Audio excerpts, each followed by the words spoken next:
Christine Vitale. Ironically, that decision includes my opponent, Christine Vitale, who will vote on the timing of the very election in which she is a candidate. The Fairfield Town Charter states that the special election must be held no later than February of 2026.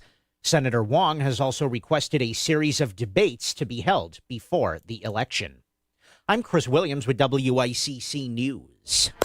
Back to the download. Thanks to Smart MLS. Smart Sellers Ask, is my home on Smart MLS? The voice of Connecticut. WICC 600 and 95.9. WICC is live and local in the afternoons. It's Connecticut Today with Paul Piselli. Weekdays from 2 to 6. Coming up, another Connecticut big city may be adding speeding and red light cameras. We've got the latest on the investigation into the Charlie Kirk assassination. All sides digging in that battle over those UI monopoles in Fairfield County. And Megan Portfolio drops by from the Yankee Institute. Connecticut Today with Paul Piselli. Every weekday starting at 2. On WICC 600 and 95.9. The voice of Connecticut. Safety, security, control, just some of the reasons to call Nick and his team at Property Protection Consulting. Hey, it's Melissa, and I use PPC for our doorbell cameras, smart thermostats, and surveillance cameras because they make my home and family feel safe and secure. Plus, everything is easy to operate. It's all on one app, and if something goes wrong, somebody from the team comes out right away. For security systems for your home or business, book a complimentary consultation with locally owned Property Protection Consulting at ppcalarms.com. Tell them Melissa sent you. At Goodwill of Western and Northern Connecticut, our mission is to eliminate barriers to employment. However, some barriers are greater than we can conquer alone.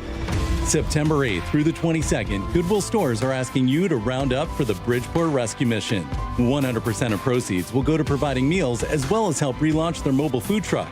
Goodwill, a proud supporter of the Bridgeport Rescue Mission. They're feeding families, we're getting people to work. Together, we're empowering communities to thrive.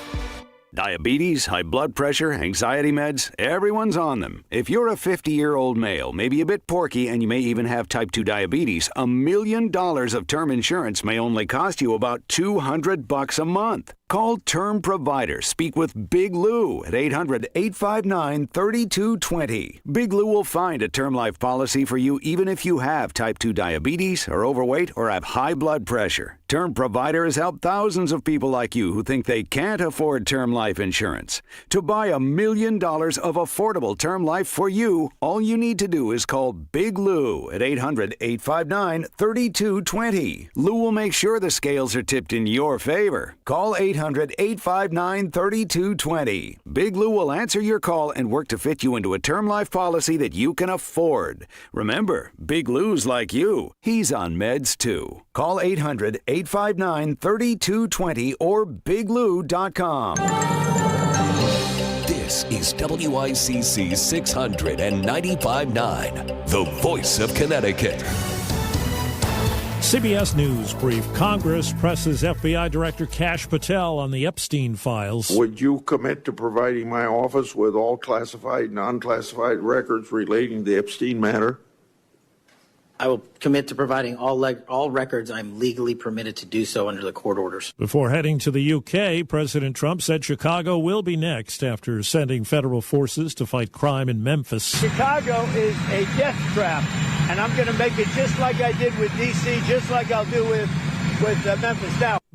Robert Redford being hailed as one of Hollywood's greats. Redford, who died today at 89, was the consummate leading man on the big screen. Pop culture expert Robert Thompson says his talent went far beyond that. He goes into the 80s and becomes a director, and right off the bat is getting Oscars and Oscar nominations. Redford won a directing Oscar for 1980's Ordinary People. CBS News Brief, I'm Steve Kathan. You're listening to The Download on WICC 600 and 95.9, the voice of Connecticut. Now, another in-depth interview with Lisa Wexler. Aging Gracefully, brought to you by Mosaic Senior Life. And welcome back to the show. Joining us now is Robin Farmian, who is a professional speaker and entrepreneur who has her own history with ailments and surgeries and interface with the medical establishment and health establishment. But she educates audiences on how technology can empower the healthcare consumer, which is all of us. All of us are going to be patients at one time or another. And her expertise is how we can use tech to make our experience better, to make our lives better. Robin, hello, and welcome to the show today. Hi. Thank you so much for having me. And by the way, I got to tour Mosaic earlier this year, and I was so overwhelmingly impressed. I loved it. Yeah, it's actually an incredible network of various services that are provided to seniors to help them age gracefully. That's how I came up with the title for the series, because I thought about what they were doing. And that's why I thought it was perfect, because that's what they're doing. It's wonderful. Yeah, it really is. So, Robin, we could talk about your name. I'm guessing it's Armenian? Just a guess. Actually, my ex-husband is Persian. I'm just an American mutt. Okay, but because when you look at it, it's a double take. It's Farmian. So you think, well, did somebody spell it wrong? But it's cool. It's a cool name. It means commander of commanders. Yeah. Oh, is that right? Okay. All right. So, Robin, you've got this expertise that you've developed, but it seems like maybe you came to it out of necessity from your own life, because in your bio, you talk about your own health challenges. So talk to us a little bit about how your first-person experience with the healthcare world led you to this. Absolutely. So as a teenager, I was misdiagnosed with an autoimmune disease, and it ended up resulting in 43 hospitalizations, 6 major surgeries, and 3 organs removed. And by my mid-20s, they had me on, isn't that crazy? And in my mid-20s, they said I was cured, but I was in extreme pain, so they put me on extremely high-dose opioids. And one day I just decided, you know what? I am going to take my own healthcare into my own hands. I fired my healthcare team. I found a whole new healthcare team of new doctors and nurses, got myself off the high-dose opioids. And as soon as I was able to get into a new GI doctor, they diagnosed me correctly with Crohn's disease, put me on an IV medication called Remicade, and after a 13-year misdiagnosis, I went into remission overnight. Oh, my God. And thanks to that new medicine. Which organs did they remove, Robin? So a total colectomy with J-pouch, which means they took out my entire large intestine, my appendix, and because my GI system was compromised, a few years later, I lost my gallbladder as well. Oh, my God, you poor baby. And all that suffering. I know what that means to even have that kind of diagnosis. Very often you're homebound. Your life is a mess. You have anxiety about whether you can go out. That's really a tough one as a young person. Yes. Oh, thank you. Yeah. Well, I'm glad that you're well. Thank God. There's another wonderful one that's helping someone in my family I think it's called Stellaris. And it's kept this young man really well for over 10 years. Poo-poo, I hope it works forever. He's been in complete remission. So I hope so. Yep. These new classes of drugs are incredible. Yeah. Wow. So now you are a techie person. You're from Silicon Valley. You embrace tech. Most of us are afraid of it. We get anxiety around it. We can't do it. So help talk us down. Help us to figure out how we reframe an approach so the tech can better our lives. And in what ways, Robin, specifically detail, do you think tech can improve our lives? Oh, in so many ways. And first, I want to mention that if a technology is too difficult for you to use, it is the company's fault. There is no excuse at this point to making a product or a software system not easy for people to use. So if you have a problem, just like we all did, with our VCRs in the 1980s, that was the fault of the VCR companies and not the fault of the consumers. And the same is true in the world of healthcare. Now, there are a lot of technologies that are really shifting care from the clinic into the home 24/7. And so think about things like diabetes. Well, diabetic foot ulcers result in over 100,000 lower limb amputations every year. Well, there are companies like Siren Care that have socks that measure the temperature of the bottom of someone's foot. And it will indicate and alert the care team if it starts to see that there's a hot spot that could potentially turn into an ulcer in the future, right? catching it long before it gets into a wound that doesn't heal. For people with things like sleeping problems, right? Going to a sleep clinic overnight to get a diagnosis of obstructive sleep apnea or some other type of disease is a big deal, because there is no way that we sleep as well in a sleep clinic as we do in the home. Right. So companies like Sunrise now does in-home sleep tests. What they do is they send you a sensor that fits at the end of your chin, and they're able to track clinical grade sleep purely through mandibular jaw movements. Isn't that incredible?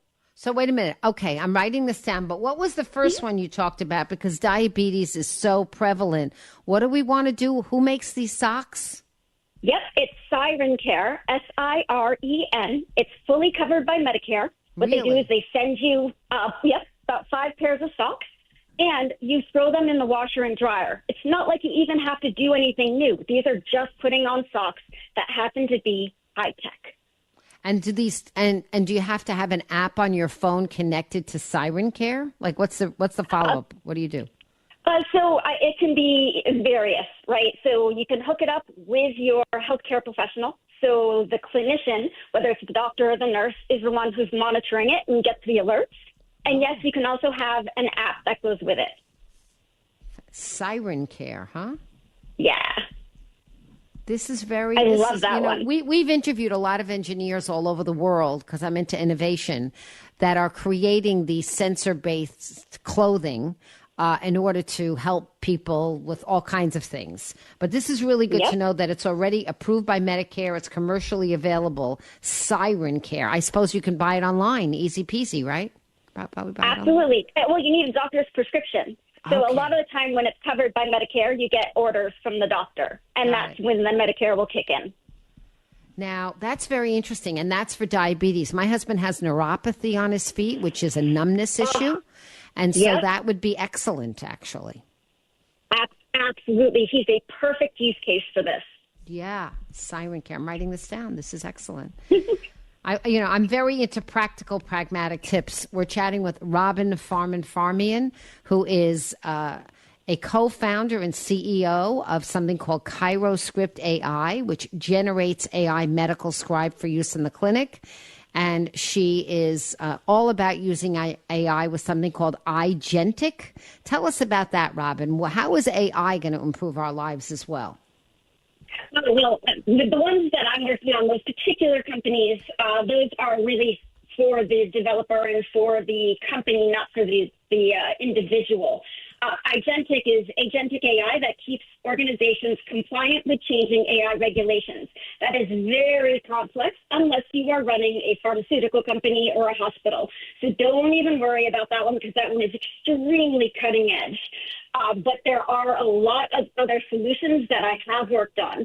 One is called Isono, and I am on their advisory board. It is AI-driven ultrasound for breast cancer detection that can be used either in primary care or in remote clinics, or it can actually be done even at home. And the big deal with that is that ultrasound is only as good as the clinician performing the exam. But taking the clinician out of it means all of a sudden we have a lot more ways to do ultrasound. But some other technologies that will kind of blow your mind that bring care into the home include vocal biomarkers, or using a patient's voice as an actual vital sign. Okay, now, wait a minute. Wait, Robin, I need you to come closer to the phone. I want this to be even clearer. We're having a little trouble hearing you right now. I want you to be, if you can, be like louder or closer to the phone. I don't know what kind of connection you have. I don't know if it's through a third party, but it's not coming in as clearly as I would like it to. How about now? Is this better? Yeah, it's a little bit better. Yes, it is. Okay, so tell me about this voice, this vocal thing. What is this? Absolutely. So our voices are a very rich data set. And in fact, there's a company called Sond that initially had mapped out over 4,000 unique features to the human voice, which means there is a lot to track. Now, the easiest thing we can do with it is the ability to count the number of times someone coughs. Now, if you think about that, that is one of the biggest reasons people go to primary care or urgent care is because they're coughing. But none of us have ever sat down and counted the number of times we cough. And in fact, just counting the number of coughs means that we can predict things like a COPD exacerbation up to 3 days before someone actually goes to the hospital. What would we do? Are we putting something on our armband that's going to count our coughs? Like, how does that work? Well, the good news is that microphones are now ubiquitous. We all have microphones on us at all given times. And so there are at least 15 companies in the world of counting coughs. One that I like is Hyphe, Hyphe, and that's based out of Canada. And all they do is they use your smartphone to track the number of times you cough.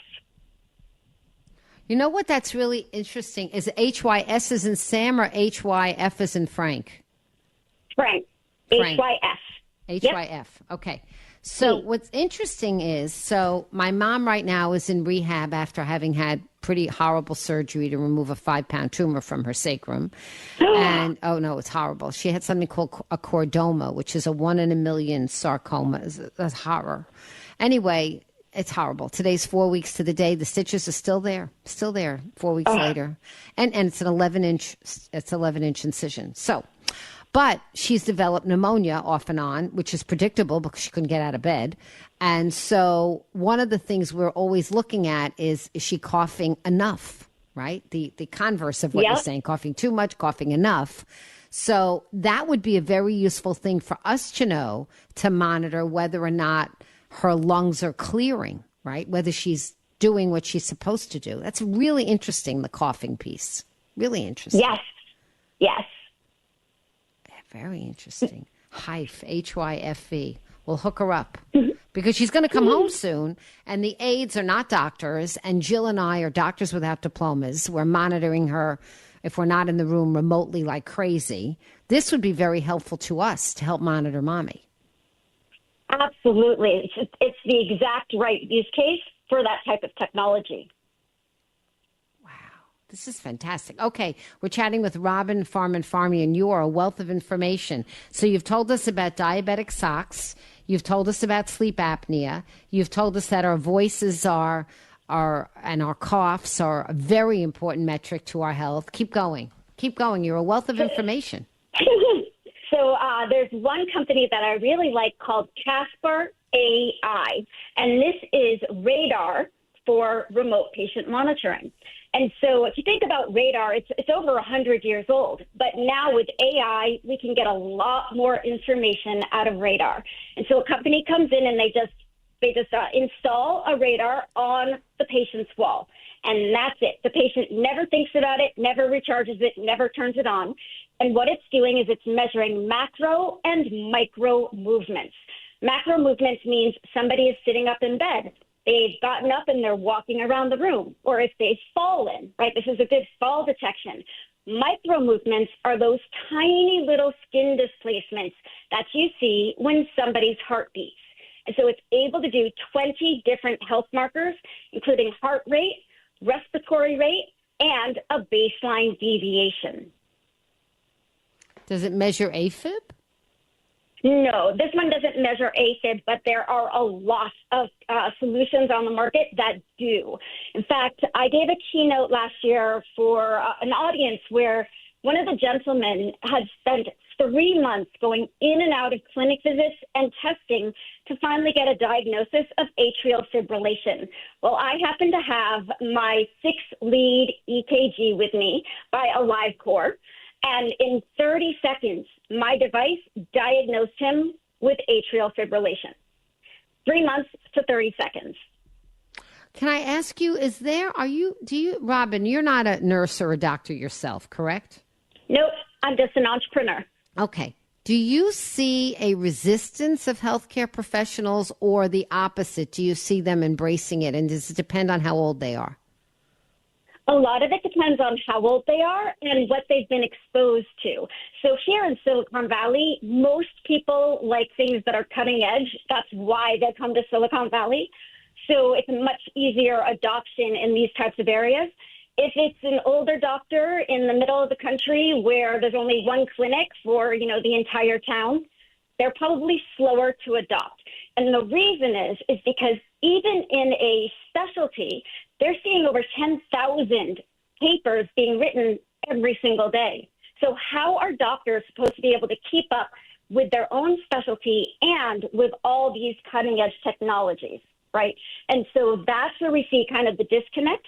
But yes, you are right when it comes to both age and location. So, and this radar thing, again, is it an app on your phone? How are you as the patient or the patient's family getting the data? Yep, it's always going to be an app on the phone, and the clinic is going to be getting the data as well. Those are the types of remote monitoring that Medicare does cover. And that means the doctor's office gets paid on a monthly basis for monitoring you using radar. How come I never heard of this? Because it's just so cutting edge. How much can you learn on a daily basis? Right? These you don't know me, Robin. I'm doing my best. I'm a voracious learner. Every single day I have to get up and learn something new. I love that. That's incredible. Radar. And is it called Radar, R-A-D-A-R? Is that the name of the app company to find? No, this one's Casper, CASPAR.ai. But there are multiple companies using radar to track micro and macro movements. Wow. So, and the thing is that this is not going to mean that we don't need our doctors and nurses. It's actually just going to help them do their job better. That's the thing. Exactly. You hit it correctly. Yeah, of course.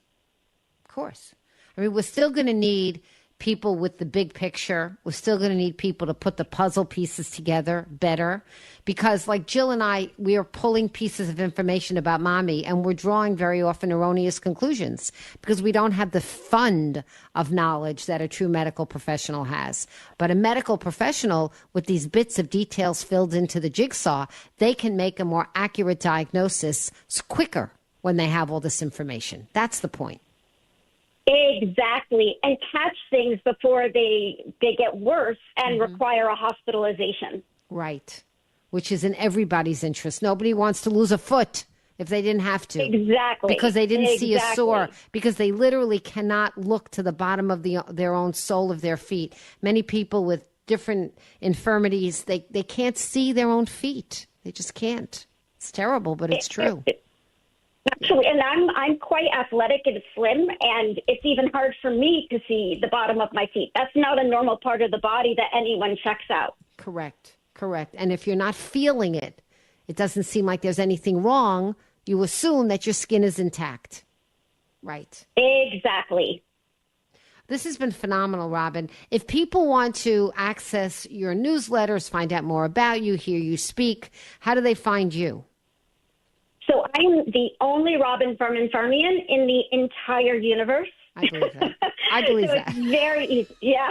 So it's very easy to find me. You just throw me into Google. You'll come right up with my LinkedIn, my email address, my website, my companies. I want to thank you very much for joining us today. This has been a lot of really good, vital information. We'll be repeating the podcast. We'll have it online, at Apple and Spotify, lisawexler.com, so that if you missed the specific information of the company that you may want to access, you'll be able to hear it and write it down. Robin, thank you so much for joining us today on The Lisa Wexler Show. Thanks so much for having me. It's a pleasure. WICC 695.9, the voice of Connecticut. Weather update. A sunny and mild afternoon with a high in the mid-70s. Clouding over this evening, a few scattered showers, the low in the mid-50s. On Wednesday, a few scattered showers, the high in the low 70s. I'm meteorologist Paul Fioric on WICC. Now, let's take a look back with Norman. Let's hear what happened today in WICC history.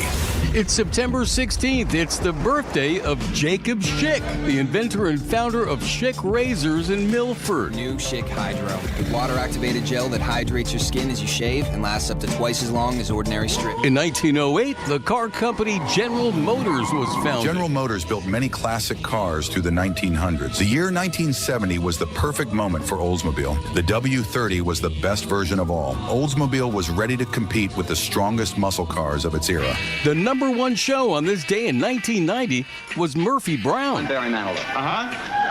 Barry Manilow, the singer. Oh, that's too bad. I'd like to see what a magician can do with this crowd. September 16th. That was today in WICC history. Every day just before 2 on the Voice of Connecticut, WICC 600 and 95.9. WICC, the Voice of Connecticut. WICC Bridgeport, WFOX Southport, WEBE HD2 Westport, WPLR HD2 New Haven, locally owned by Connoisseur Media.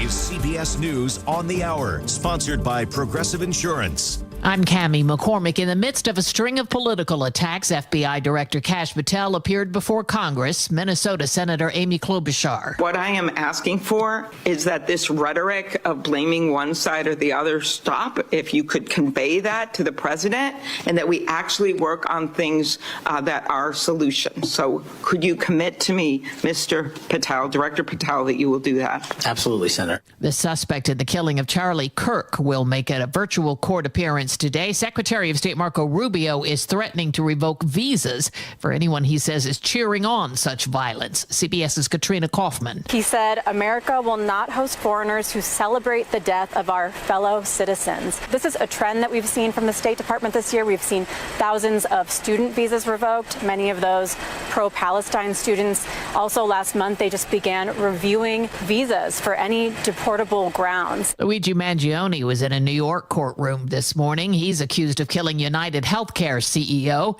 2 state terrorism charges were dropped. Jacob Ware of the Council on Foreign Relations. Domestic terrorism charges in this country are very controversial, and they're going to be very poignant now again, given the recent assassination of Charlie Kirk. There is plenty of energy to push for a domestic terrorism charge in this country, but this was not the case where a charge like this should have been tried. The judge let stand the second-degree murder charges against Mangione. Israel's defense minister declared Gaza is burning as Israel's ground offensive began today in Gaza City.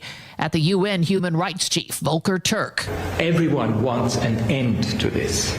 And what we see is a further escalation, which is totally and utterly unacceptable. President Trump said today that Venezuela should stop sending gang members and people from prison to the United States. His comments, coming after his second strike against an alleged drug boat in recent weeks, raised more questions. Steve Elner is managing editor of Latin American Perspectives. There's a general consensus that about 80% of the drugs coming up from South America arrive to the United States vis-a-vis the Pacific Ocean. So the question would be, why is there a deployment of nuclear-powered submarine warships, planes in the Caribbean? CBS's Kelly O'Grady is monitoring reports of a new deal for TikTok's survival. Is the algorithm part of this deal? That specific detail has not been talked about yet. But the president did just speak, and he said it's a deal like we haven't seen before. Checking numbers on Wall Street, stocks are lower today. This is CBS News. Progressive Insurance, with insurance for cars, home, boat, motorcycles, RVs, and commercial vehicles at 1-800-PROGRESSIVE and Progressive.com. Mint is still $15 a month for premium wireless. And if you haven't made the switch yet, here are 15 reasons why you should. 1, it's $15 a month. 2, seriously, it's $15 a month. 3, no big contrast. 4, I use it. 5, my mom uses it. Are you playing me off? That's what's happening, right? Okay. Visit mintmobile.com/radio. Upfront payment of $45 for 3-month plan. $15 per month equivalent required. New customer offer first 3 months only. Then full price plan options available. Taxes and fees extra. See mintmobile.com. Here's the tale of the daily med fill. Same old pharmacy, same old bill, but those prices kept rising higher still. Till the savings wrangler rode in, cool as can be. Tap Good RX, saving massively. No plan? Don't matter none. Up to 80% off. The deals are done. Discounts hitting harder than Ma's chili. Dang. That one little app does all the rest. Save time and money on prescriptions. Check Good RX. Good RX is not insured. WICC 695.9, Voice of Connecticut Local News Update. A candlelight vigil was held in West Haven to remember the life of conservative activist Charlie Kirk. Over 100 people attended the event last night on the city green that was organized by the Democratic and Republican parties in West Haven and Milford. This was one of many events being held in the state and across the country to celebrate Kirk's life after he was shot and killed last week in Utah. Organizers say the parties wanted to hold a unified event to show that debate and talk are the way to solve disputes.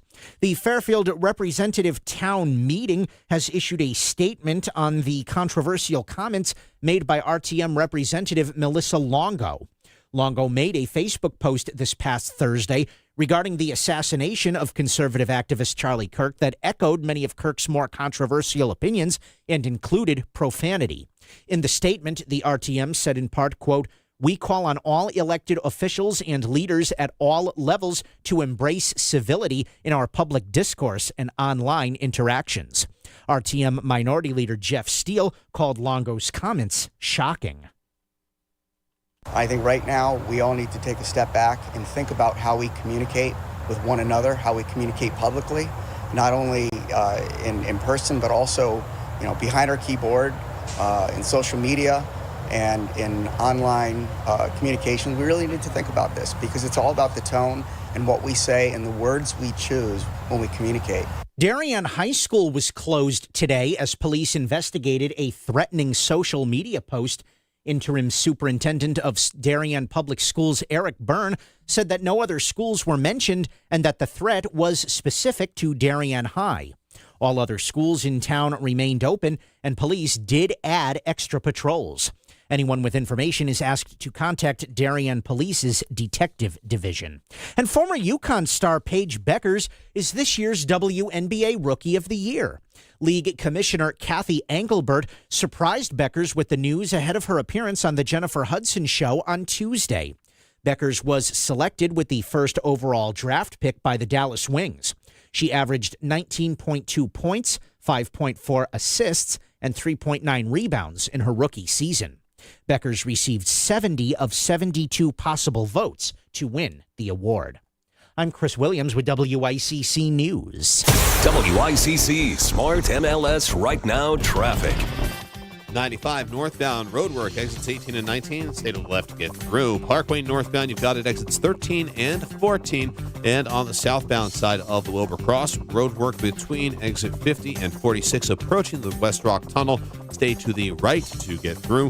825 connector northbound, roadwork exits 1 and 2, taking out 2 lanes. And Route 8 north and southbound roadwork between exits 14 and 21. On 84 westbound, you have it exits 7 and 6. Left lane is out. Traffic report is powered by Brown Roofing, Fairfield County's premier roofing replacement, repair, and gutter contractor. Contact Brown Roofing today at brownroofing600.com. Brown won't let you down. I'm Andrew Krause with WICC Traffic. Clouding over this evening, a few scattered showers, below in the mid-50s. Scattered showers Wednesday with a high in the low 70s. Thursday, partly sunny with a high near 80. I'm meteorologist Paul Piorek on WICC.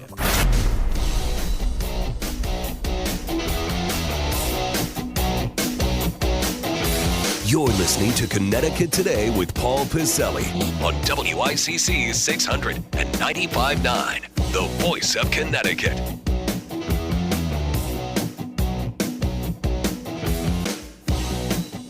I have a lot of friends, some relatives, folks I've known over the years, folks that have been in this business, the media business at one time or the other, and have gone into teaching. I have friends of mine that teach at or have taught at for decades and decades in the middle school stages, the elementary schools all the way up to high schools. I have good friends of mine that teach in college, and I admire them. It's something I've always wanted to do, maybe at a college or upper high school level. Will I ever get to do it? I don't know. But be that as it may, I've always had a warm spot and a soft spot in my heart for teachers. I was very much influenced by teachers, both at my elementary school level, secondary school, high school, and a lot of my college professors I still look on with a lot of warm feelings, even these many decades further.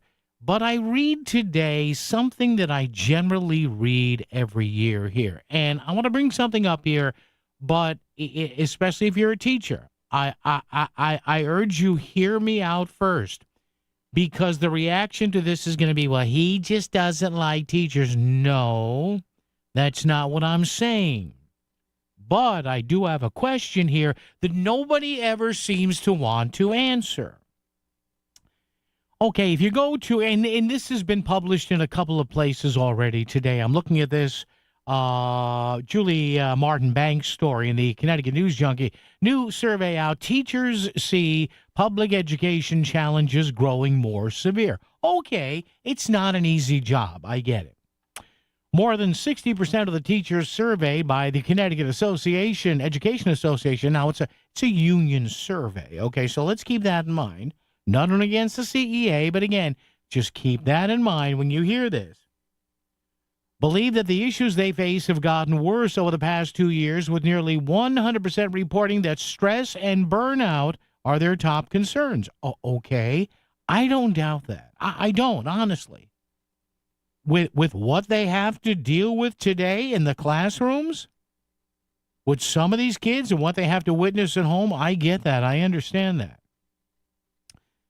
This is called the 2025 Back to School Survey. It showed the teachers are concerned about a variety of issues, including student behavior. Well, yeah, I've heard from my friends and relatives what they have to deal with, and, you know, some of the mutants they deal with in school, and, you know, the language they get yelled at with, and the rank disrespect. We know where that's coming from, don't we?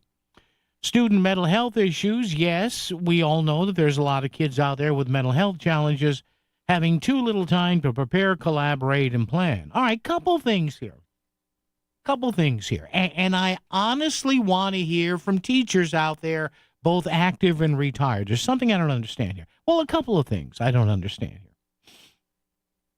Number one, you don't have enough time to prepare, collaborate, and plan. Well, okay, but why do we keep hearing that every year? Again, nothing frustrates me more than problems that keep coming up every single year, and they never change. Now, I'm sure the school problems, the teacher stress, that's not just in Connecticut. That's universal.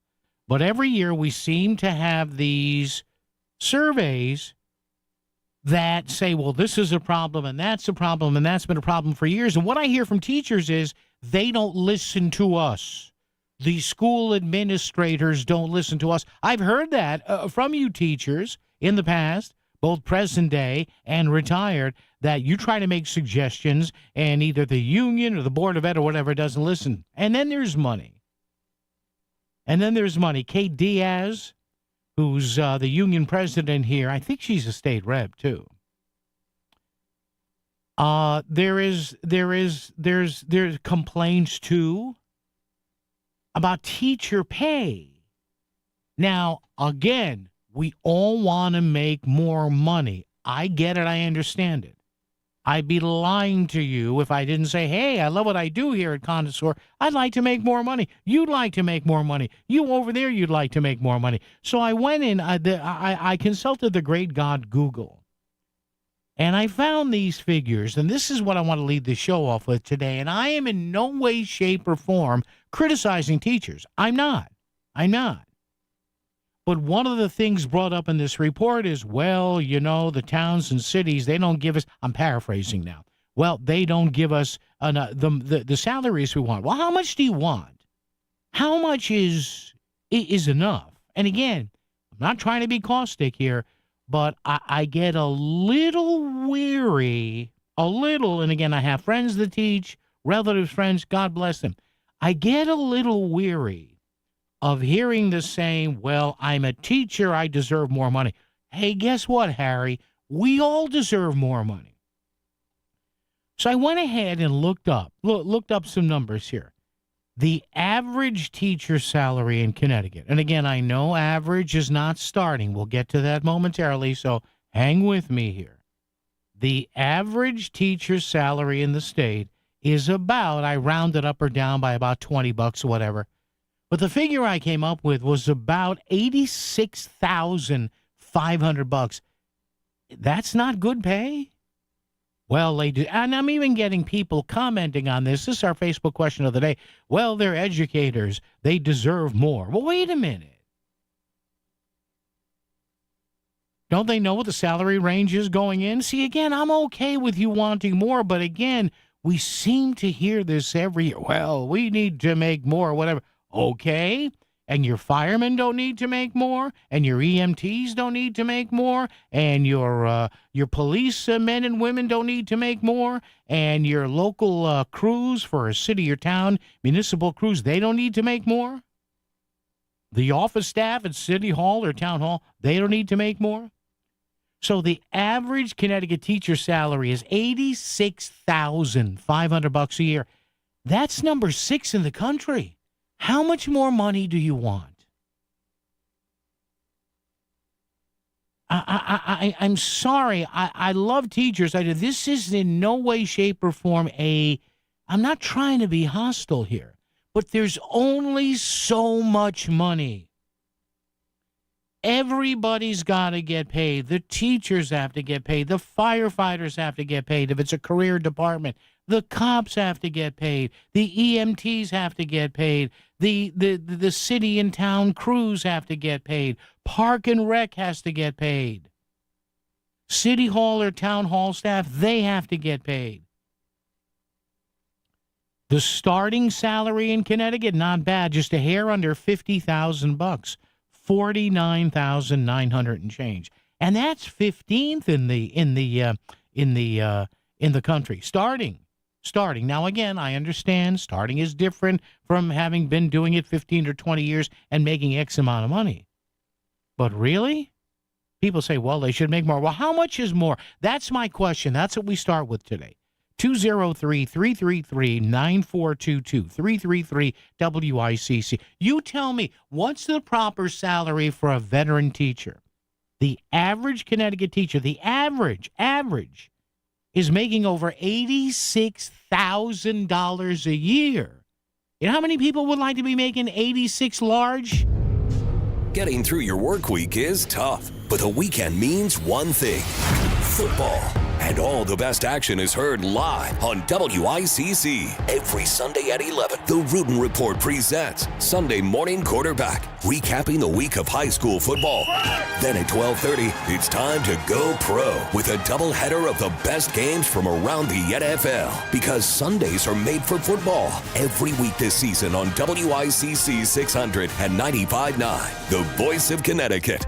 This is your Optimum Beach Report. Expect moderate UV levels with a max UV index of 5. Air quality will be fair with an AQI hovering around 30. Expect great conditions for the beach or pool. Powered by Optimum Business. Stay ahead of cyber threats with fast and secure fiber internet starting at $65 a month with 99.9% network reliability and speeds up to 8 gig. Visit Optimum.com/business or call 855-2-OPTIMUM today. Progressive knows if you have to choose between everyday life and your RV, RV wins.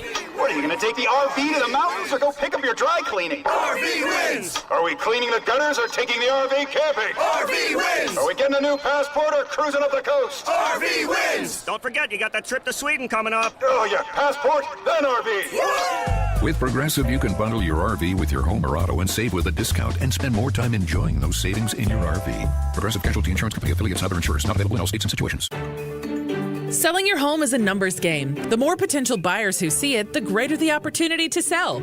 And when your home is listed on Smart MLS, more than 21,000 realtors see it, and so do all their buyers. Suddenly, the number of people looking at your home starts to grow by a lot. More realtors sharing your listing. More people seeing your home, more offers coming in, and maybe more cash in your pocket. Smart move, right? Ask your realtor, is my house on Smart MLS? Smart MLS, the smart way to sell your home. Who picks Post University?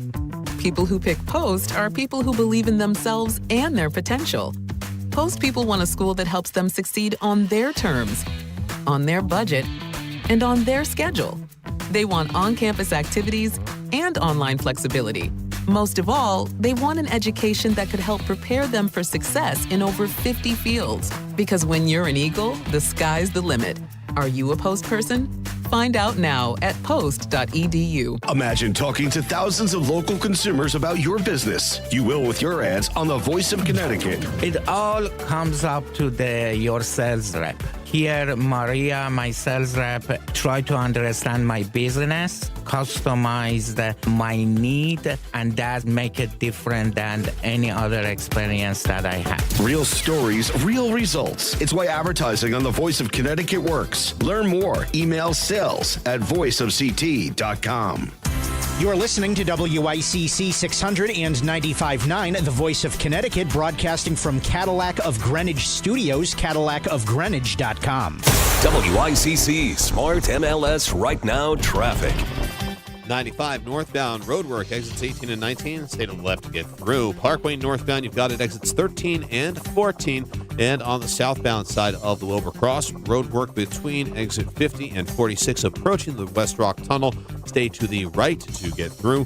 825 connector northbound roadwork, exits 1 and 2, taking out 2 lanes. And Route 8 north and southbound roadwork between exits 14 and 21. On 84 westbound, you have it exits 7 and 6. Left lane is out. Traffic report is powered by Brown Roofing, Fairfield County's premier roofing replacement, repair, and gutter contractor. Contact Brown Roofing today at brownroofing600.com. Brown won't let you down. I'm Andrew Krause with WICC Traffic. For this evening and tonight, a few scattered showers below in the mid-50s.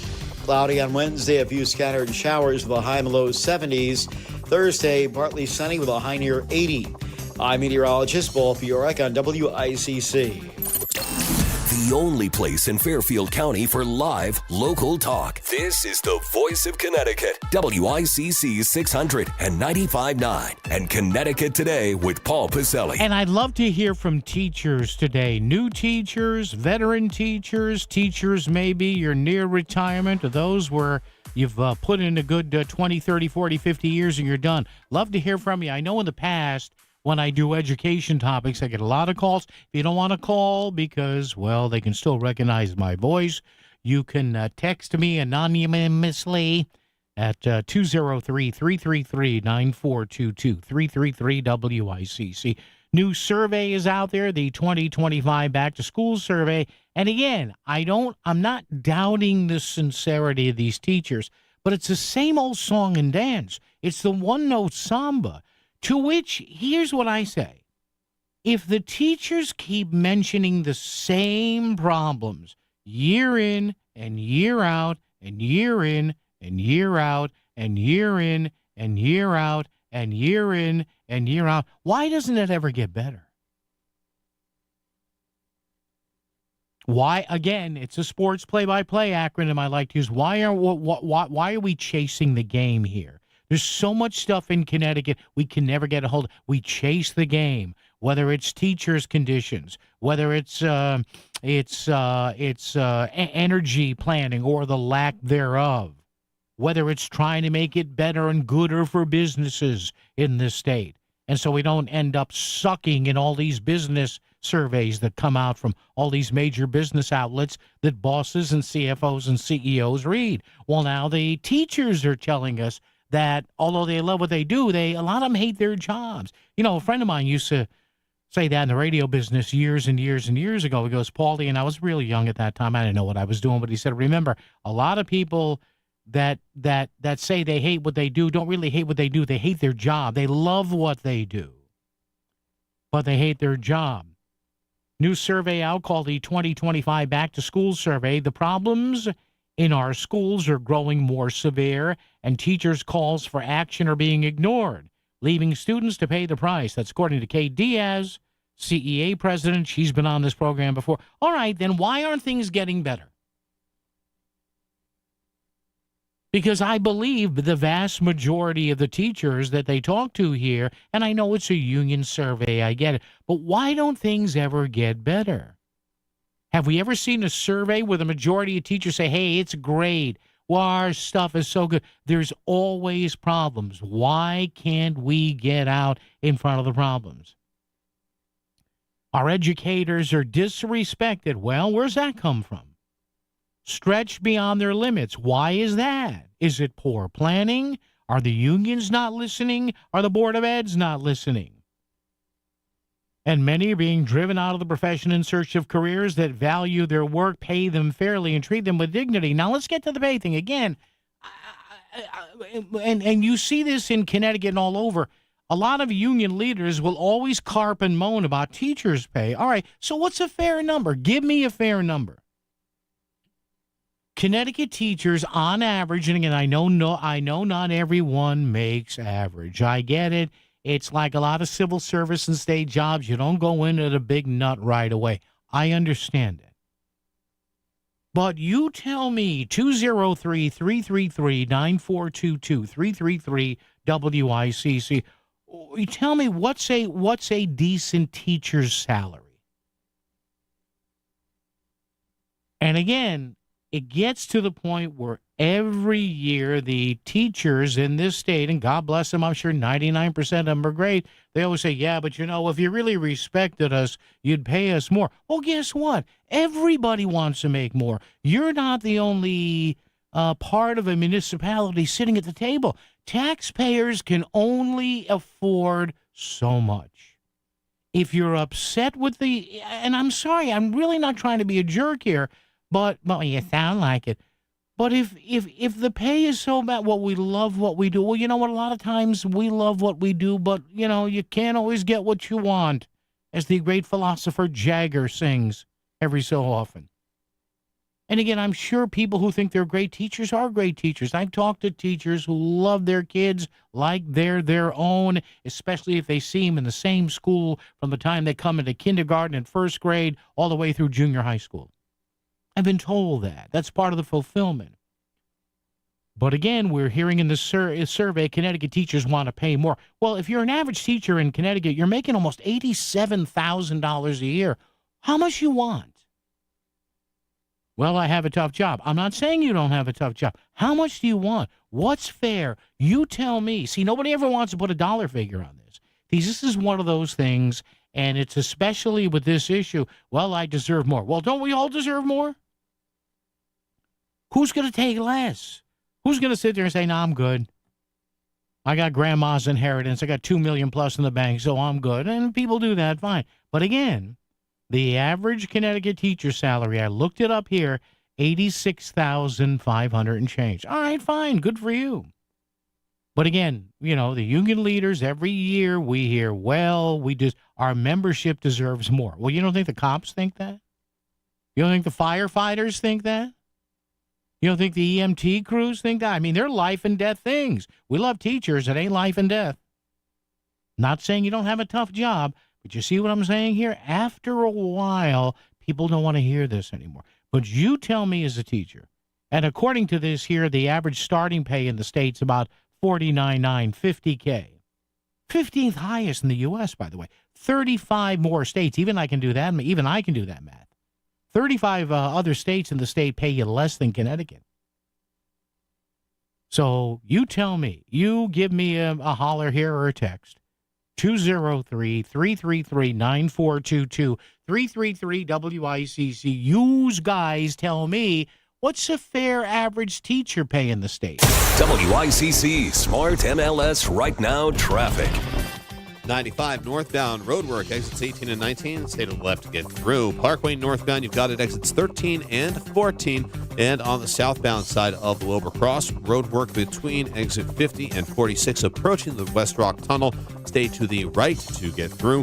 825 connector northbound, roadwork, exits 1 and 2, taking out 2 lanes. And Route 8 north and southbound roadwork between exits 14 and 21. On 84 westbound, you have at exit 7 and 6. Left lane is out. Traffic report is powered by Brown Roofing, Fairfield County's premier roofing replacement, repair, and gutter contractor. Contact Brown Roofing today at brownroofing600.com. Brown won't let you down. I'm Andrew Krause with WICC Traffic. Clouding over this evening, a few scattered showers below in the mid-50s. Scattered showers Wednesday with a high in the low 70s. Thursday, partly sunny with a high near 80. I'm meteorologist Paul Piorek on WICC. Hi, this is David from Standard Oil. Do you know why Standard Oil was voted best oil company in Connecticut? Great service, day or night. If you have a heating emergency at 2 a.m., Standard Oil has service technicians who work through the night to ensure fast response to heating emergencies, usually within 2 hours. Most importantly, great service means truly knowledgeable technicians who care about customers. For great service, day or night, call Standard Oil or visit us online at standardoil.com.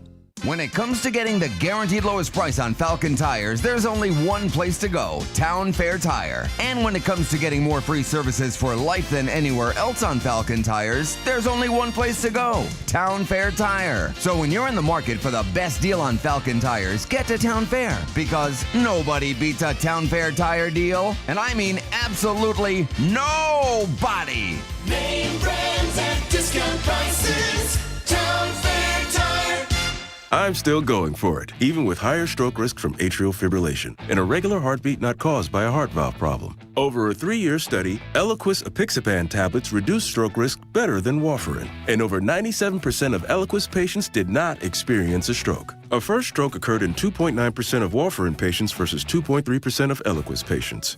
Don't stop prescription Eliquis without asking your doctor. Stroke risk may increase. Eliquis can cause serious and potentially fatal bleeding. Don't take if you have an artificial heart valve, abnormal bleeding, or antiphospholipid syndrome.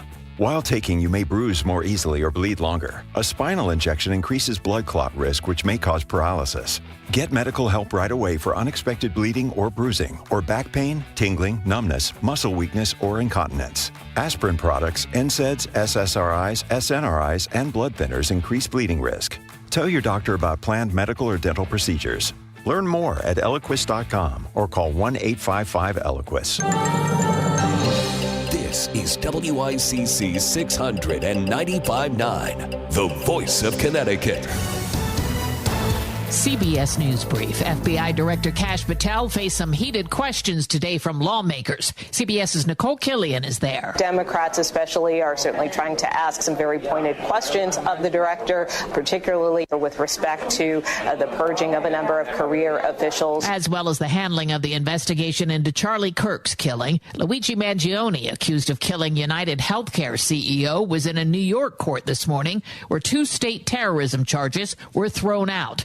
Jacob Ware, the Council on Foreign Relations. The New York Attorney General's office was attempting to make an argument that this killing was intended to intimidate people or change policy in some way, and that didn't really appear to be the case. Israel has begun its ground offensive in Gaza City. At the UN, Human Rights Chief Volker Turk. I call on Israel to stop its wanton destruction of Gaza. Israel's defense minister declared Gaza is burning as the operation began. CBS News Brief, I'm Cammie McCormick. WICC 695.9, Voice of Connecticut Local News Update. Darien High School was closed today as police investigated a threatening social media post. Interim Superintendent of Darien Public Schools, Eric Byrne, said that no other schools were mentioned and that the threat was specific to Darien High. All other schools in town remained open, and police did add extra patrols. Anyone with information is asked to contact Darien Police's Detective Division. A 32-year-old man was reported in critical condition after his motorcycle hit a tree in Bridgeport yesterday. It happened around 5:30 p.m. on Briarwood Avenue. It happened, responders said the man was unresponsive when they arrived. The cause of the accident is under investigation. A pedestrian who was struck by a vehicle on the Merritt Parkway in Westport has died. State police say Salvador Castellan Flores of New Haven was struck at around 4:15 yesterday morning on Route 15 South near exit 42. Castellan Flores apparently was driving a car that struck a guardrail and became disabled, and when he got out of the car, he was hit by an oncoming SUV. The death remains under investigation. A boy has serious injuries after he was struck by a vehicle during a street takeover in Shelton. The unidentified juvenile male was in a parking lot on Bridgeport Avenue on Sunday when he was struck by a vehicle that police say was being driven recklessly. The boy was taken to St. Vincent's Medical Center in Bridgeport for treatment of serious injuries. Multiple vehicles fled as police arrived on the scene, and no arrests have been reported. A former cafeteria worker for a New Canaan school is avoiding prison in her sentence for stealing around $500,000 from the district. Joanne Pasquarelli of Stratford previously pleaded guilty to first-degree larceny and other offenses. She was sentenced to probation yesterday in Stamford Superior Court. Pasquarelli was accused of conspiring with her sister to steal the money from New Canaan schools. They are expected to face a civil action over the lost money. DoorDash is conducting its own investigation into allegations one of its food delivery drivers sexually assaulted a UConn student. The female student told police that the driver lured her into his car while making a delivery at the Hilltop Apartments and Stores on Saturday. The victim says she was able to escape. DoorDash indicates that the driver accused in the case has been suspended from the platform. Police have not announced any arrests in the case.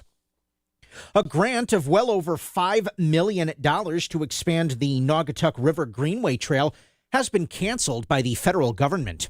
The U.S. Department of Transportation has decided the non-vehicle trail is not in line with current priorities.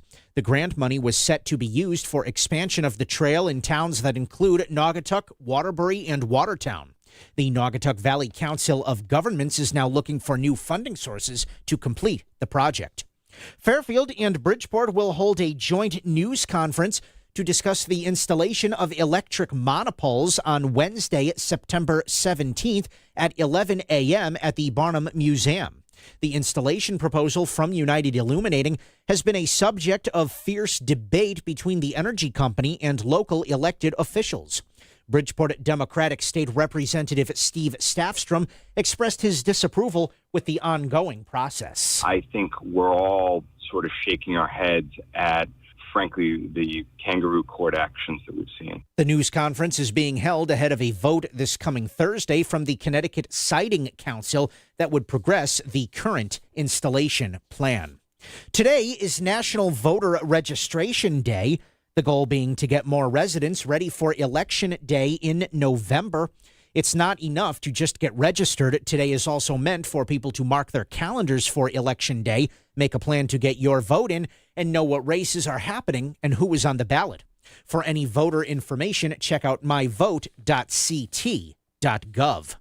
Fairfield Republican State Senator Tony Wong is calling on the Fairfield Board of Selectmen to set a date for the upcoming special election for First Selectman. I'm calling for the Board of Selectmen to choose November 4th for the First Selectman special election in conjunction with the municipal election that is part of the general election. Senator Wong will be running in this election against current Democratic First Selectwoman Christine Vitale. Ironically, that decision includes my opponent, Christine Vitale, who will vote on the timing of the very election in which she is a candidate. The Fairfield Town Charter states that the special election must be held no later than February of 2026. Senator Wong has also requested a series of debates to be held before the election. And Trader Joe's is planning to open 2 more stores in Connecticut. One will be on Skiff Street in Hamden, and the other will reportedly be on Bridgeport Avenue in Shelton. NBC Connecticut reported no information has been released regarding when the stores will open. I'm Chris Williams with WICC News. WICC Smart MLS Right Now Traffic. 95 northbound roadwork, exits 18 and 19. Stay to the left to get through. Parkway northbound, you've got it exits 13 and 14. And on the southbound side of the Wilbur Cross, roadwork between exit 50 and 46 approaching the West Rock Tunnel. Stay to the right to get through. 825 connector northbound, roadwork exits 1 and 2, taking out 2 lanes. And Route 8 north and southbound roadwork between exits 14 and 21. On 84 westbound, you have it exits 7 and 6. Left lane is out. I'm Andrew Krause with WICC Traffic. For this evening and tonight, a few scattered showers below the mid-50s. Cloudy on Wednesday, a few scattered showers with a high in the low 70s. Thursday, partly sunny with a high near 80. I'm meteorologist Paul Fiorek on WICC. If Norwalk is talking about it, so is Paul. Connecticut Today with Paul Piselli on WICC 600 and 95.9, the voice of Connecticut. And if you are a teacher, I'd love to hear from you, whether you're a new teacher, a veteran teacher, a teacher soon to retire, or somebody who's just hung it up after decades as an educator. Thank you so much, because there's a new survey out there, and I guess this comes out every year. It's a survey from one of the big teachers' unions in Connecticut. It's the Connecticut Education Association, the 2025 Back to School Survey. And again, Kate Diaz, the union head, who I think is a state rep too, and she's been on this program before. But this is the kind of thing, and you know, if you listen to me, I get very frustrated at talking about the same things at the same time of every year that we don't seem to get a handle of. Or are the unions and the people who do these surveys, are they not realistic? Now, again, I'm reading this saying, and Paul, hang on, we'll be first up to you, but momentarily, but I see Kate Diaz saying, quote, our educators are underpaid. Well, are they? The average Connecticut teacher's salary, I went and looked this up online. I ran it through Google and AI a couple of times. It's not all that difficult to find. It's $86,500. Now, again, that's average. I know that people make more and less. I get it. The starting pay is a hair under $50,000 a year. Okay, again, not an easy job. But nobody ever tells me, well, you know, here's what I think a teacher should make. You never hear that. Well, we need to make more. Okay, what's more? $49,009 is not enough to start. Tell me, and again, I'm not trying to be a jerk here, but I don't like half answers. Well, we need to make more. Well, okay, and how much? Because in that town, the police will then say, well, they need to make more. And the firefighters and the EMTs and the municipal works, too, the public works crews, and the athletic department crews, and the sanitation crews. You know what I mean? If it's a state or citywide pickup. And we seem to hear this year in and year out from teachers and a lot of other professions, too, but particularly teachers. And they have a tough job, I get it. The teachers are disrespected. Well, yeah, and that's a societal thing. And they're stretched beyond their limits. They don't have time to. Well, then, but why is a teacher stressed? Why don't they have enough time? And here's one thing that drives me nuts. And I've heard this from my friends who are teachers and who were teachers and retired. The amount of money that a teacher has to spend on their own supplies is vile. Well, Paul, and I've had people tell me, well, they give me 3 boxes of paper and beyond that. Really? Really? Okay, then. And meantime, the state's paying money for illegals. I just, there's money there. It's just, what do we spend it on? Let's kick it off with Paul in Trumbull. Paul, you're on WICC. How are you today? What's up? I'm very good. One thing that's like the elephant in the room is that teachers work 180 days a year. Mm-hmm. All right? Yeah. And they've got their summers free. They can take on, if they want to do some tutoring, kids after school, they can do that. Mm-hmm. They can take on some type of other thing in the summer. Let's be honest. There's a lot of people in the state that make that type of money working 365 days a year. Sometimes multiple jobs too. Yeah. Yes, and the thing is, I've had relatives that were teachers, mm-hmm. and we won't even go into the type of pension that they get, because it's abhorrent. Mm-hmm. The type of pensions that they get, and that's all funded through the state. Yep. And they also have an escalator clause. Mm-hmm. I worked for an outfit for 31 years. I still had a pension, but I get the same amount of money now that I've been getting since I retired at 62. Wow. And I'm 73 now. So I mean, don't get me wrong. Yeah. The teachers, yes, they have a hard time, Mm-hmm. and there is a problem with supplies, and they do have to buy some stuff like that. Mm-hmm. But come on, really, I'll probably get a lot of flack for saying this, but teachers have got pretty much, as opposed to the rest of society, they've got a good deal. They really do. They work. Mm-hmm. Most of them work 6.5, 7 hours a day. Most of them are out of the school by 3:30 in the afternoon, right after the kids leave, and if they get paid, if there's a school closing, everything like that, they still get paid. They don't have to worry about fighting through snowdrifts to get to their job because snow days. school was canceled. Snow day, exactly. Yeah. And plus they get paid vacations. You have your spring break, you have all your national holidays, everything like that.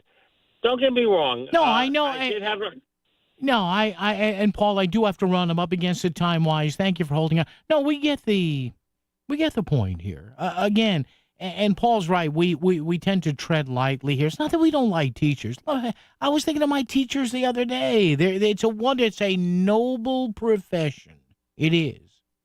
It's a noble profession. But we hear the same complaints every single year. We want more money. The classes are too big. It doesn't pay enough. We're disrespected. Well, and what? You want more money. How much do you want? Give me a dollar figure. What should a starting teacher in Connecticut make? The average starting salary for a teacher in Connecticut is $49,900 a year. So let's say $50,000. I want to hear from people, and this is tough because I rarely get people who will give me a dollar figure, but the average starting figure for a teacher in Connecticut right now, just a tick under $50,000. That's not enough, the union says. Okay, well, what should it be? You tell me. 203-333-9422, 333-WICC. Experience the range-topping, dual-motor, all-wheel drive sophistication of the Cadillac Lyriq at Cadillac of Greenwich. The Lyriq is the first American car to win the German Car of the Year and offers undeniable style and uncompromising comfort. Or experience the first Lyriq V, the fastest production Cadillac ever produced. Arrive in style with this pinnacle of modern automotive excellence. Visit CadillacofGreenwich.com today and elevate your driving experience with the iconic 2025 Cadillac Lyriq. Do you have questions about real estate? Learn the secrets of real estate investing and get your questions answered during the Real Estate Show with Pat Civitella. Listen Sunday mornings from 9 to 10 for expert information about real estate investing, downsizing, and improvements before selling. Pat will help turn your real estate dreams into reality. Tune in and call The Real Estate Show with Pat Civitella. Sunday mornings from 9 to 10, right here on WICC 600 and 95.9. What are you doing every day to support your liver? If you enjoy sweets, fast food, alcohol, or take any medications, that's a vital question to ask. Hi, I'm Sherry Torkas, pharmacist and health author. For over 30 years, I've helped people make informed decisions about their health, especially concerning prevention and long-term wellness.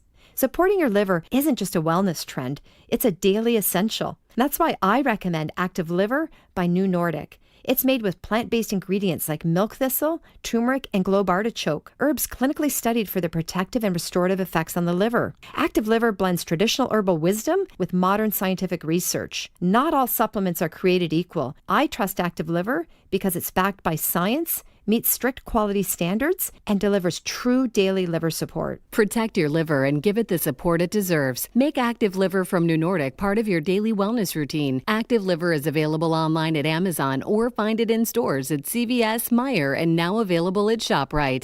WICC Smart MLS Right Now traffic. 95 northbound roadwork, exits 18 and 19. Stay to the left to get through. Parkway northbound, you've got it exits 13 and 14. And on the southbound side of the Wilbur Cross, roadwork between exit 50 and 46, approaching the West Rock Tunnel. Stay to the right to get through. 8 and 25 connector northbound roadwork, exits 1 and 2, taking out 2 lanes. And Route 8 north and southbound roadwork between exits 14 and 21. On 84 westbound, you have it exits 7 and 6. Left lane is out. I'm Andrew Krause with WICC Traffic. Clouding over this evening, a few scattered showers, below in the mid-50s. Scattered showers Wednesday with a high in the low 70s. Thursday, partly sunny with a high near 80. I'm meteorologist Paul Piorek on WICC. Our phone lines are always open. 203-333-9422. Connecticut Today with Paul Pizzelli on WICC 600 and 95.9. The voice of Connecticut. And again, I'd love to hear from some of you teachers out there, active teachers, retired teachers, soon-to-be retired teachers, new teachers. What do you think of this survey? Maybe you're a union teacher and you're saying, this is just garbage. They do the same thing every year. I don't know. I'm not trying to put words in your mouth, seriously. But again, this is one of those things where the state, and again, to use one of my sports play-by-play analogies, you're chasing the game. We seem to come out with the same game plan every year, and nothing changes. New survey out there says teachers see public education challenges growing more severe. Why don't they ever get any better? And again, I'm not trying to be a stunata, jerk, a cavone here, oofa, one of those. No, but seriously, why do they ever get any better?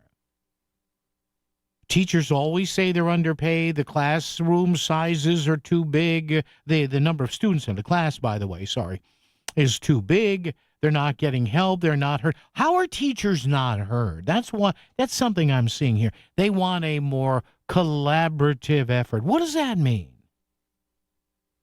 Somebody's not listening to somebody, so the teachers are not, the Board of Ed isn't listening to the teachers, or the union head is not listening to the teachers, or the Board of Finance or the town councils or city councils are not listening to the teachers. Again, it's sort of like the state, the Department of Children and Families. Again, it continues to be a 5-car pileup here. KDS said, quote, the problems in our schools are growing more severe and teachers' calls for action are being ignored, leaving students to pay the price.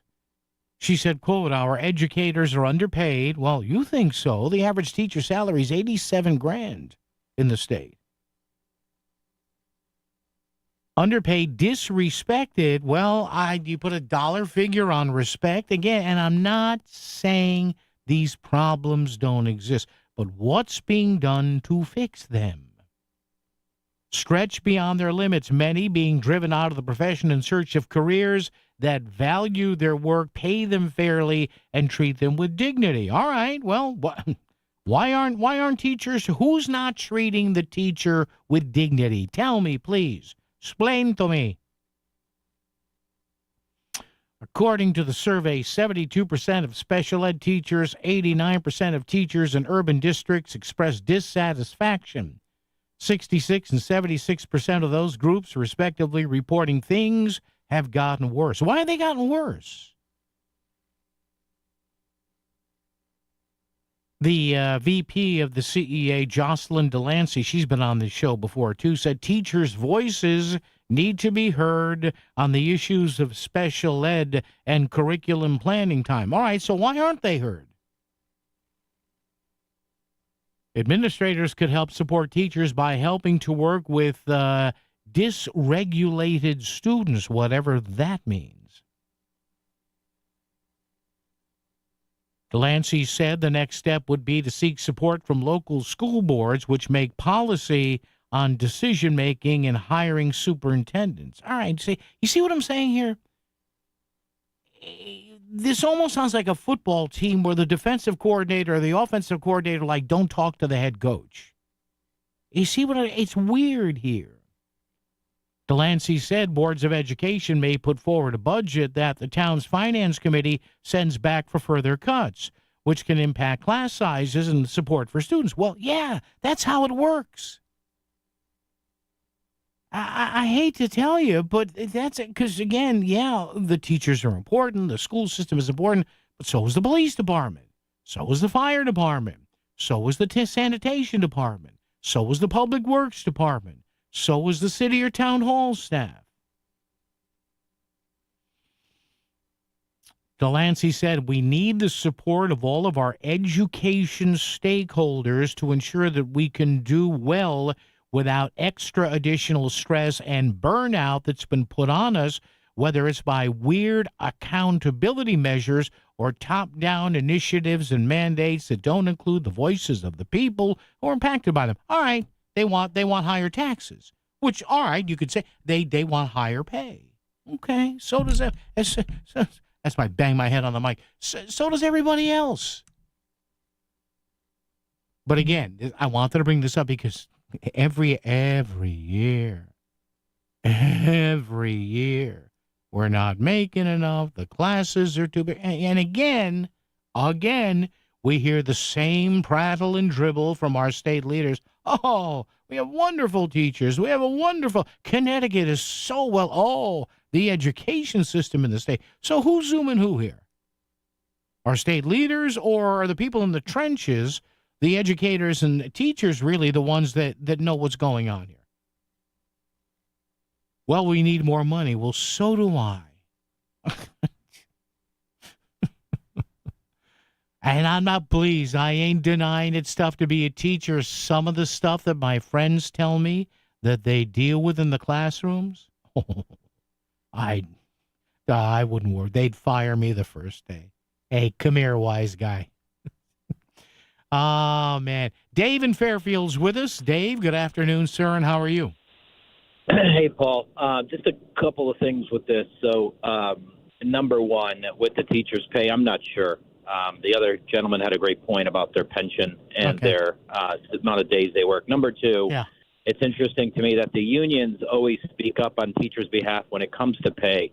They're not speaking out against the fact that they have to buy their own supplies, which is just disgraceful. Yeah. They're democratically controlled. We're in a democratically blue state. Why aren't the states funding more? Why aren't they pressuring these towns to fund more for supplies? It's ridiculous. And number three, the administrators making several $100,000, they probably could cut 40% of that staff, and you wouldn't miss a beat. And then number four, how many is part of the stress? Is it more inner city? Is it what towns is it from? Is it because there's more illegals, that there's a language barrier? Could be. What's the stress about? Are the kids not disciplined, which I suspect their parents aren't holding them accountable, and they blame the teachers when the kids just don't learn or they misbehave in school? It's just a different society altogether. It is. And Dave, thank you for the call. And yeah, I mean, I've heard friends of mine talk about that dynamic, and it's frustrating how just one or two students can, disrupt a school, or they're begging for a parent, at least one of them, to come in on parent-teacher night or conferences.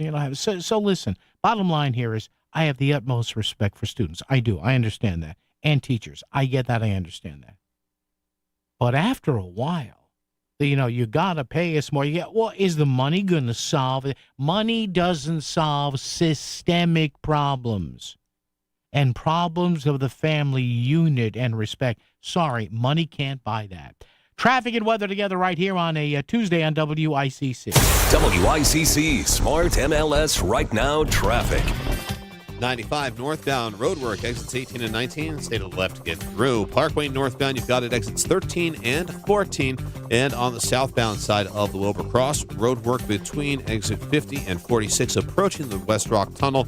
Stay to the right to get through. 825 connector northbound roadwork, exits 1 and 2, taking out 2 lanes. And Route 8 north and southbound roadwork between exits 14 and 21. On 84 westbound, you have an exit 7 and 6. Left lane is out. I'm Andrew Krause with WICC traffic. For this evening and tonight, a few scattered showers with a low in the mid-50s.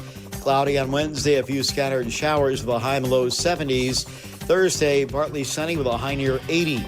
I'm meteorologist Paul Fiorek on WICC. The Huskies, the Nittany Lions, the Orange. Attention high school students. Tuesday, September 30th is the Southern Connecticut College and Career Fair. Meet admissions counselors from over 175 colleges and businesses. Explore your next step after high school.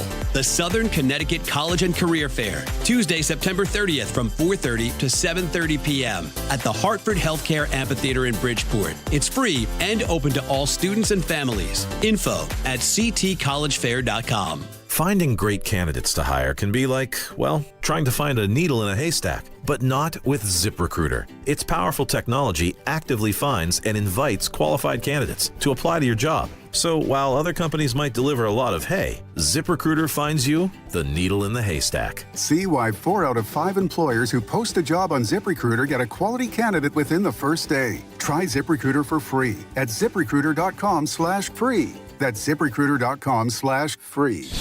Back to the news and talk. Thanks to Smart MLS. Smart Sellers Ask. Is my home on Smart MLS? The voice of Connecticut. WICC's 695.9.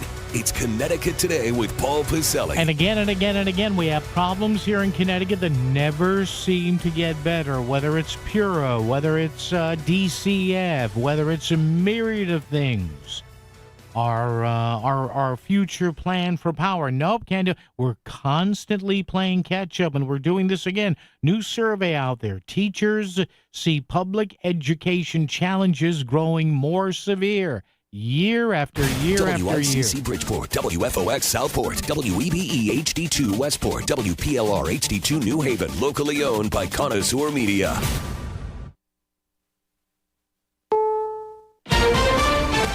Is CBS News on the Hour, sponsored by Progressive Insurance. I'm Cammie McCormick. 22-year-old Tyler Robinson is now facing state aggravated murder charges in the death of Charlie Kirk. Utah County Attorney Jeff Gray said he is also being charged with felony discharge of a firearm. The state is further alleging aggravating factors on counts 1 and 2 because the defendant is believed to have targeted Charlie Kirk based on Charlie Kirk's political expression and did so knowing that children were present and would witness the homicide. Gray says he will seek the death penalty. CBS's Anna Schechter reports Robinson will make a virtual court appearance later today, and his alleged confession could be key. Even though he's not cooperating with investigators, they can use that message coupled with DNA evidence, other information like the fact that his father said that he acknowledged being the one that pulled that trigger. FBI Director Kash Patel was before lawmakers today, where some of the questions focused on the investigation into Kirk's killing. CBS's Nicole Killian on Capitol Hill says there were also questions about the ouster of top officials at the FBI. Director Patel has defended his handling of the agency, pointing to significant decreases in violent crime and homicides, also citing some of the work that the agency has done here in D.C. and other cities to try to bring crime rates down. New Jersey Senator Cory Booker wasn't satisfied with Patel's answers. We know this is one of the few people we have seen in leadership positions, him and the deputy director, have no experience, none, zero, in the FBI whatsoever. Israel says its all-out offensive in Gaza City began today, as Robert Berger reports from Jerusalem. There is major bombing going on right now by the Israelis of Gaza City, but it's still going to take time for troops to move in. There are still hundreds of thousands of Palestinian civilians in Gaza City. President Trump is heading to London for a state visit. CBS's Vicki Barker. He and First Lady Melania will be greeted by Prince William and wife Kate, then formally welcomed by King Charles and Queen Camilla, with gun salutes and royal fanfare culminating in a white tie state banquet. There is heavy security in place. Oscar-winning director and actor Robert Redford has died. He was 89, known for films like All the President's Men and Out of Africa. When did you learn to fly? Yesterday. Clifford later went on to found the Sundance Institute and the Sundance Film Festival. On Wall Street, stocks are lower. This is CBS News. Sponsored by Progressive Insurance. We offer auto, home, and commercial auto insurance, plus a variety of business insurance options. Visit Progressive.com today. You're listening to Leaf Filter Radio, and the guru of gutter protection himself, Chris Coonahan, is here to take your most pressing leaf-related questions. Hey, everybody, Chris here. I understand we have Ron on the line. Ron, where are you calling from? Uh-oh. Ron, are you calling from a ladder? Well, I was. I wanted to ask Chris what I need to do to get my gutters ready to have leaf filter installed. Oh, Ron, you don't have to do anything. A Leaf Filter Trusted Pro will come out and clean out your gutters, realign and seal your gutters, and install Leaf Filter, America's #1 gutter protection system. So I didn't need to get on this ladder? Ron, Leaf Filter Trusted Pros are in your neighborhood and ready to help. Just visit leaffilter.com/deal to schedule your free gutter inspection and get up to 30% off. Thank goodness. What was that site? That's leaffilter.com/deal for your free gutter inspection today. See representative for warranty details. Promotion is 20% off plus a 10% senior or military discount. One discount per household. WICC 695.9. Voice of Connecticut Local News Update. Darien High School was closed today as police investigated a threatening social media post. Interim Superintendent of Darien Public Schools Eric Burns said that no other schools were mentioned and that the threat was specific to Darien High. All other schools in town remained open, and police did add extra patrols. Anyone with information is asked to contact Darien Police's Detective Division. Fairfield and Bridgeport will hold a joint news conference to discuss the installation of electric monopoles on Wednesday, September 17th at 11 a.m. at the Barnum Museum. The installation proposal from United Illuminating has been a subject of fierce debate between the energy company and local elected officials.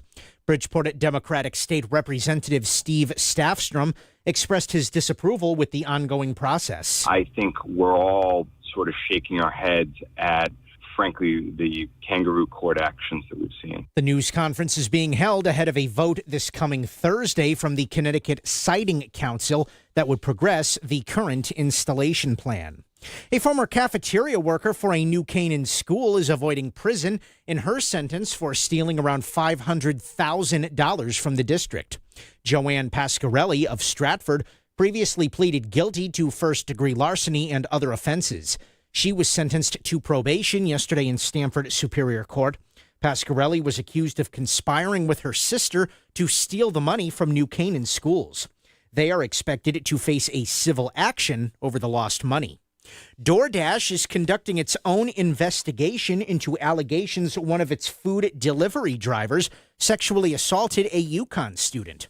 The female student told police that the driver lured her into his car while making a delivery at the Hilltop Apartments in Stores on Saturday. The victim says she was able to escape. DoorDash indicates that the driver accused in the case has been suspended from the platform. Police have not announced any arrests in the case at this time. And former UConn star Paige Beckers is this year's WNBA Rookie of the Year. League Commissioner Kathy Engelbert surprised Beckers with the news ahead of her appearance on the Jennifer Hudson Show on Tuesday. Beckers was selected with the first overall draft pick by the Dallas Wings.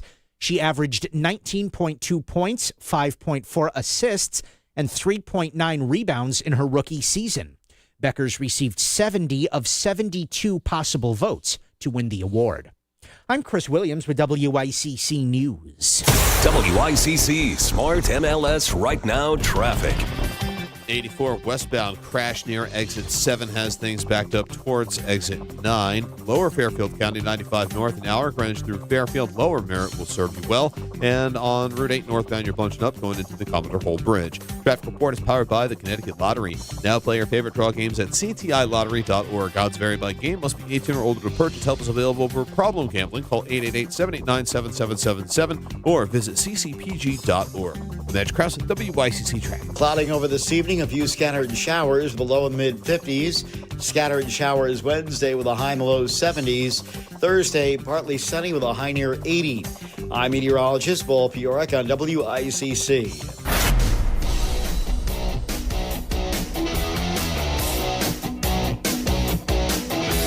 You're listening to Connecticut Today with Paul Piselli on WICC 600 and 95.9, the voice of Connecticut.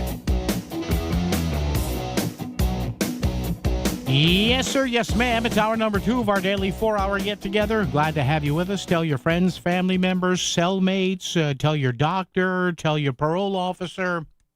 We're all here. The judge adjudicating your case. We're here Monday through Friday, having a good time talking about the news all over the state of Connecticut right here on what's aptly titled Connecticut Today. How about that, huh? Yeah. 203-333-9422, 333-WICC. I'd love to hear from teachers, and I know there are teachers who listen to the show, but then again, they're winding up their day here, Paul. Many of them can't call. Well, many of them can't, especially if you're retired. If you're a retired educator, paraprofessional, teacher, whatever, and you have some thoughts about your former line of work, your soon-to-be former line of work, your current line of work, your new line of work, being an educator. Love to get your thoughts on this. And this survey comes out every year. The two teachers' unions in the state, the Connecticut Education Association, the bigger one, of course, the local affiliate of the NEA, the National Education Association, and AFT, the American Federation of Teachers. Connecticut CEA puts out this survey called the 2025 Back to School Survey. Now, they say that teachers are concerned about a variety of issues, including student behavior, student mental health issues, having too little time to prepare, collaborate, and plan. How do teachers have too little time to collaborate, prepare, and plan? Isn't that an internal thing? Like, if I, and again, this is on a much smaller scale, but if I came to you guys and gals every year, and this is my 6th year doing the show or something like that, and I said to you, geez, I love doing the show here, but gosh darn it, I just don't have time to plan. Or to collaborate or work with my bosses here at Connoisseur. After about the second or third time, wouldn't you be saying, hey, well, wait a minute, Paul, is it you or is it the bosses? Is it what your corporate? You know what I mean? And I feel bad for teachers because we hear the same stuff over and over and over again. So what gives? CEA President Kate Diaz said in a statement, the problems in our schools are growing more and more severe, and the teachers' calls for action are being ignored. Why are they being ignored?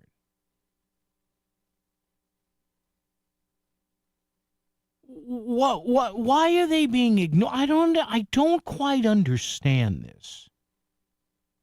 203-333-9422, 333-WICC. And by the way, I understand if you're a teacher, you may not want your voice on the radio. I understand it. 203-333-9422, 333-WICC.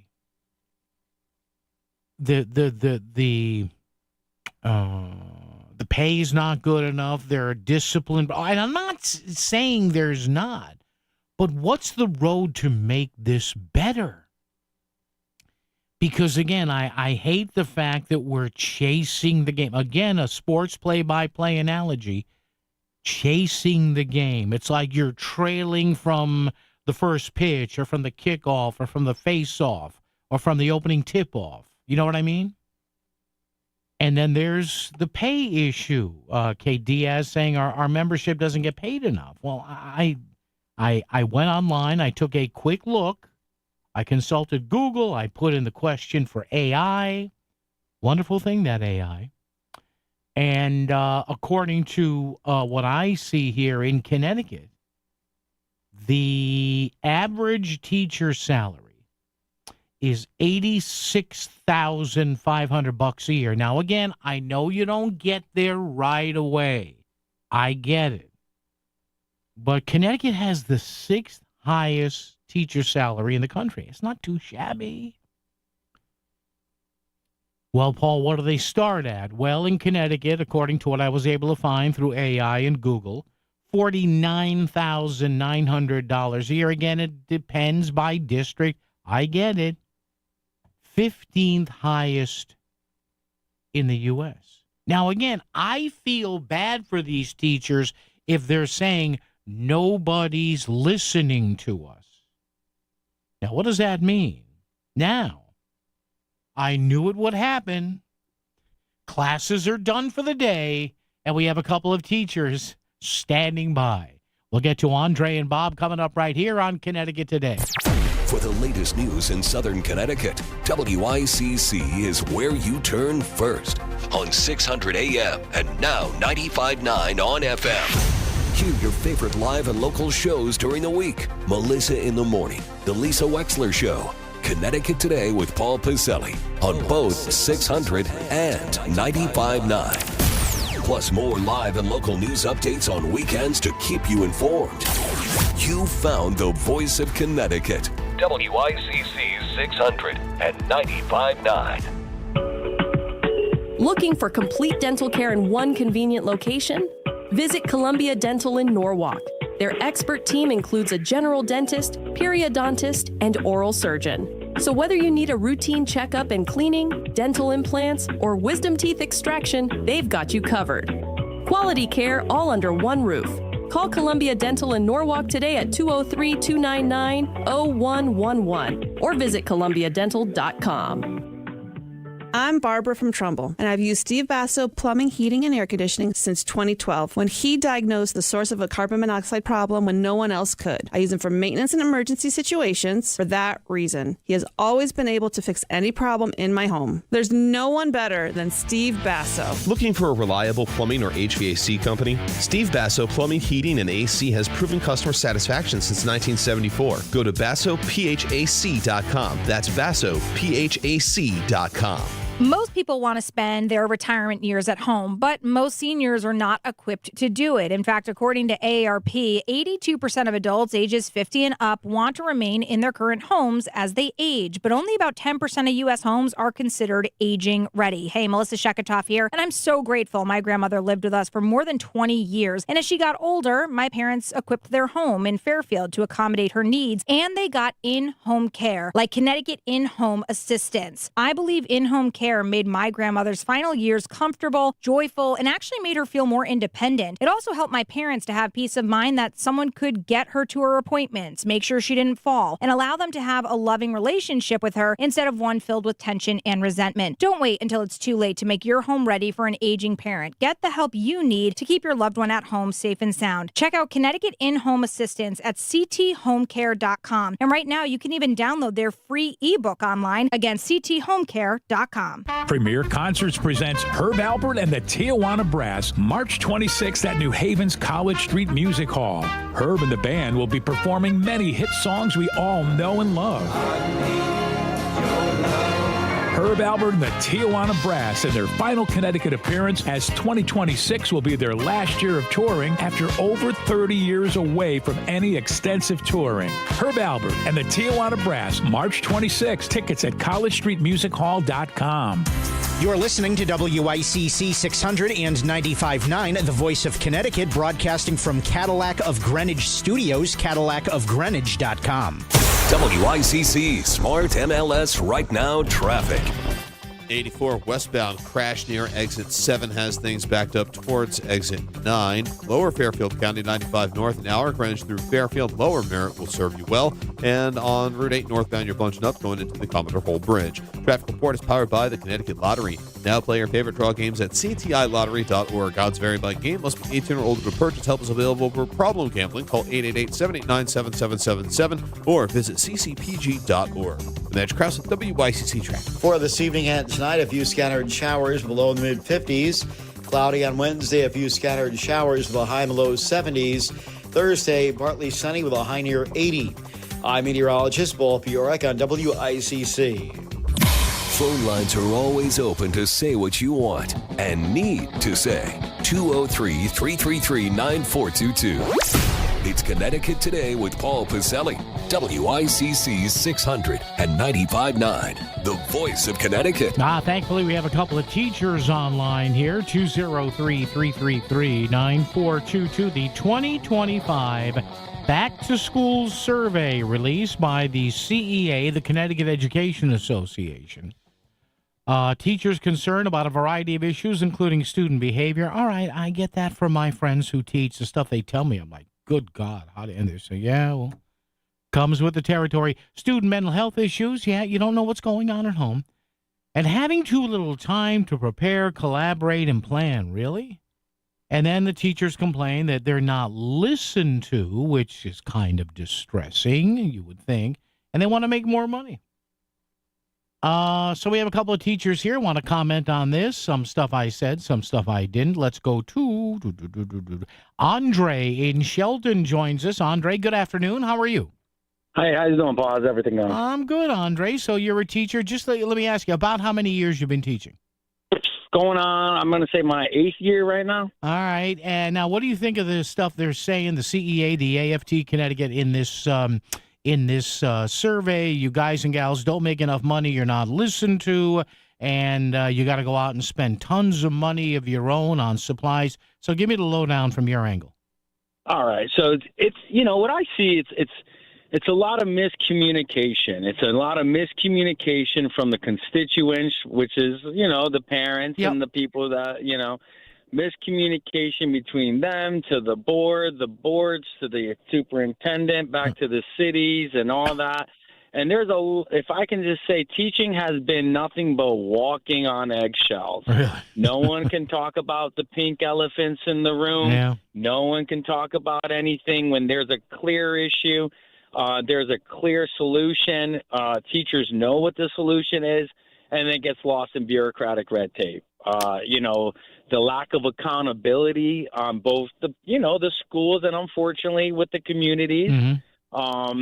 The lack of accountability in districts where they'll hire a superintendent and the superintendent's gone within a couple of months and has a big fat severance check, and we're left with the loophole in the leadership. There's a lot of things like that. And then it also, I had an open house the other day, and I was telling parents, whether you like it or not, your students saw something on social media that they shouldn't have seen. Yeah. I have a unique experience. I'm also a combat veteran. Okay. And I've had students come up to me in the class, and if I would have think about doing this when I was a child or a student, hey, mister, you seen this guy getting this happened to him? You seen this girl on the train? And it's every student coming, random student, the jock, the nerd, the smart kid, the kid who talks about, all of them are doing this. And if I did this when I went to school in 2000s, I'm getting a psychiatric appointment. I'm getting I would never think about showing my teacher what these kids are showing me. And they have they're just lost. There's empathy, the desensitization. That's, I think, where most teachers are coming from. Yeah. Again, the elephant in the room is the idea from some of these big districts is that you're there to babysit our child so we can go to work. And it's that type of mentality is the same mentality a lot of parents have from kindergarten to 12th grade. Wow. So when you start to try, I have parents, well, don't you take the phone? No, it's not my phone. You bought the phone, not me. Things like that. They want you to take the phone. Yeah, how's that going to work? They want you to be parent. Yeah. And, I'm not. There's a lot of these younger parents and parents who are disconnected and generationally, maybe immigrant parents and things like that. I teach secondary ed, so 7th through 12th grade. Okay. And there's a clear disconnect. There's a clear, willful ignorance, a blissful ignorance on the family's parts, and there's a a clear disconnect of what their student is exposed to. Andre, final question for you. How is attendance usually at parent-teacher conferences in your city? Oh, boy. Bad question. Sorry.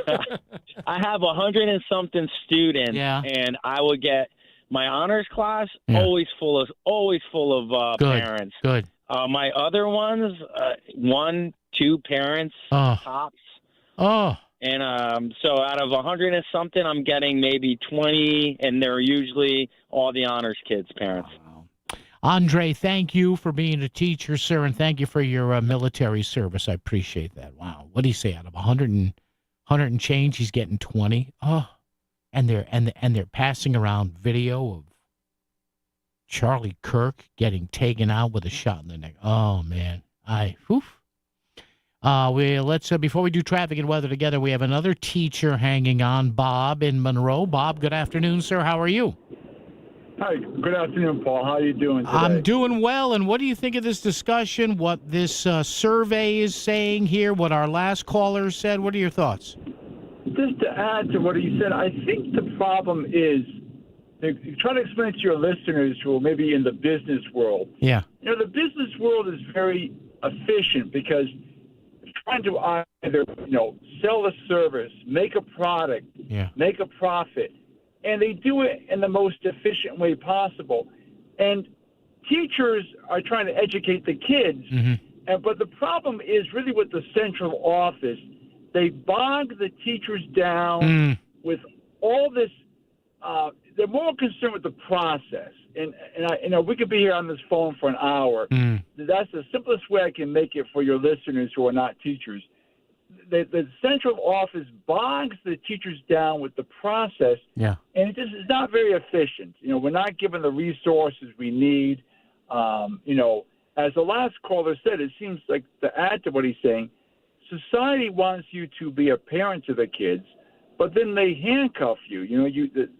Society also says, well, don't discipline the kids. And central office will say, we don't want our discipline numbers to be too high, so let's try some restorative justice techniques.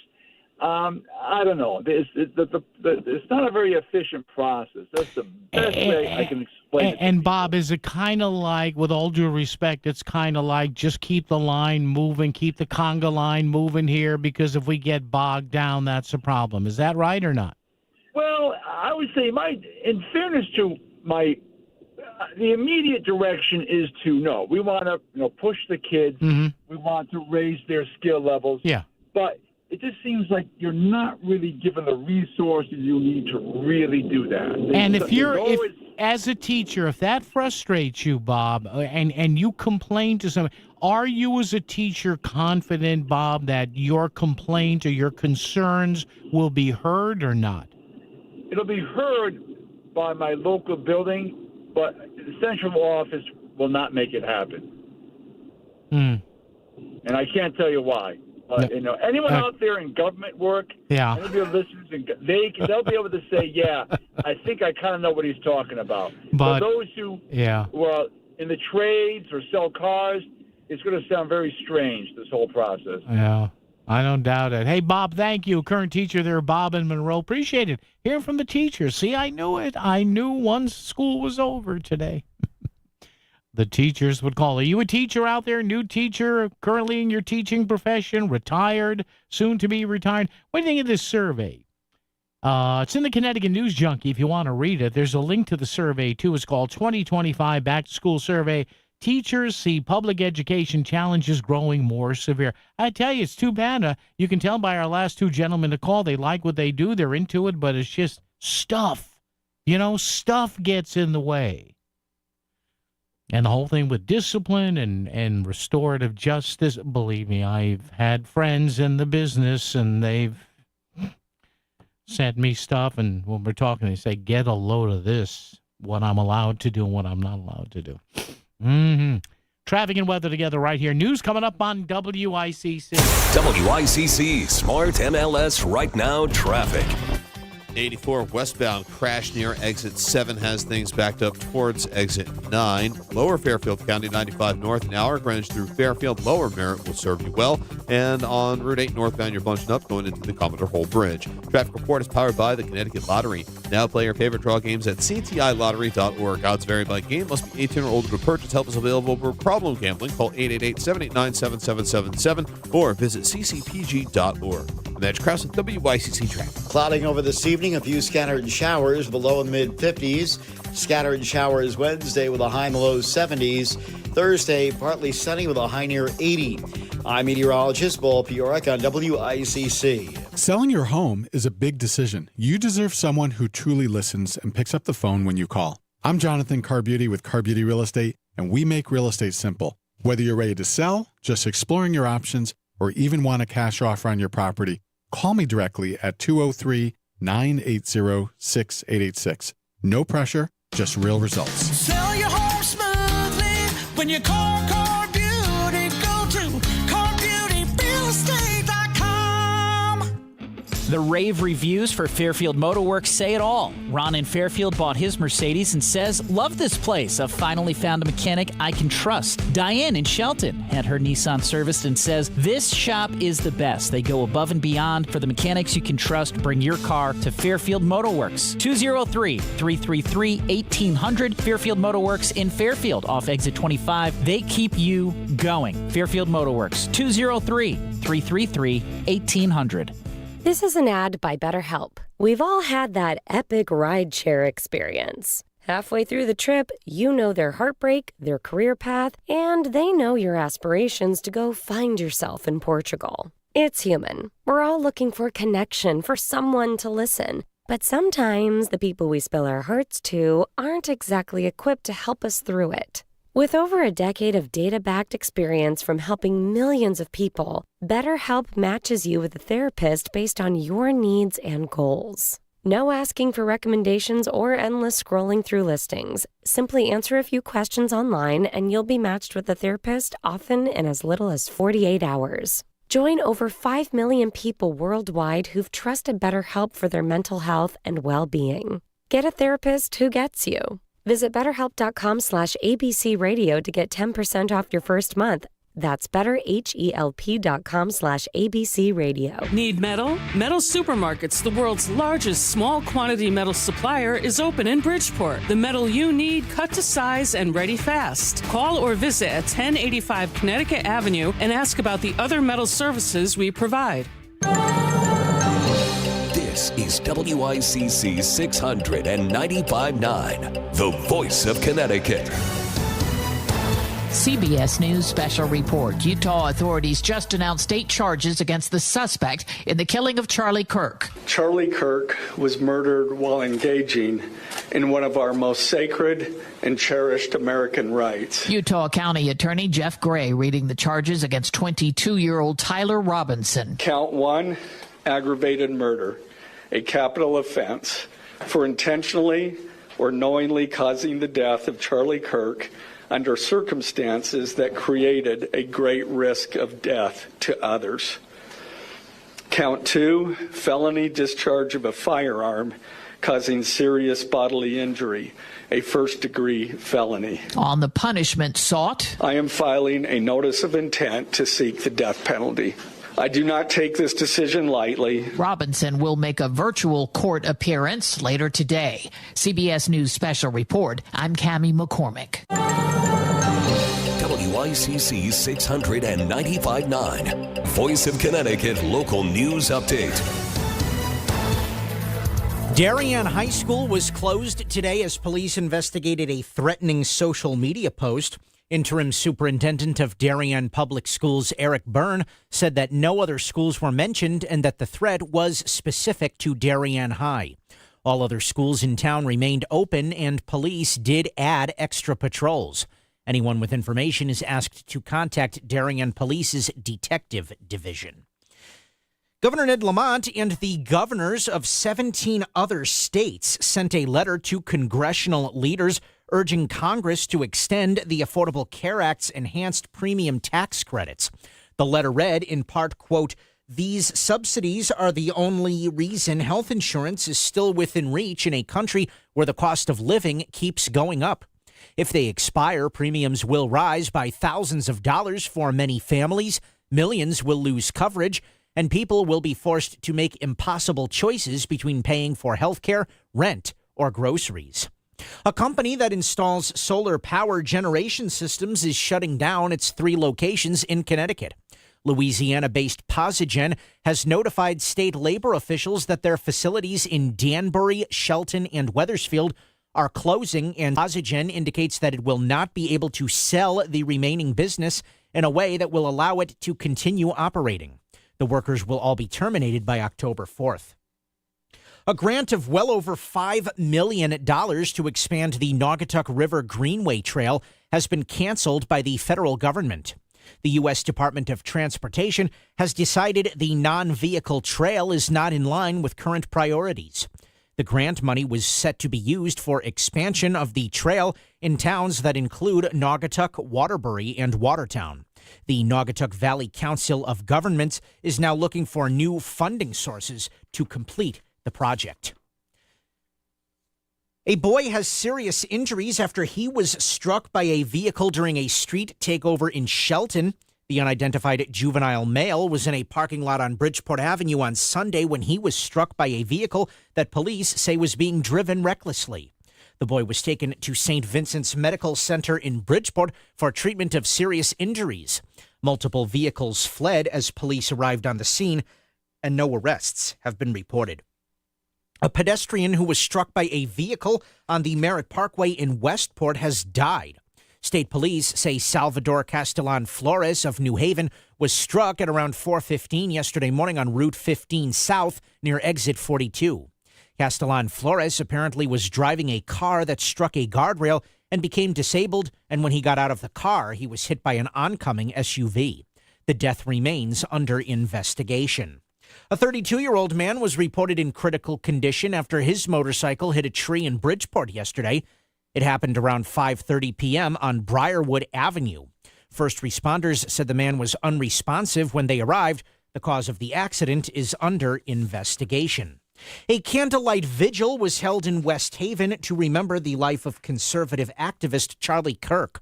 Over 100 people attended the event last night on the city green that was organized by the Democratic and Republican parties in West Haven and Milford. This was one of many events being held in the state and across the country to celebrate Kirk's life after he was shot and killed last week in Utah. Organizers say the parties wanted to hold a unified event to show that debate and talk are the way to solve disputes. The Fairfield Representative Town Meeting has issued a statement on the controversial comments made by RTM Representative Melissa Longo. Longo made a Facebook post this past Thursday regarding the assassination of conservative activist Charlie Kirk that echoed many of Kirk's more controversial opinions and included profanity. In the statement, the RTM said in part, quote, "We call on all elected officials and leaders at all levels to embrace civility in our public discourse and online interactions." RTM Minority Leader Jeff Steele called Longo's comments shocking. I think right now we all need to take a step back and think about how we communicate with one another, how we communicate publicly, not only in person, but also, behind our keyboard, in social media, and in online communication. We really need to think about this because it's all about the tone and what we say and the words we choose when we communicate. Today is National Voter Registration Day, the goal being to get more residents ready for Election Day in November. It's not enough to just get registered. Today is also meant for people to mark their calendars for Election Day, make a plan to get your vote in, and know what races are happening and who is on the ballot. For any voter information, check out myvote.ct.gov. Fairfield Republican State Senator Tony Wong is calling on the Fairfield Board of Selectmen to set a date for the upcoming special election for First Selectman. I'm calling for the Board of Selectmen to choose November 4th for the First Selectman special election in conjunction with the municipal election that is part of the general election. Senator Wong will be running in this election against current Democratic First Selectwoman Christine Vitale. Ironically, That decision includes my opponent, Christine Vitale, who will vote on the timing of the very election in which she is a candidate. The Fairfield Town Charter states that the special election must be held no later than February of 2026. Senator Wong has also requested a series of debates to be held before the election. And Trader Joe's is planning to open 2 more stores in Connecticut. One will be on Skiff Street in Hamden, and the other will reportedly be on Bridgeport Avenue in Shelton. NBC Connecticut has not reported new information being released regarding when the stores will open. I'm Chris Williams with WICC News.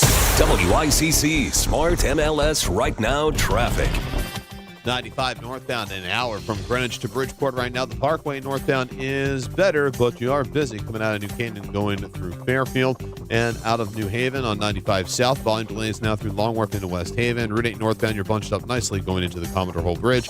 And on 84 eastbound, some extra cars making their way through Newtown. And that's Krause with WICC traffic. For this evening and tonight, a few scattered showers below in the mid-50s. Cloudy on Wednesday, a few scattered showers with a high in the low 70s. Thursday, partly sunny with a high near 80. I'm meteorologist Paul Fiorek on WICC. If Trumbull is talking about it, so is Paul. Connecticut Today with Paul Piselli on WICC 600 and 95.9, the voice of Connecticut. And again, before we shift gears here, love to hear from a couple of more folks who are teachers out there, current teachers, retired teachers, new teachers, soon-to-be retired teachers. The average teacher's salary in Connecticut, about $86,500 a year. That's according to stuff I've been able to get with AI and with Google and Grok and all that. That is number 6 in the U.S. Starting pay in Connecticut, $49,900, so roughly $50,000. That's 15th in the U.S. Now, one thing that came out of this new survey, I guess this is an annual survey that the Connecticut Education Association, the CEA, does, the 2025 back-to-school survey. Teachers are concerned about a variety of issues. We just heard from a couple of teachers there saying, hey, you know, these two gentlemen both said, hey, we love what we do, but, you know, sometimes the process, what we're told to do, what we can or can't do. So what do you think? And by the way, if you don't want to come on the phone with me on the air because people may recognize your voice, and I'm serious about that, you can always text me anytime, any day, 24/7, 365. Sometimes I got to turn the screen off, but you know what? 203-333-9422, 333-WICC. Talk or text. Hey, Paul, I'm in the trades, and I can tell you right now, that company, all right, I don't want to name these names here, and they're using metrics based on a point system. They assign a value to every survey with customer feedback. Everything is factored in. Okay, well, yeah, I mean, that's, I guess, what he's aligning the teaching profession to be. Some bean counter with a PhD is going to decide how efficiently I can work. No idea what we actually do, and that goes for teachers, trade pros, everything. All right, so this person said, yeah, he's not surprised. He or she is not surprised, I should say, at upper levels of management, even in the teachers' realm here of kind of being this disconnected from what's actually going on in the classroom. Man, that must be frustrating. Bob in Trumbull's with us. Bob, good afternoon. How are you? All right, Reverend Paul. Yes. Yeah, teachers. Yeah. It's financially it's a good gig. Yeah. Not only is it they only work 180 days. Mm-hmm. You asked about planning time. They do get a planning period every day. Yeah.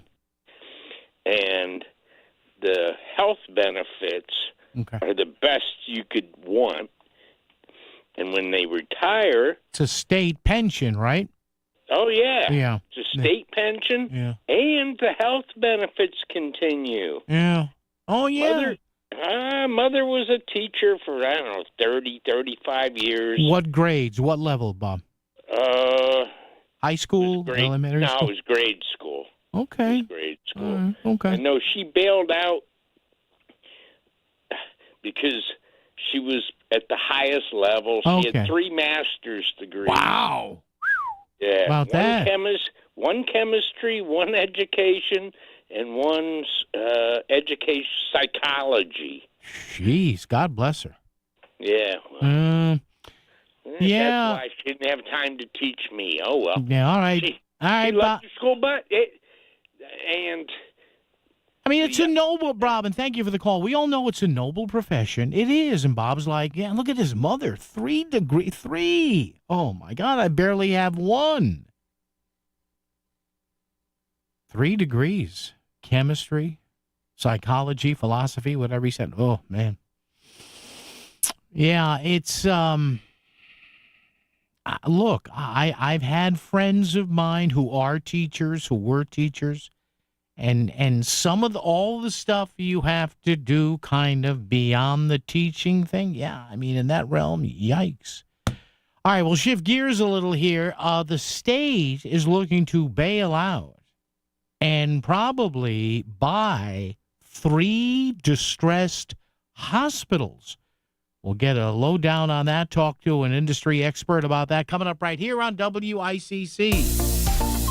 Hey, it's Melissa Shekachov, host of Melissa in the Morning here on the Voice of Connecticut. I want to tell you about MADE, a leadership series of events I've been hosting with the Department of Economic and Community Development and the Connecticut Business and Industry Association. MADE is designed to equip Connecticut's industry professionals with the connections, resources, and insights necessary to create opportunity in today's business landscape. Topics included so far: how to attract and keep top talent, and innovation, and the advancements right here in Connecticut. Don't worry, though, if you've missed it, check out what we've learned on the podcast at voiceofct.com. The next MADE series will focus on reputation and how your business can stand out. If you want to stay ahead of the curve in business and build game-changing connections, you need to listen to the podcast. It's on voiceofct.com, and join me at the next MADE event. Details coming soon at connecticutmade.com. I'm still going for it, even with higher stroke risk from atrial fibrillation, an irregular heartbeat not caused by a heart valve problem. Over a 3-year study, Eliquis apixaban tablets reduce stroke risk better than warfarin, and over 97% of Eliquis patients did not experience a stroke. A first stroke occurred in 2.9% of warfarin patients versus 2.3% of Eliquis patients. Don't stop prescription Eliquis without asking your doctor. Stroke risk may increase. Eliquis can cause serious and potentially fatal bleeding. Don't take if you have an artificial heart valve, abnormal bleeding, or antiphospholipid syndrome. While taking, you may bruise more easily or bleed longer. A spinal injection increases blood clot risk, which may cause paralysis. Get medical help right away for unexpected bleeding or bruising, or back pain, tingling, numbness, muscle weakness, or incontinence. Aspirin products, NSAIDs, SSRIs, SNRIs, and blood thinners increase bleeding risk. Tell your doctor about planned medical or dental procedures. Learn more at Eliquis.com or call 1-855-ELIQUIS. WICC Smart MLS Right Now Traffic. 95 northbound, an hour from Greenwich to Bridgeport right now. The Parkway northbound is better, but you are busy coming out of New Canaan going through Fairfield and out of New Haven on 95 south. Volume delays now through Long Wharf into West Haven. Route 8 northbound, you're bunched up nicely going into the Commodore Hole Bridge. And on 84 eastbound, some extra cars making their way through Newtown. And that's Krause with WICC traffic. Clouding over this evening, a few scattered showers, below in the mid-50s. Scattered showers Wednesday with a high in the low 70s. Thursday, partly sunny with a high near 80. I'm meteorologist Paul Fiorek on WICC.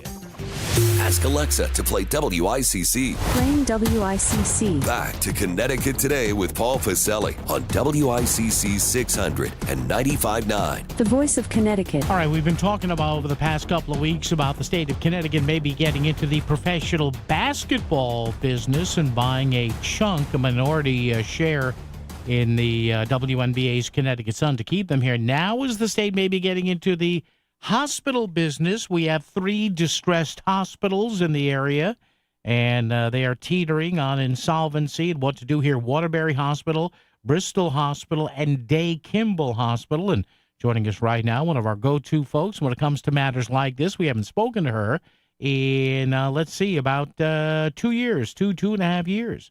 says here. So joining us right here from Quinnipiac University is Professor Angela Maddie to talk about all this. Hey, Professor, good afternoon. It's Paul again. Great to have you back. How are you?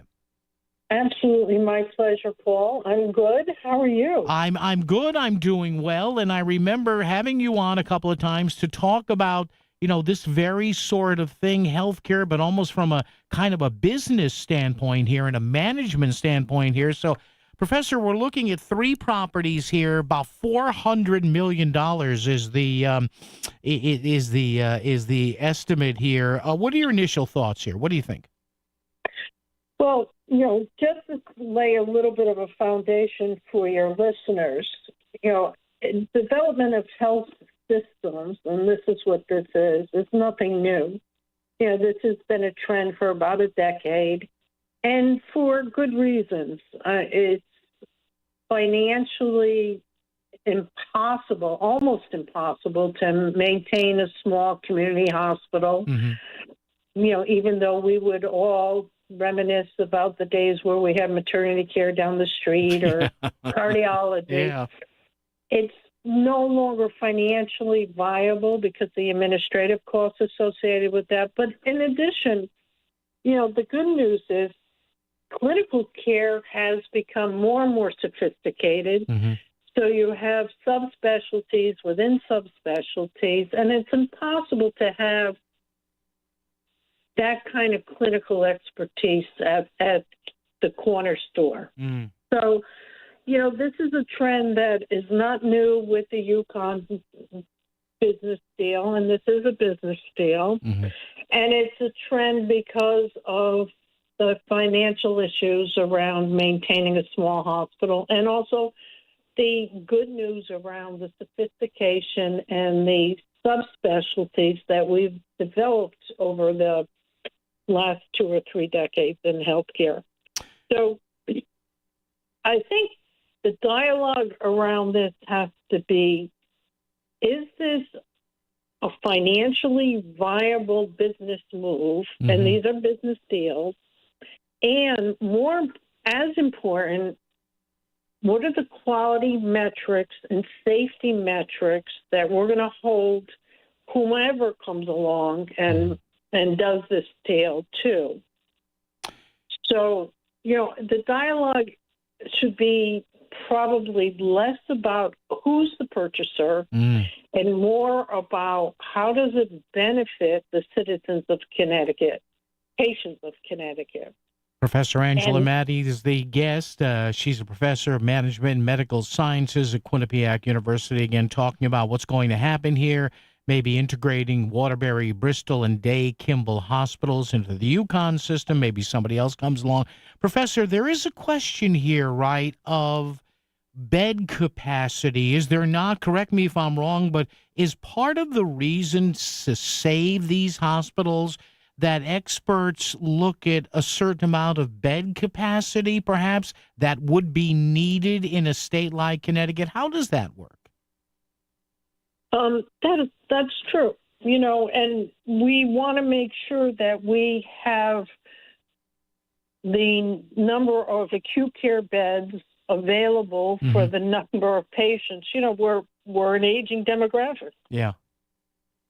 And we're an aging demographic with longer lifespans.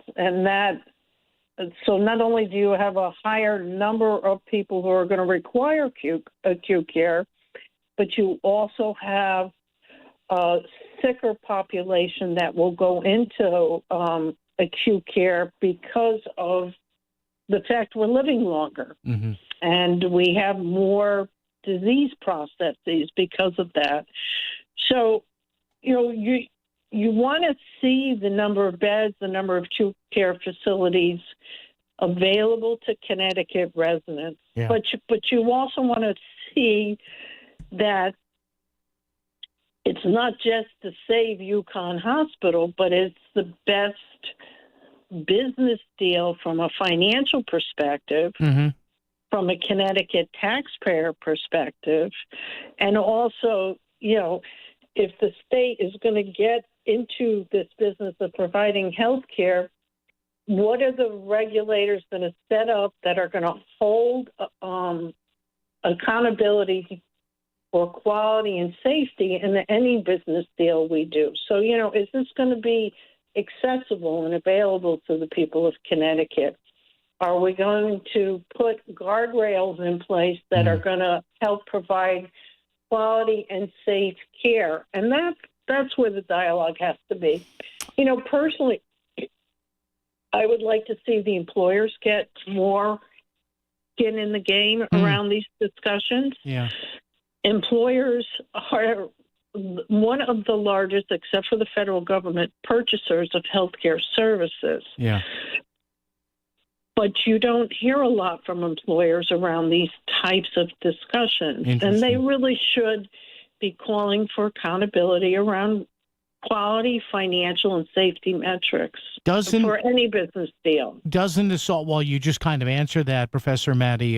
So obviously, obviously everything comes down to dollars and cents, but, in doing stories like this over the year, there's so many conflicting things that I hear in talking to experts like you and other people with the cost of care and Medicaid reimbursements and Medicare reimbursements and equipment costs and whether or not it's for-profit or completely non-profit. So you're right. I can see where, you're saying, you meaning people are saying, yeah, $400 million up front, but that's really before the nitty-gritty begins. I'm making sure this could work, correct?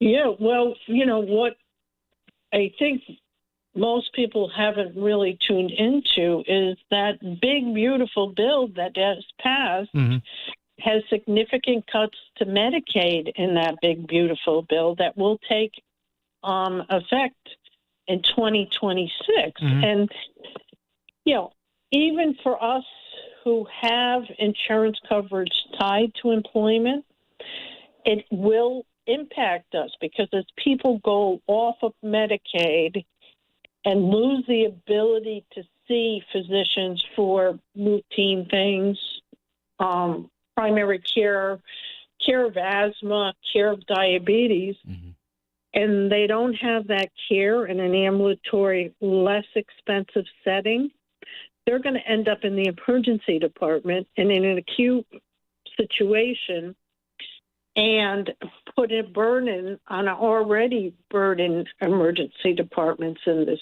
state. We're seeing that now, aren't we? I hear that from health officials all the time, and I read stories on the air about a lot of people, for better or for worse, are using ERs as kind of walking clinics, right?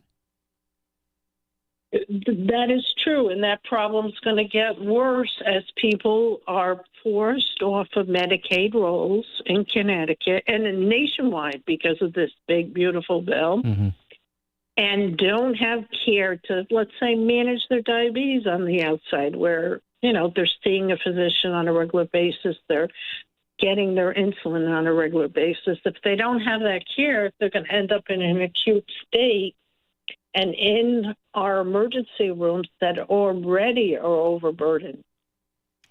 Well, we'll watch all of this. Once again, thanking Professor of Management and Medical Sciences at Quinnipiac University, Professor Angela Maddie, with her take on what the state is thinking of doing, maybe spending up to $400 million to buy and get into the Yukon Health System, Waterbury, Bristol, and Day Kimball hospitals. Professor Maddie, good to have you back on the show. Thank you so much, and hopefully we can chat down the road. Appreciate the time.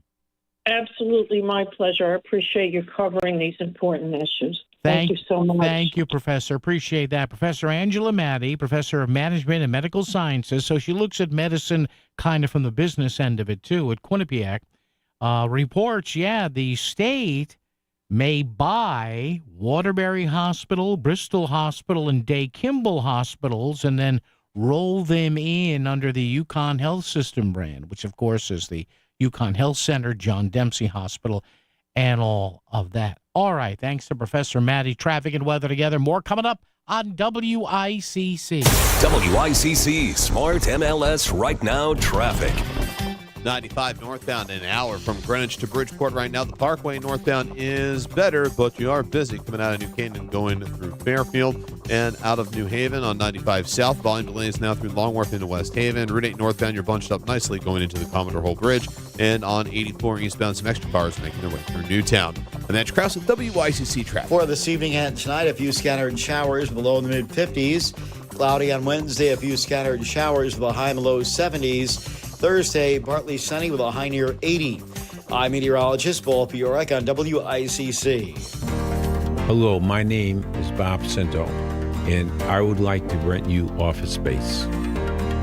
The reason we've done so well is that we put our tenants in front of everything else we do. Your growth is my growth. Your success is my success. And I would love to show you some beautiful properties if you should need space. Thank you. Start online, scinto.com.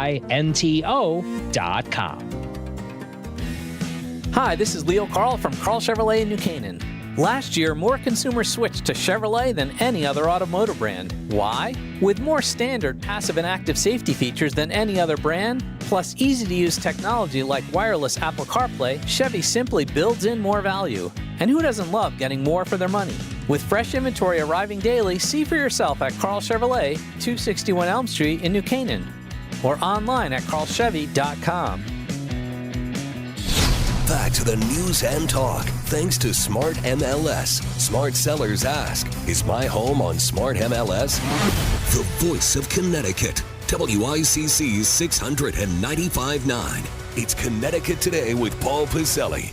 Once again, thanks, Professor Angela Maddie, Quinnipiac University, talking about this proposed state. Listen, state says we need hospital coverage in certain areas. So I guess the thought is here, at least according to what the state is saying, you simply cannot allow 3 major hospitals here to go belly up.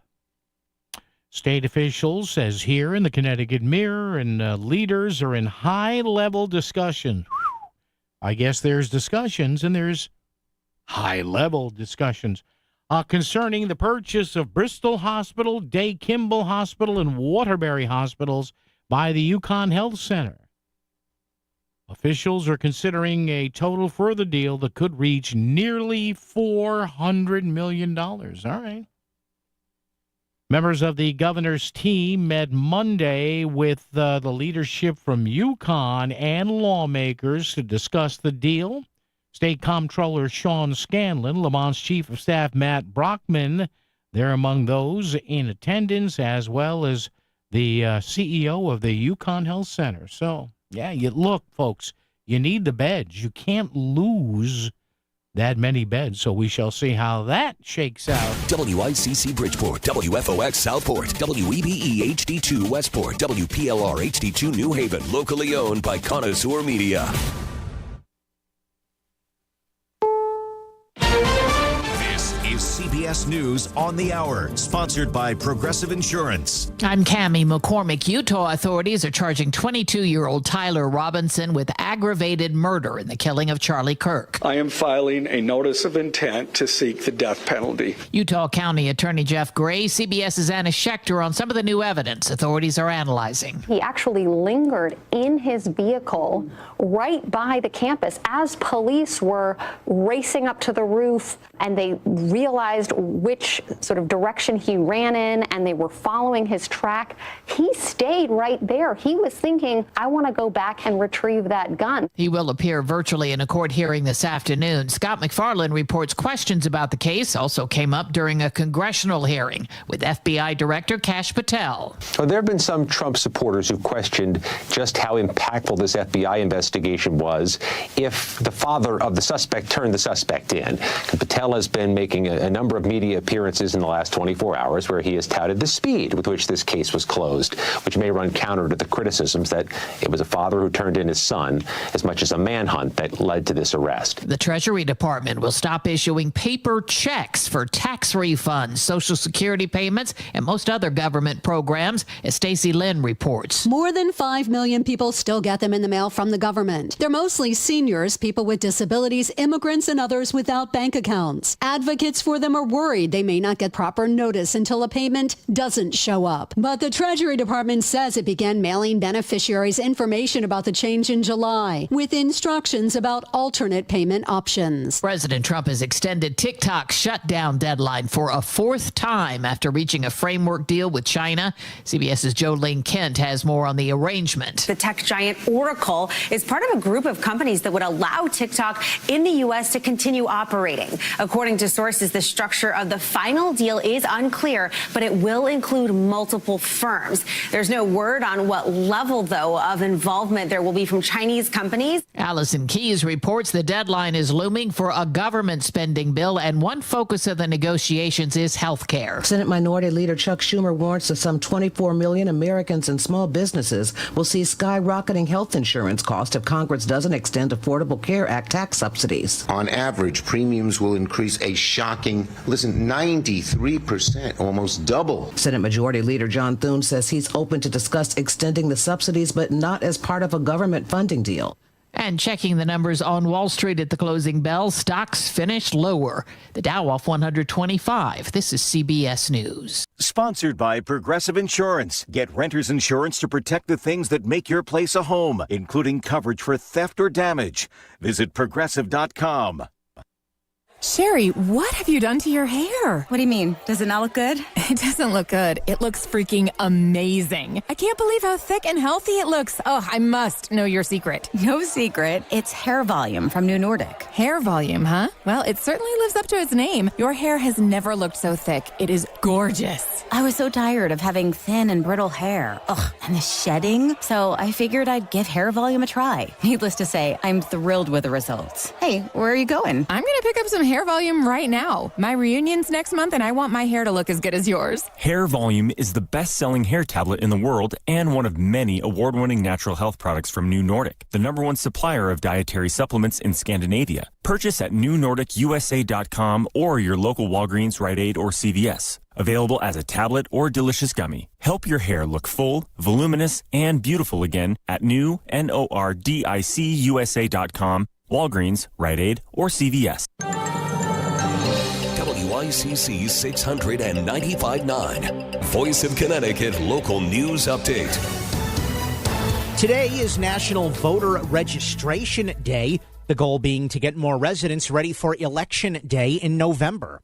It's not enough to just get registered. Today is also meant for people to mark their calendars for Election Day, make a plan to get your vote in, and know what races are happening and who is on the ballot. For any voter information, check out myvote.ct.gov. Fairfield Republican State Senator Tony Wong is calling on the Fairfield Board of Selectmen to set a date for the upcoming special election for First Selectman. I'm calling for the Board of Selectmen to choose November 4th for the First Selectman special election in conjunction with the municipal election that is part of the general election. Senator Wong will be running in this election against current Democratic First Select woman Christine Vitale. Ironically, that decision includes my opponent, Christine Vitale, who will vote on the timing of the very election in which she is a candidate. The Fairfield Town Charter states that the special election must be held no later than February of 2026. Senator Wong has also requested a series of debates to be held before the election. And former UConn star Paige Beckers is this year's WNBA Rookie of the Year. League Commissioner Kathy Engelbert surprised Beckers with the news ahead of her appearance on the Jennifer Hudson Show on Tuesday. Beckers was selected with the first overall draft pick by the Dallas Wings. She averaged 19.2 points, 5.4 assists, and 3.9 rebounds in her rookie season. Beckers received 70 of 72 possible votes to win the award. I'm Chris Williams with WICC News. WICC Smart MLS Right Now traffic.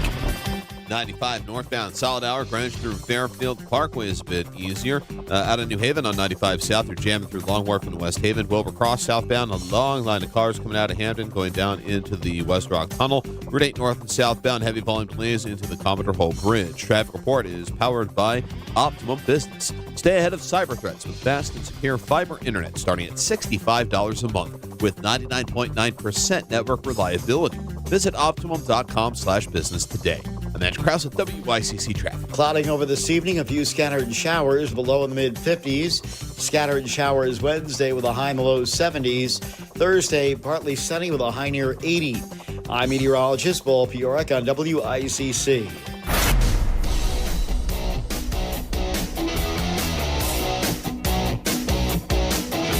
You're listening to Connecticut Today with Paul Piselli on WICC 600 and 95.9, the voice of Connecticut. Ah, yes, our old pal, Commodore Hull. Wonder if old Isaac ever realized at any time in his life here on Earth that he'd have a bridge in a Connecticut Valley city and town named after him. Just wondering here. It's the idle things I think about as we head into hour number 3 of our 4-hour get-together, Monday through Friday, 2 to 6 right here at 203-333-9422, 333-WICC. Talking, before we shift gears here, we're talking about a new survey, and we see these surveys every year. This is the 2025 Back-to-School Survey, not surprisingly, from the Connecticut Education Association, the larger of the two school unions here in the state, the other one AFT Connecticut, but again, I think they both kind of talk in unison here. Kate Diaz, the union head, being quoted here extensively in the Connecticut Mirror and other spots, this in the Connecticut News Junkie as well. She says, quote, our educators are underpaid, disrespected, and stretched beyond their limits, many being driven out of the profession, looking for careers that value their work, pay them fairly, and treat them with dignity. Now, we've talked to a couple, 3 teachers on the show here today who, have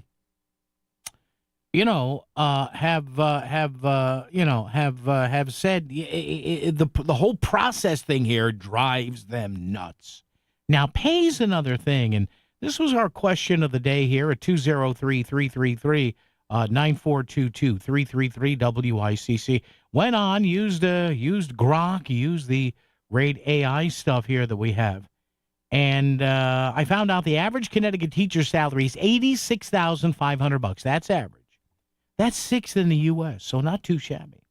Starting pay in Connecticut, a little lower, 15th in the U.S., $49,900, so basically $50,000. So I asked the question, should teachers, both starting and with experience, make more? All right? That's always a point of contention amongst teachers, non-teachers, and other municipal employees. Chris Williams, as he does at this time every day before we shift gears, he goes through the answers on our question, picks out the ones that don't have expletives and obscenities, and he comes up with the following. Marcello said, with what they go through, yes. Karen disagreed, saying that's a decent pay for less than 200 days a year of work. No, from Mark, the average teacher works about 190 days a year. The average white-collar worker works about 235. With 10 holidays and 3 weeks vacation, their pay is more than adequate. Another Mark said, hell no, for what people pay in taxes, you raise it, they will just care less. So I can see them driving Beamers and Mercedes. Francelis says too much to indoctrinate children and complain. Oh, boy. And JP says, wasn't there a news story recently about how a brand new Connecticut high school graduate was starting UConn, but she's illiterate? Yeah, that's, thank you. That's a separate issue, but yeah, that was in Hartford, and I believe her family still has now a lawsuit against the city, yes. That case is still being adjudicated. A young woman who basically had to memorize a lot of stuff and, yes, was functionally, I believe, illiterate when she graduated. All right, so we'll put that to bed for the moment. Thank you, folks. The question's going to stay there, though, so you can jump on at any hour of the day or night. If it's bothering you that much at 3 in the morning, go to our Facebook page at Voice of CT, facebook.com/Voice of CT, and answer that question. Now, speaking of things that bother people, including me, have you noticed the kids, the youngins, buzzing around on all these new motorized vehicles? Our buddy, our pal Jim Cameron, standing by to talk about the latest deal with these e-bikes, these e-scooters, and even powered skateboards.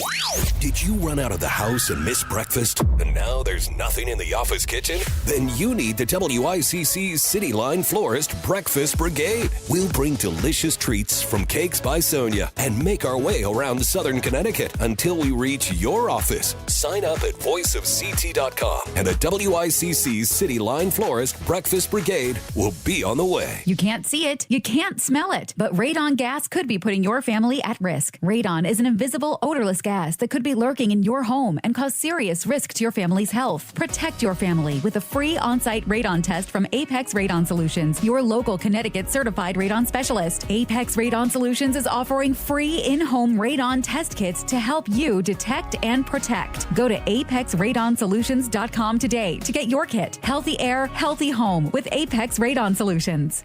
Fall is here, and so is the flavor you've been waiting for. Frank Pepe Pizzeria Napolitan's Patata Rustica Pizza is back. Baked on their legendary coal-fired crust, topped with mozzarella, seasoned potatoes, bacon, their 3-cheese blend, and a touch of pecorino romano, finished with olive oil. It's comfort by the slice. Cozy up to fall today at any Frank Pepe Pizzeria Napolitan location. Frank Pepe Pizzeria Napolitan, celebrating 100 years of Abits. FrankPepePizzeria.com. You've heard the term fall cleanup, and now make sure that getting your trees assessed on your property is part of the to-do list. Hey, Melissa Sheketoff here, and I've told you all about working with K&J Tree Service and having a free tree risk assessment done. My friend Mark over at K&J came out to our home back in the spring, and he identified a couple of trees that could be a real problem. We didn't have to remove the trees, but we did do some work to make sure they weren't going to be an issue if the next storm hit and caused destruction. Right now, as the seasons are changing, it is the perfect time to give your trees the care they deserve. At K&J Tree Service, they're offering a limited time 10% discount on all services to help you prepare your landscape for the winter months ahead. Whether you need pruning, trimming, or complete tree removal, their team of skilled professionals is ready to enhance the beauty and safety of your property. Don't wait until it's too late. Call them directly at 203-248-TREE or schedule an appointment at kjtreeservice.com. Take advantage of the incredible offer right now at K&J Tree Service. Go to kjtreeservice.com. Center Stage Theater in Shelton presents the musical Little Women, September 19th through 28th. This heartfelt adaptation of Louisa May Alcott's beloved novel follows the adventures of the 4 March sisters, Jo, Meg, Beth, and Amy, as they grow up during the Civil War. The show explores love, family, and finding one's voice through emotion and the powerful soundtrack of the show. For tickets, visit centerstageshelton.org. Enjoy high-quality entertainment close to home at one of Connecticut's most beloved community theaters. You're listening to WICC 600 and 95.9, the voice of Connecticut, broadcasting from Cadillac of Greenwich Studios, CadillacofGreenwich.com. WICC Smart MLS Right Now Traffic. 95 northbound, solid hour, Greenwich through Fairfield. Parkway is a bit easier. Out of New Haven on 95 south, you're jamming through Long Wharf and West Haven. Wilbur Cross southbound, a long line of cars coming out of Hampton, going down into the West Rock Tunnel. Route 8 north and southbound, heavy volume delays into the Commodore Hall Bridge. Traffic report is powered by Optimum Business. Stay ahead of cyber threats with fast and secure fiber internet starting at $65 a month with 99.9% network reliability. Visit Optimum.com/business today. I'm Andrew Krause at WICC Traffic. For this evening and tonight, a few scattered showers below in the mid-50s. Cloudy on Wednesday, a few scattered showers with a high in the low 70s. Thursday, partly sunny with a high near 80. I'm meteorologist Paul Fiorek on WICC. On your laptop, on your smart speaker, and even on your radio. No matter where or how you listen, you've got Connecticut Today with Paul Piselli on WICC 600 and 95.9, the voice of Connecticut. So like me a few months ago, maybe a year and 6 months ago, whenever these things came out, you know, I'm driving around saying, oh, look at the kid on that skateboard, but he's going really fast. Oh, look at the kid on that bike or that youngin' over there on that, on that scooter. Like, wait a minute. What's going on? Well, yeah. There are a lot more electrified vehicles out there with a lot of young folks on them, and now they're kind of buzzing around a lot of cities and towns. So, yes, your eyes are not deceiving you. They look like regular scooters. They look like regular skateboards and bikes, but they go a heck of a lot faster.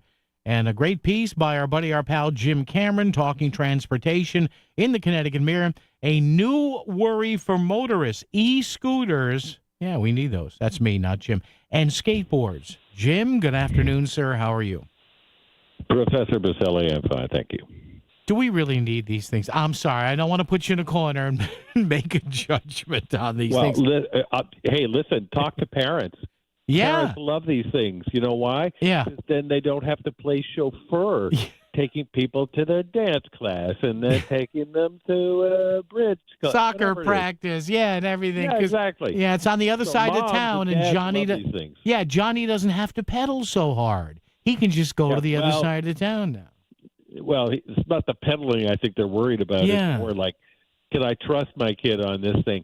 These scooters can cost about $1,400. Yeah. These e-skateboards start at about $700, and both of them can go about 30 miles an hour. Now, if you're smart, and these kids aren't stupid, all you got to do is go on the web, and I even put a link in my. I saw story that. in Yeah. CT Mirror. Yeah. Well, I figured if let's just see how easy it is. You just snip a couple of wires, and the speed governor is then disabled. And some of these puppies can go 60 miles an hour. Now, that's not legal in Connecticut. But more importantly, and we'll get to the new laws that are going into effect, et cetera. Yeah. Parents love them, kids love them, but motorists and people who are trying to drive around, I'm petrified of these kids because they're supposed to be wearing helmets. They're going far too fast. They're really loving it until they take a tumble, And, if you take a spill at 20 miles an hour, you're talking about some serious potential damage to your body, let alone your skates, Yeah, so let's talk about Jim Cameron. I know you mentioned, and I remember talking about it. So our esteemed lawmakers in Hartford are trying to wrap their arms around this, trying to get some new regulations. I guess they did. They passed them. So what are we expecting here as far as new laws? Okay, well, listen, grab a piece of paper and a pencil because this thing is so complicated. I'll tell you what the new laws are, but you're not going to be able to keep up with this. Okay. It's very confusing. They do take effect October 1st. So if your little scooter has no pedals, in other words, it's not a moped and it's not a bicycle, and the motor is over 750 watts that allows speeds up to 30 miles an hour, you're going to need a driver's license to be able to use this thing. Wow. E-bikes that are higher wattage than that, meaning speeds up to 50 miles an hour, you're going to have to register at the DMV and insure it like a motorcycle, and you're going to have to get a motorcycle endorsement on your driver's license. These scooters, unless the scooter is built for two with two seats, only one person is allowed on at a time. And obviously, none of these motorized things are allowed on sidewalks. Do you hear that, kids? You're not allowed on the sidewalks. Well, yeah, I almost got run down. Right? I almost got run down the other night by, and I hardly heard it coming. And if I was one step further to the left or right, Jim, I would have been hit at about 40 miles an hour. Yeah. And I'm sure you would have had your cane to support you there, but no, that's the thing. They're quiet. They are absolutely silent. Yeah. Now the skateboard with like a handle on the top of it. These things, I don't know how that they, how do they get the torque to run as fast as some of them go, like 20, 25 miles an hour. Yeah. You got to be at least 15 years old. They do not have to be registered if they're not going more than 20 miles an hour. But you got to check with your local police department because some of the towns are coming up with regulations that are far more strict than this. Kids are going to have to deal with this because I'm sorry, it's all about trying to keep your kid alive. Parents, don't you love your kids? If you love your kids, you want to make sure that they are educated, that they know how to use this equipment, that that they're always wearing a helmet.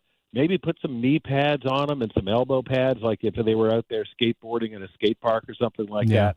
So the increased mobility is great, but it's got to be safety first, doesn't it? Yeah. A new worry for motorists, e-scooters, and skateboards. The columnist, of course, Jim Cameron, is talking transportation. column. Jim, I would expect, as you just said, with all these laws here, it's going to be interesting to see, Jim, how much enforcement is going to happen here, and will this vary, right, from town to town or city to city come October 1st, come 10/01? I wonder what local police departments are going to do. I suspect some may come down hard on this, others, right? Who knows? Well, as the first selectman of the beautiful town of Darien said in a Board of Selectmen meeting just last week, he said, I quoted him here too, "It's not a good thing to have police chasing after 10, 11, and 12-year-olds on bikes and ticketing them. I'm not anxious to take a police officer away from other enforcement operations." So, yeah, I mean, if we had enough cops to be having bike police out there as well too, great. But they can barely keep up with the people that are running red lights and violating the speed limit as well too. So I think it really comes down to education and parental responsibility. What's it going to take? I mean, there was already a kid, I believe it was in Trumbull, a 15-year-old who was killed on his e-bike this summer. He was hit by a car. What's it going to take in your town, listeners, for the police department and parents to do the right thing and make sure that these new devices are properly regulated and used in a safe manner? Now, I'm not trying to say that everybody that rides these things is a maniac trying to go 60 miles an hour. There's a few of them out there, and that's what makes me nervous. But everybody needs to take this new technology seriously and responsibly. Yeah, and Jim, the thing is, too, at that age, I remember learning how to ride my bike, and you because there's a connection, a physical connection, I think, as to how hard one pedals, you kind of get educated really quickly on balance and on how to regulate your speed. I wonder at that age, when you put relatively young people, Jim, and again, they're physically fit, most of them, you put them on an object where there's kind of a disconnect between your body and the speed. It's almost like you and I getting in a new car. Whoa, this is a lot different than my old jalopy. You know what I mean? You're right. You take that new car out, and it kind of takes getting used to. And I'm like, does this kid realize how fast he's going? When I see kids going that fast on these things, I just wonder. Yeah. Well, no, you're absolutely right, and I think that's why parents have to. If your kid's learning how to drive, and you're the dad or the mom, and you're teaching them how to drive, you take it out slow. Go to a nice empty parking lot on a Sunday. Yep. And practice driving around there a little bit. Same thing with these scooters. There's no reason you should give this kid a scooter. And trust me, these kids are not buying these things with allowance money. No, okay? Not $700 or $1,400. The parents are paying for it because the parents are going, great, I don't have to play chauffeur anymore. Right. But parent, don't just buy this thing and hand it over to the kid. Yeah. Any more than you'd buy a gun and say, hey, practice with this. Yeah. No. Take them out in the backyard, not with the gun, but with the skateboard. Yeah. And practice a little bit. Make sure they understand how fast these things can go. Where's the brake? That's the first thing I had to discover when I was learning how to ride a bicycle. Yeah, me too. How do I hit the brakes? I think I didn't learn that until I decided to crash into a small shrub to stop my first bike ride. Yeah. All right, folks, check it out. The latest edition of Talking Transportation. Our buddy Jim Cameron, a new worry for motorists, e-scooters and skateboards. Jim, always great to chat with you, my friend. Stay safe, and we'll talk down the road. Thank you, Paul. You be well. All right, appreciate it. Jim Cameron there, of course, longtime commuter advocate. Yeah, Talking Transportation. Have you seen these things? If you, like me, are going, whoa, that kid's going fast. They all, the vast majority. Now, there are still real skateboards out there. There are still those razor scooters where you have to kind of build up your own momentum. But the big thing now is the electrics. And like Jim Cameron said, they're not cheap. The skateboards start at $700. The e-scooters are $1,500. They're fast. And I'm looking at a couple of links now online where they show you they show kids, they show you a couple of snips with a wire cutter and some rerouting here, and you've turned something that can do 30 miles an hour into 60 miles an hour. And again, yeah, Jim outlined all the new laws of these things, but really, you're going to have cops chasing after kids. Now, sadly, there will be more deaths and injuries, sadly. Because I almost got ran down by an e-bike the other night. Not a scooter, not a skateboard, but an e-bike. You know? And I'm like, and that's great. I was walking on a sidewalk. I barely heard him coming up. He's winged past me on the left side. He had to be doing 40, 45. I mean, it was like, you know. And which member of his family should I swear at? Traffic and weather together right here, WICC. WICC Smart MLS Right Now traffic. 95 northbound, solid hour. Greenwich through Fairfield Parkway is a bit easier. Out of New Haven on 95 south, you're jamming through Long Wharf and West Haven. Wilbur Cross southbound, a long line of cars coming out of Hampton, going down into the West Rock Tunnel. Route 8 north and southbound, heavy volume delays into the Commodore Hall Bridge. Traffic report is powered by Optimum Business. Stay ahead of cyber threats with fast and secure fiber internet starting at $65 a month with 99.9% network reliability. Visit Optimum.com/business today.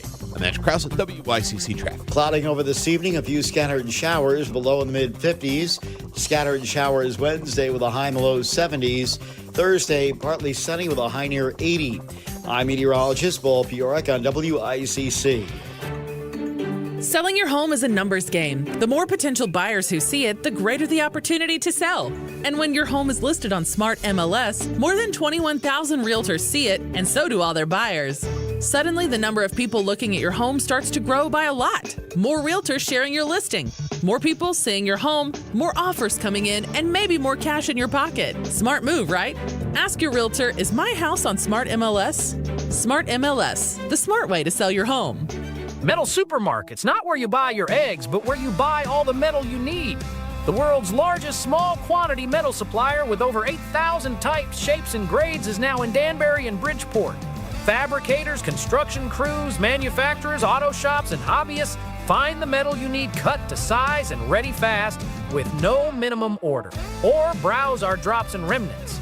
Fill your cart at Metal Supermarkets in Bridgeport at 1085 Connecticut Avenue or Danbury at 4 Lee Mack Avenue. This is an ad by BetterHelp. We've all had that epic rideshare experience. Halfway through the trip, you know their heartbreak, their career path, and they know your aspirations to go find yourself in Portugal. It's human. We're all looking for connection, for someone to listen. But sometimes the people we spill our hearts to aren't exactly equipped to help us through it. With over a decade of data-backed experience from helping millions of people, BetterHelp matches you with a therapist based on your needs and goals. No asking for recommendations or endless scrolling through listings. Simply answer a few questions online and you'll be matched with a therapist, often in as little as 48 hours. Join over 5 million people worldwide who've trusted BetterHelp for their mental health and well-being. Get a therapist who gets you.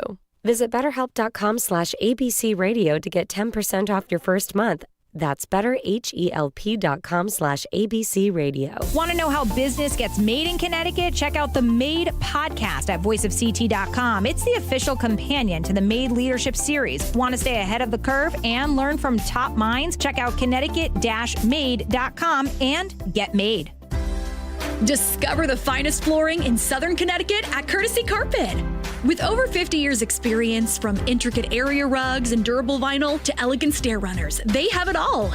Shop anywhere, but see them before you buy. Visit L&J and their team on Route 111 in Monroe or at courtesycarpet.com. Financing is available, so you can get the floors you love today. Trust the experts in quality flooring, because at Courtesy Carpet, your satisfaction is their courtesy. This is WICC 695.9, the voice of Connecticut. CBS News special report. Officials in Utah are formally charging the suspect in the Charlie Kirk shooting with aggravated murder. Utah County Attorney Jeff Gray also acknowledged the public interest in the case. It bears reiterating that this case will be tried in a court of law consistent with our Constitution.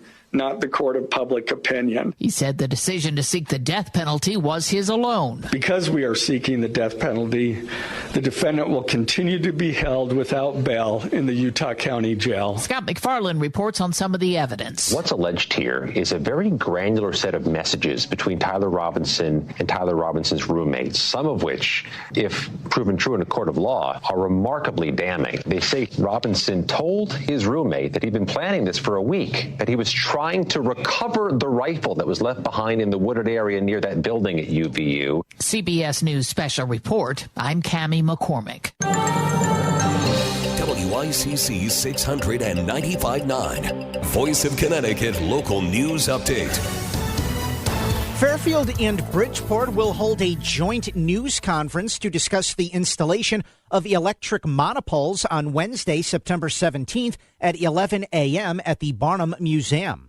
The installation proposal from United Illuminating has been a subject of fierce debate between the energy company and local elected officials. Bridgeport Democratic State Representative Steve Staffstrom expressed his disapproval with the ongoing process. I think we're all sort of shaking our heads at, frankly, the kangaroo court actions that we've seen. The news conference is being held ahead of a vote this coming Thursday from the Connecticut Siting Council that would progress the current installation plan. A pedestrian who was struck by a vehicle on the Merritt Parkway in Westport has died. State police say Salvador Castellan Flores of New Haven was struck at around 4:15 yesterday morning on Route 15 South near exit 42. Castellan Flores apparently was driving a car that struck a guardrail and became disabled, and when he got out of the car, he was hit by an oncoming SUV. The death remains under investigation. A boy has serious injuries after he was struck by a vehicle during a street takeover in Shelton. The unidentified juvenile male was in a parking lot on Bridgeport Avenue on Sunday when he was struck by a vehicle that police say was being driven recklessly. The boy was taken to St. Vincent's Medical Center in Bridgeport for treatment of serious injuries. Multiple vehicles fled as police arrived on the scene, and no arrests have been reported. Darien High School was closed today as police investigated a threatening social media post. Interim Superintendent of Darien Public Schools Eric Byrne said that no other schools were mentioned and that the threat was specific to Darien High. All other schools in town remained open, and police did add extra patrols. Anyone with information is asked to contact Darien Police's Detective Division. DoorDash is conducting its own investigation into allegations one of its food delivery drivers sexually assaulted a UConn student. The female student told police that the driver lured her into his car while making a delivery at the Hilltop Apartments in Stores on Saturday. The victim says she was able to escape. DoorDash indicates that the driver accused in the case has been suspended from the platform. Police have not announced any arrests in the case. A candlelight vigil was held in West Haven to remember the life of conservative activist Charlie Kirk. Over 100 people attended the event last night on the city green that was organized by the Democratic and Republican parties in West Haven and Milford. This was one of many events being held in the state and across the country to celebrate Kirk's life after he was shot and killed last week in Utah. Organizers say the parties wanted to hold a unified event to show that debate and talk are the way to solve disputes. The Fairfield Representative Town Meeting has issued a statement on the controversial comments made by RTM Representative Melissa Longo. Longo made a Facebook post this past Thursday regarding the assassination of conservative activist Charlie Kirk that echoed many of Kirk's more controversial opinions and included profanity. In the statement, the RTM said in part, quote, "We call on all elected officials and leaders at all levels to embrace civility in our public discourse and online interactions." RTM Minority Leader Jeff Steele called Longo's comments shocking. I think right now we all need to take a step back and think about how we communicate with one another, how we communicate publicly, not only in person, but also, behind our keyboard, in social media, and in online communication. We really need to think about this because it's all about the tone and what we say and the words we choose when we communicate. And Trader Joe's is planning to open 2 more stores in Connecticut. One will be on Skiff Street in Hamden, and the other will reportedly be on Bridgeport Avenue in Shelton.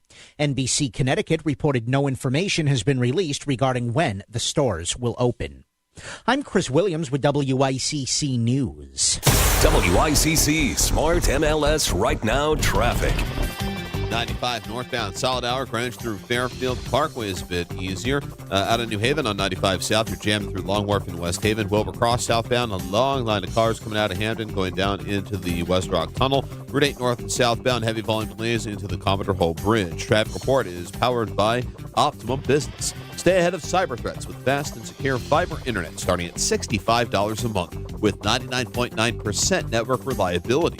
Visit Optimum.com/business today. And that's Krause at WICC Traffic. For this evening and tonight, a few scattered showers below in the mid-50s. Cloudy on Wednesday, a few scattered showers with a high in the low 70s. Thursday, partly sunny with a high near 80.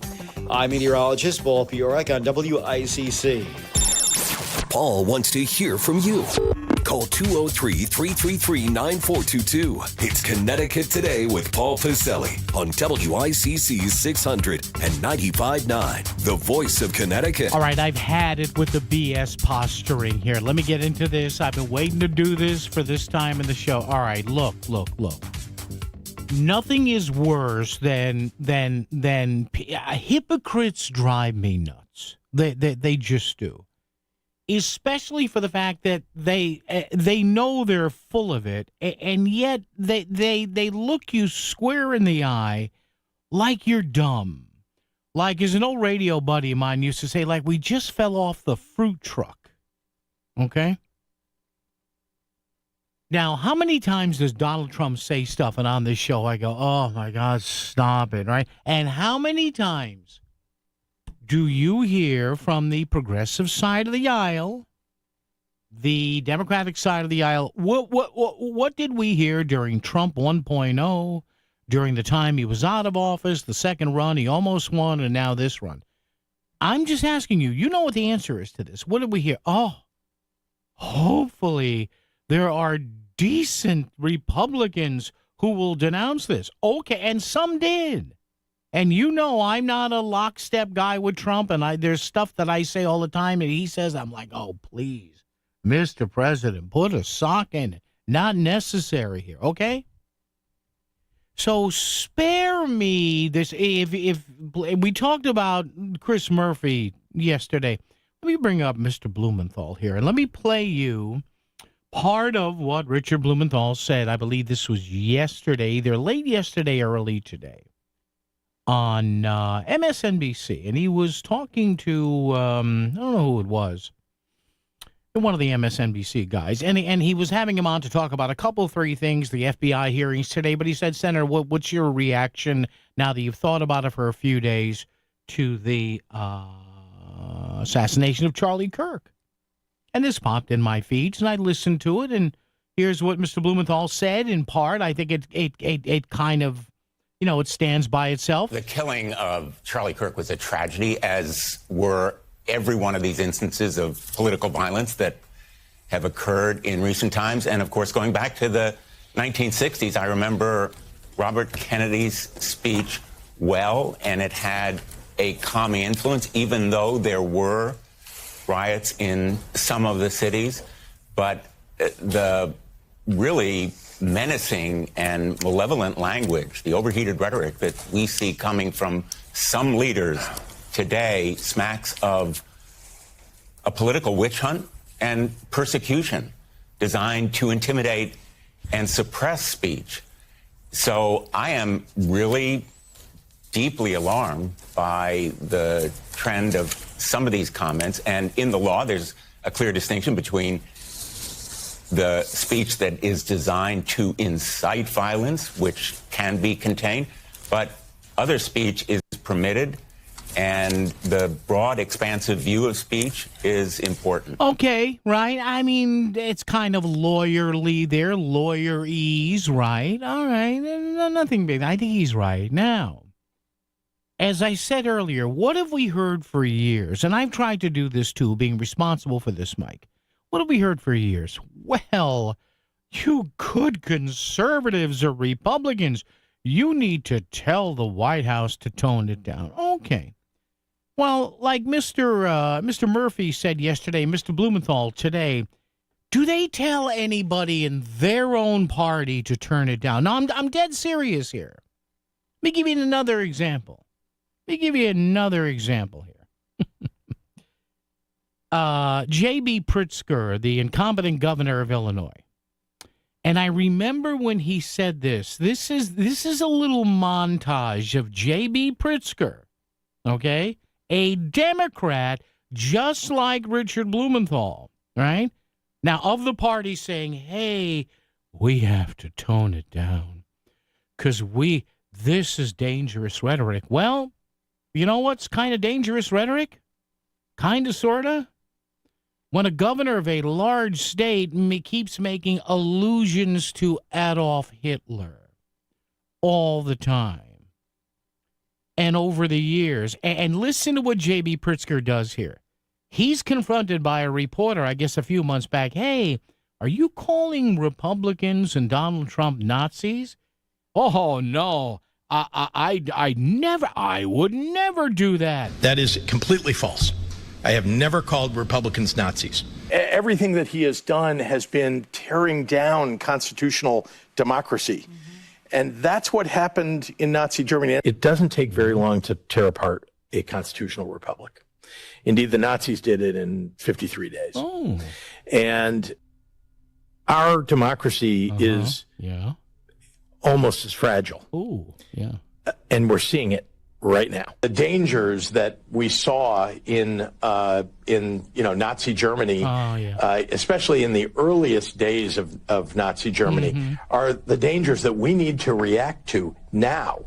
If we don't, things will get much, much worse. And so we've got to raise alarm bells to everybody. It's a 5-alarm fire, everyone. Yeah, there it is. There it is. J.B. Pritzker. I've never alluded to anybody being a Nazi. Now, well, what was that?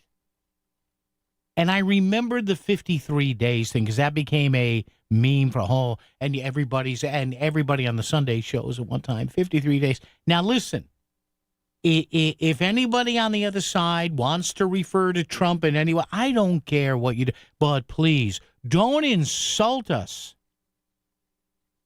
Well, I've never, you Nazi Germany. I would never do that. Well, Governor, why is this video montage suddenly all over the place? Has any Democrat urged J.B. Pritzker to tone it down like they were telling the Republicans to do? Listen, let's just even it out on both sides. Oh, my God, if there are any good Republicans left. All right, well, between Chris Murphy yesterday and Dick Blumenthal today, now maybe they have, I don't know, but they do know this video's out there. And by the way, to just double up, I'm looking at the screen of my studio right now.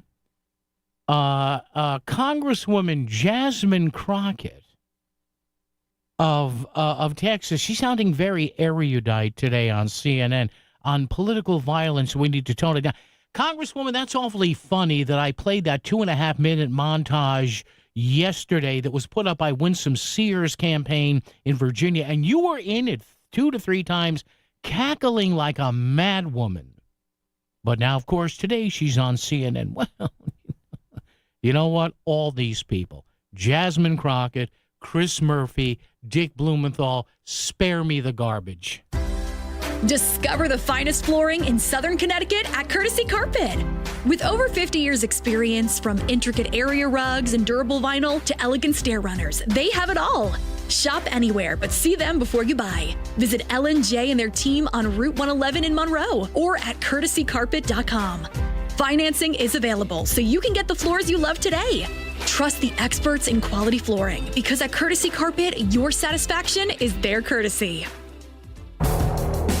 Recently, 1 in 4 people surveyed by Bankrate.com say they're literally losing sleep because of worries that they might not have saved enough to retire. Pretty much adds up because the number one fear of planning for retirement is running out of money. So if you're ready to get serious about planning for your future, you could start by listening to Mastering Your Wealth with host David Gagnon of First Financial Planners. Tune in Saturday mornings at 8 right here on WICC 600. Also get more details online at masteringyourwealthradio.com. Attention timeshare owners. This is an urgent consumer alert from the Timeshare Exit Hotline, a national company specializing in helping consumers legally get out of their expensive timeshare contracts. We're offering you a way to legally get rid of your timeshare. So if you're fed up with the maintenance fees that keep on coming and want to learn if you can terminate your timeshare legally and permanently, call today. Even if you've tried before and were unsuccessful in getting rid of your timeshare, call today and see if we can help. We offer a complete 100% unconditional client satisfaction guarantee. Make this completely free call and learn how we can help you legally put an end to your timeshare nightmare once and for all. You have nothing to lose, so call right now to qualify and receive a free consultation. Call 800-838-8614. 800-838-8614. That's 800-838-8614. Paid for by Airtime Media. It's time for the Market Scoreboard Report with Ron and Sana. Now on WICC 695.9, the voice of Connecticut. I'm Frank Miller for Ron and Sana. Well, the markets finished today modestly lower after touching some record highs on Monday. Investors zeroing in on economic news today. The Commerce Department said that retail sales were up a little more than expected in August. They were up 0.6%. That was mostly due to a 2% surge in sales by non-store retailers. Elsewhere, the Fed said that industrial production was up 0.1% in August after it dropped a downwardly revised 0.4% back in July. Elsewhere, a report from the Labor Department said that import prices unexpectedly increased in August. Those were up by 0.3%.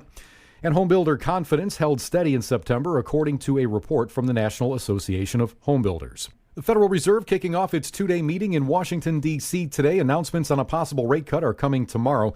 The Fed has hinted, though, that it will announce a cut after a string of poor jobs reports. And media reports are saying that the SEC is looking to consider a proposal from President Trump that companies report semi-annual results instead of quarterly. I'm still going for it, even with higher stroke risk from atrial fibrillation, an irregular heartbeat not caused by a heart valve problem. Over a 3-year study, Eliquis apixaban tablets reduced stroke risk better than warfarin, and over 97% of Eliquis patients did not experience a stroke. A first stroke occurred in 2.9% of warfarin patients versus 2.3% of Eliquis patients.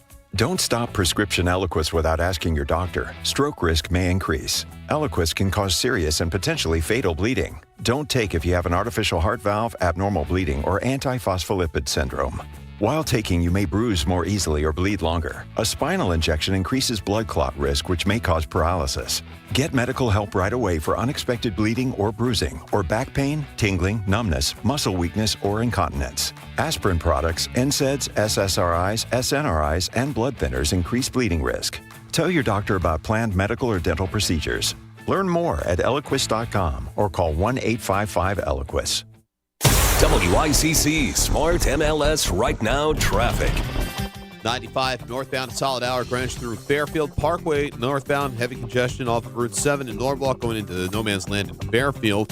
On 95 in New Haven, remains of an accident approaching exit 50 that's taking out both the left and right shoulders. On the Wilbur Cross southbound, lots of company going through Hamden down to the West Rock Tunnel. Renee bunched up in Shelton going up to the bridge. And on 84 eastbound, you're busy for Danbury and Newtown. Traffic report powered by MJ Thomas Jewelers. Looking to buy or sell gold? Visit MJ Thomas Jewelers in Stratford for expert service and great deals. Their knowledgeable staff is there to assist with all your gold needs. For more information, visit mjthomas.com. I'm Andrew Krause, WICC Traffic. Clouding over this evening, a few scattered showers, below in the mid-50s. Scattered showers Wednesday with a high in the low 70s. Thursday, partly sunny with a high near 80. I'm meteorologist Paul Piorek on WICC. As soon as you hear it in the news, Paul already has his opinion on it. Back to Connecticut Today with Paul Pacelli on WICC 695.9, the voice of Connecticut. That is completely false. I have never called Republicans Nazis. Everything that he has done has been tearing down constitutional democracy. And that's what happened in Nazi Germany. It doesn't take very long to tear apart a constitutional republic. Indeed, the Nazis did it in 53 days. And our democracy is almost as fragile. And we're seeing it right now. The dangers that we saw in Nazi Germany, especially in the earliest days of Nazi Germany, are the dangers that we need to react to now. If we don't, things will get much, much worse.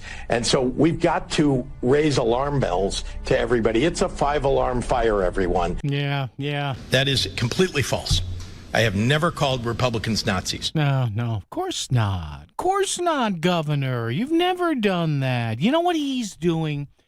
In that vein, J.B. Pritzker is using a standard leftist tactic, and sadly we're seeing it right now, especially from the left when it has to do with Israel and Gaza and Hamas and everything. Well, I'm not, and we're seeing it particularly, I have something to get to. Hopefully I can get to it with Mr. Mamdani, who's running to ruin New York, Zohran Mamdani. Well, no, I'm just going to go back to a different, he actually said this. He's going back to a different version or a different definition of anti-Semitism, because the one New York City uses, well, that's a little too restrictive. Don't you think? Yeah, I got that coming up for you later on, too. As well, it's the same leftist trope. They do it all the time. In that vein, they do it all the time. Well, I'm not anti-Semitic.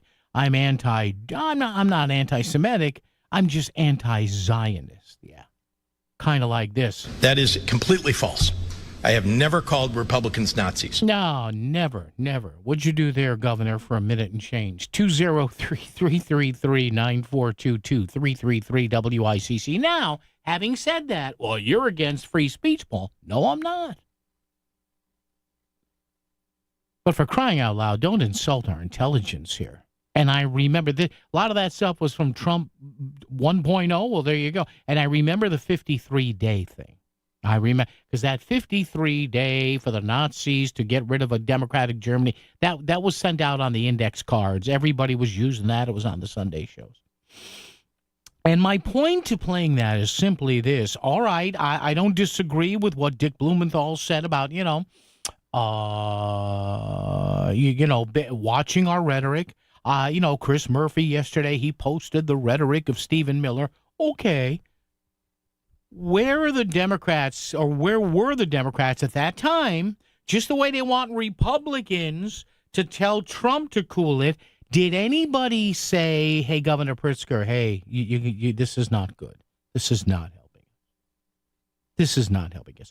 The only person who is coming out and saying that, telling both sides to cool it, and especially pointing to the progressive side, you know who it is? It's not an elected official. It's a media personality. Well, it's somebody on Fox, Paul. No. Well, it's somebody on Newsmax. No. You know who it is? Bill Maher. And, he does Real Time on HBO. Did you see what he said last week? And I'm going to edit this a little bit, but you know what? During his monologue, quote from Bill Maher. Now, this guy's a committed progressive Democrat, but he's not a leftist. He said, quote, okay, first of all you a-holes, Trump is not Hitler, okay?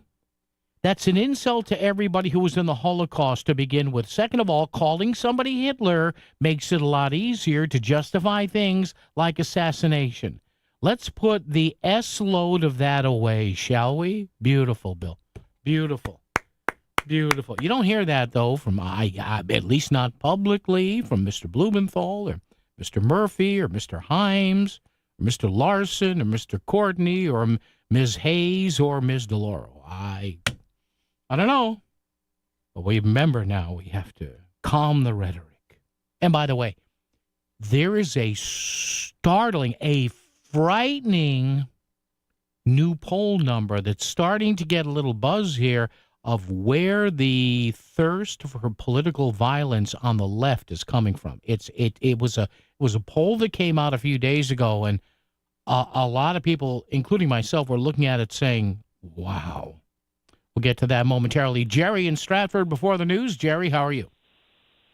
Hey, Paul, real quick, 2 points. One, it always amazes me when the left wants to smear somebody, they call them Hitler, the National Socialist, but they never call them Stalin or Mao, who probably killed as many as Hitler did. And could it be because calling a leftist a Stalinist is not an insult.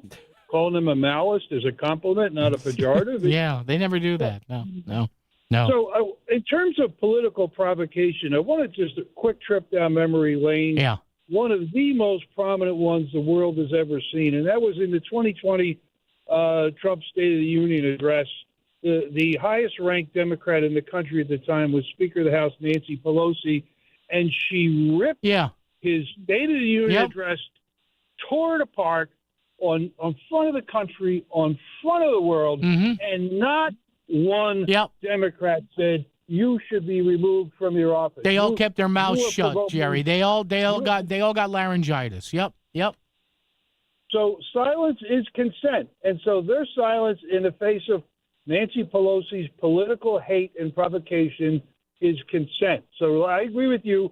Don't give us any lectures about decorum when you stayed silent when for the Bernie Sanders fan was shooting up the congressional baseball game. And interestingly, like 2 weeks later, somebody parked a dump truck on a train track that was where there was a train going to a Republican congressional retreat. Jerry, I do have to run, my friend. Thank you. Listen. I mean, Nancy Pelosi, she couldn't have made a bigger fool of herself last night. And again, she was part of that night, rather, I should not last night, but that night. And she was part of that montage I played yesterday. Well, she was asked, well, do you think Trump's a fascist? Oh, yeah. He's freaking people. Throwing around the words Hitler and fascist like they're Skittles. Unreal. And again, they all have the freedom to say what they want. I don't besmirch anybody, but really, you tell the other side to tone it down when you don't stop. Head toward news, WICC. WICC Smart MLS Right Now traffic. 95 northbound, solid hour branch through Fairfield Parkway. Northbound, heavy congestion off of Route 7 in Norwalk going into no man's land in Fairfield.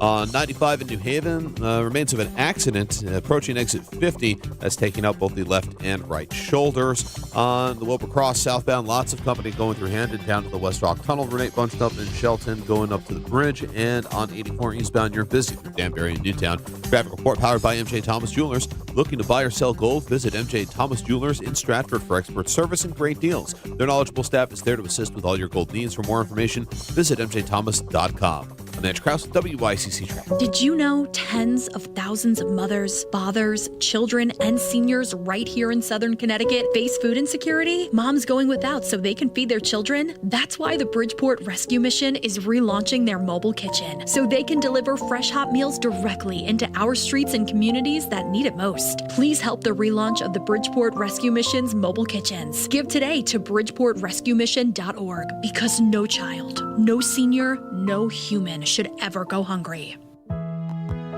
For over a century, Abriola Parkview Funeral Home in Trumbull has been a beacon of support and compassion for families navigating the profound challenges of grief and loss. Family owned since 1906, we are dedicated to helping you honor your loved ones with dignity and respect. Trust our experienced team to guide you through this difficult time, allowing you to celebrate a life well lived. Abriola.com, your legacy, our commitment.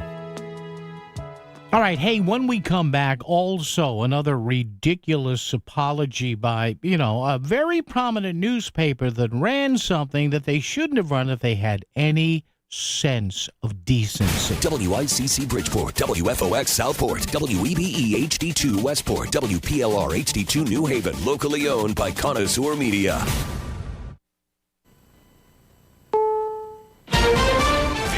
CBS News on the Hour, sponsored by Progressive Insurance. I'm Cammie McCormick. Prosecutors in Utah announced state charges today against 22-year-old Tyler Robinson, accused of killing Charlie Kirk.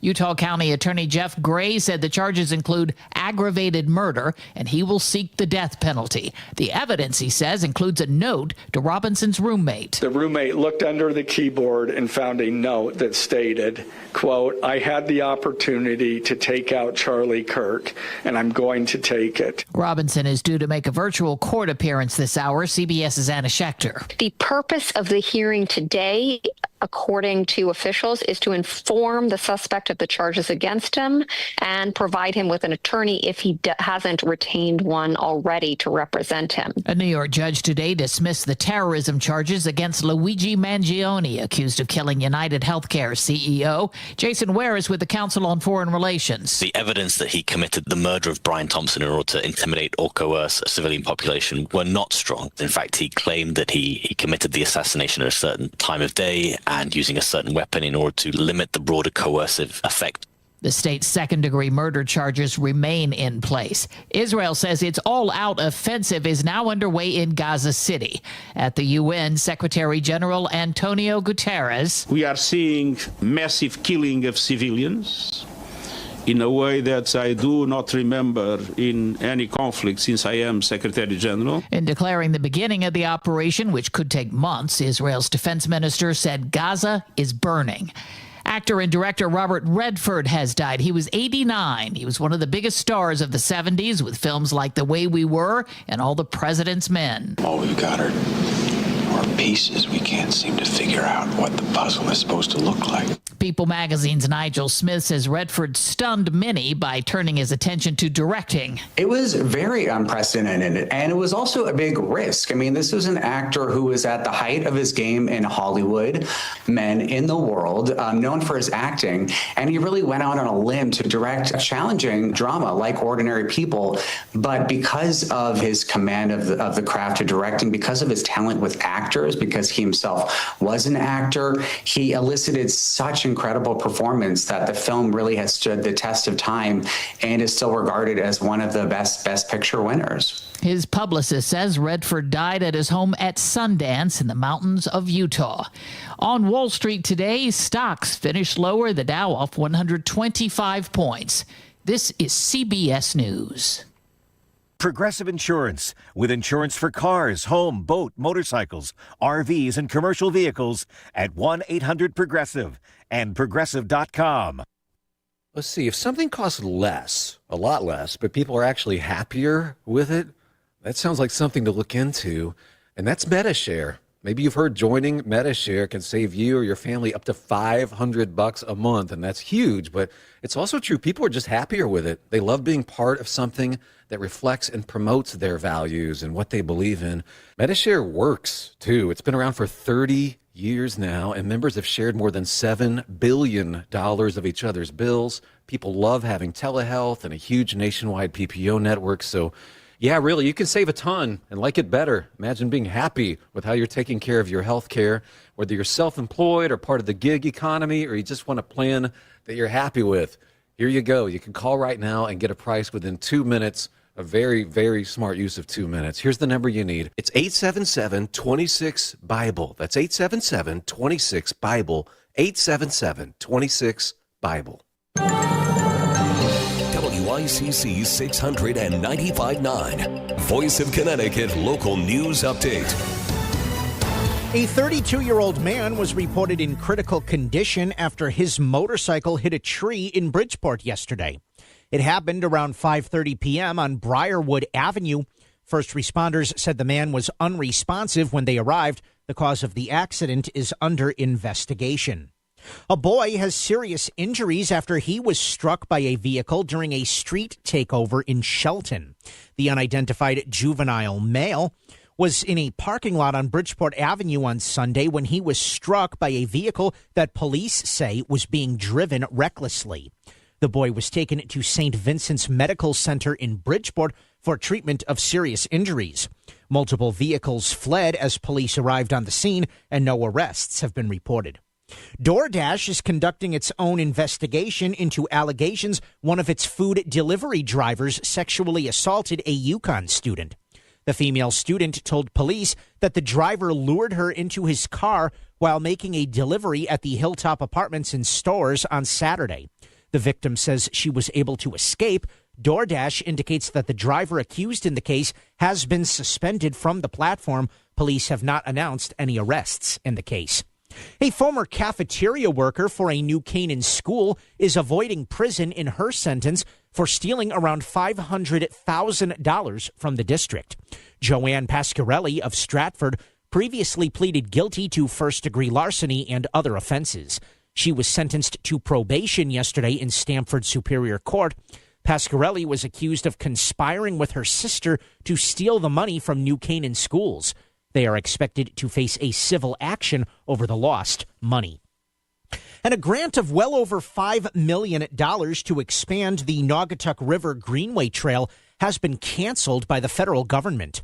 The U.S. Department of Transportation has decided the non-vehicle trail is not in line with current priorities. The grant money was set to be used for expansion of the trail in towns that include Naugatuck, Waterbury, and Watertown. The Naugatuck Valley Council of Governments is now looking for new funding sources to complete the project. I'm Chris Williams with WICC News. WICC Smart MLS Right Now Traffic. 95 northbound, solid hour, Greenwich through Fairfield. Some breaks along the way, of course. The lower Merritt is your best bet. Out of New Haven, 95 south, congestion delays heavy through Long Wharf into West Haven. Route 8 northbound near Jammin and Shelton going up to the bridge. Traffic report is powered by Spectre Furniture. This September, make your home a haven with Spectre Furniture in Ansonia. Discover solid wood furniture, cozy recliners, and timeless sofas. Trusted 135 years, SpectreFurniture.com. And that's Krause at WICC Traffic. Clouding over this evening, a few scattered showers with a low in the mid-50s. Scattered showers Wednesday with a high in the low 70s. Thursday, partly sunny with a high near 80. I'm meteorologist Paul Fiorek on WICC.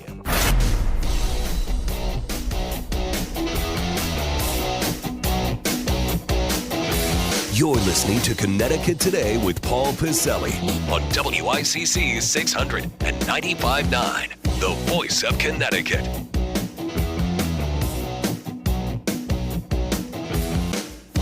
All right, 203-333-9422-333-WICC. We'll get to our weekly check-in with Megan Portfolio from the Yankee Institute momentarily. Boy, does she have something to share with you. You talk about single dipping, double dipping, best of both, or two or three worlds. Megan has that. I wanted to finish up on this, into the hypocrisy here of, we have to tone it down. Yeah, one side telling the other side to tone it down when they don't ever tone it down. And again, I know you're going to say, well, you sound like a broken record. Hey, too bad, pal. Too bad, lady. I'm not going to sugarcoat this. Did you see, and a lot of you are familiar with the newspaper Newsday. It's basically Long Island's newspaper. I don't know, New York Newsday was a thing at one time. It's gone, so they super cater now to Long Island. Did you see what happened over the weekend? Now, again, I'm not here telling a newspaper what they can print and what they can print. That's the furthest thing I would ever do, honestly, because I did work at a newspaper on and off for 7 or 8 years. I loved it. It's a different kind of journalism, but it was fun, and I really, and I still keep in contact with some folks there. But Newsday, did you people in New York, by the way, listening across the water there in Nassau, Suffolk County, did you see this? Newsday is facing a backlash, and they had to issue an apology for publishing a controversial cartoon by cartoonist Chip Bok, B-O-K, about the Charlie Kirk assassination. Now, again, having said this, I'll describe the cartoon. I'm not saying they shouldn't have published it, but two things here I am saying. One, their mea culpa is bullshit. Is bullspit, if you don't mind me saying that. So they had to issue an apology over the weekend. This guy publishes a cartoon. Let me describe the cartoon for you. You know how Charlie Kirk was sitting under that tent in Utah last week? Okay. So on the front of, picture a tent with on the front, he had the prove me wrong, which is kind of what he would have at his change my mind, prove me wrong, something like that. Then it's got the name Charlie Kirk above it. So you see, so picture a tent there, okay? Picture the chair that Charlie Kirk was sitting in, all right? Now, there's nothing under the tent except the chair. The tent says prove me wrong, and it's got Charlie Kirk, but and I'm sorry I've got to get as graphic as I can here, but again, let me just point out the hypocrisy here. where Charlie Kirk's head would have been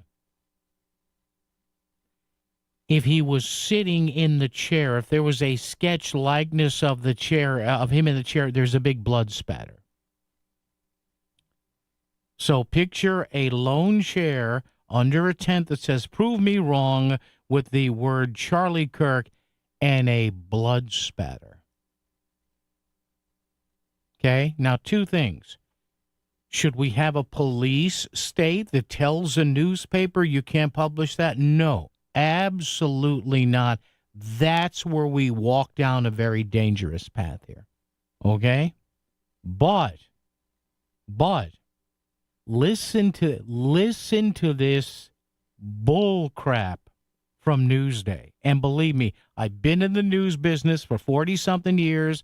I've dealt with newspapers when I did campaign PR, and I worked in newspaper sports departments. I know how it works, okay? An editorial cartoon just doesn't waddle its way onto the website or onto the paper. So listen to this ton, and if you're listening over there on Long Island, on Newsday, you should be ashamed of yourselves.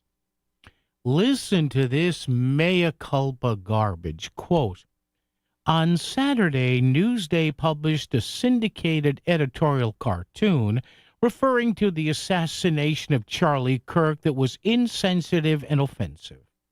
We deeply regret this mistake and sincerely apologize to the family of Charlie Kirk and to all. We made an error in judgment. The cartoon has been removed from our digital platforms.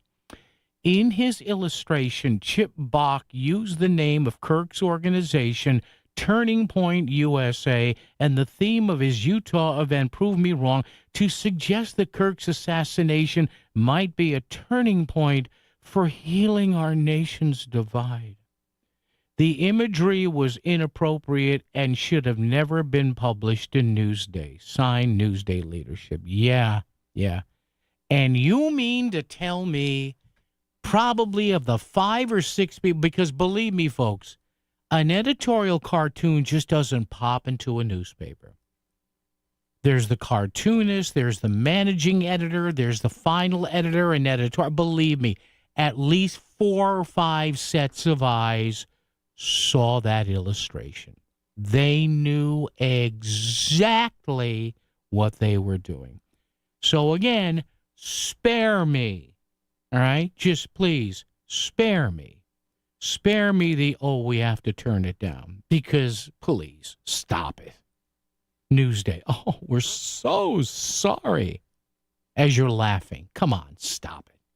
And I'll leave you with one thing before we go to the break here and come back with our friend Megan Portfolio. Can you imagine what the national outcry would have been if instead of that depiction of a conservative being depicted by a left-leaning progressive newspaper in New York, can you imagine if the roles were reversed and it was the New York Post making light of a liberal, of Bernie Sanders or somebody getting assassinated? But oh my God, there would have been cardiac arrests around, but because it's Charlie, we're so sorry. We made a mistake.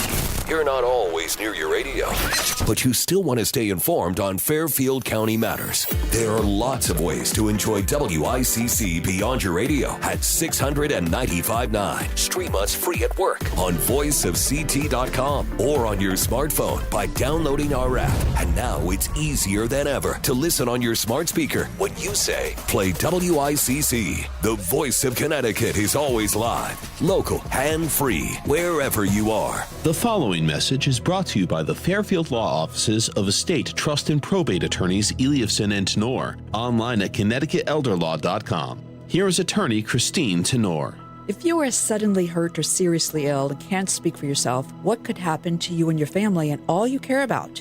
Will life-changing decisions be made by strangers? We all face legal, financial, and physical challenges every day at all stages of life.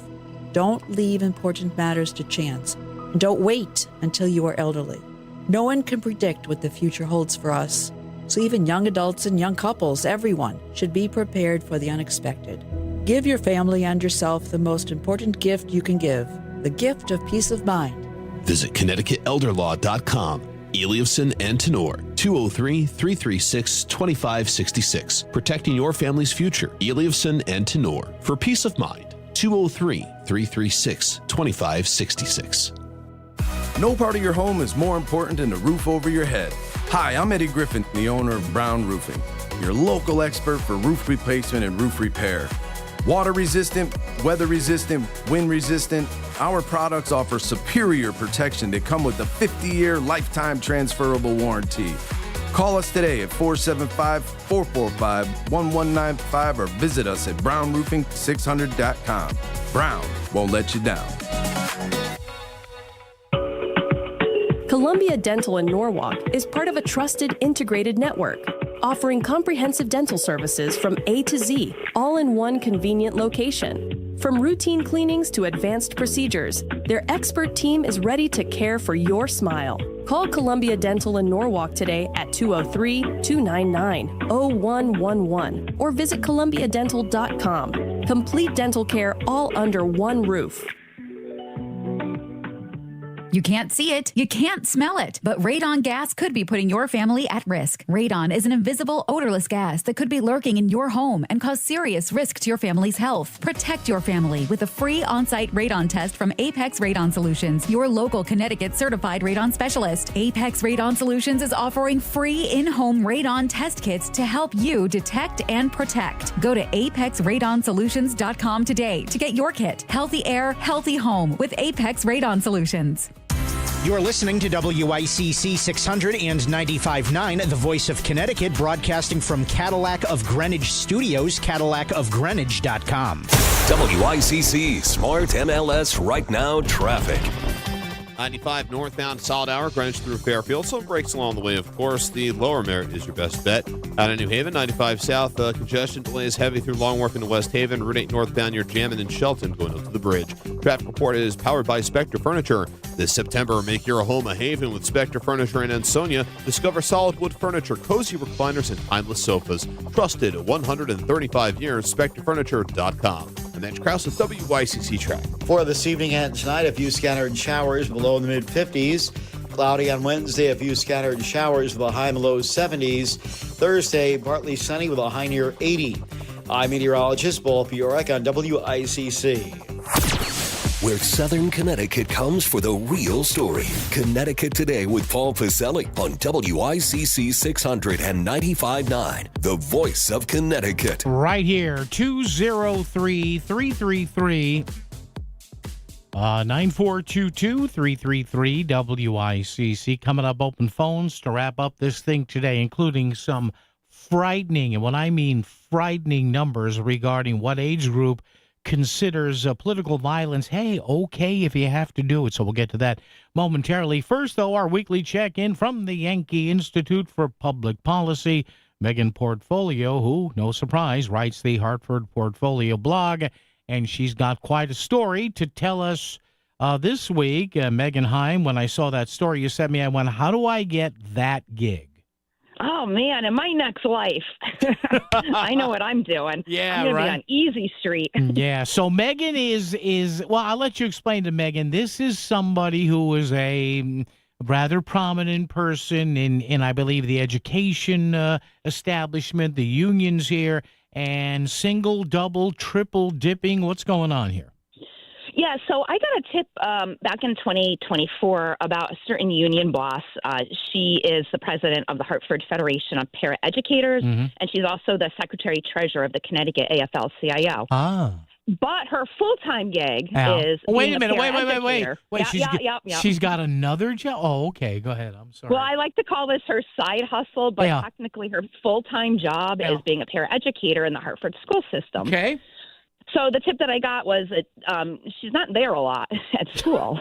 Must be and nice. I know this because I spend a lot of time at the LOB during session, and I see her there very frequently. Ah. So I did a FOIA request back in 2024, and I finally got it back. And I requested her timesheets from 2021 through, it was through March of 2024, so it wasn't the full school year yet. And by the way, before we let you go any further, because people only listen with half an ear in this business, believe me, I know, you're not going after this woman per se. Somebody asked you to look into this, right? Yeah. Oh, Okay. yeah. I got a tip. So I it took me a while, but I finally got it. And for those 3 years that I FOIA'd, she was absent 152 times. So Nice. essentially, in those Nice. 3 years of working, she was absent and getting paid for not being in the school. Now, I don't want to judge on sick days because you never know. You never I know. mean, Yeah. So I'm going to, she did have 55 sick days in those 3 years, but I'm going to let that slide. Okay. But the troubling part is she had 38 professional development days, and those are supposed to be used, and they're great. And I think it's a great tool. I just don't like when people abuse it. So paraeducators get the opportunity to take classes, and certain classes they can actually move up on the pay scale, and that's awesome. I don't want to see that go away or anything. I just don't want people abusing it. Okay. 33 were what's called union leave, which I read their contract, and according to their contract, they basically have unlimited union leave time where they can go to conventions, they can go to like union meetings, union functions. Yeah, oh yeah. So 33 and get paid. And the only stipulation is you have to have the superintendent approve it. Okay. Approve any reasonable request was what the language said. And then she had 26 personal days. Okay. So they had broken out with the dates, the time that she's off. And so I went through my favorite website, CTN, and I went to those dates and I found video of her. Oh, look.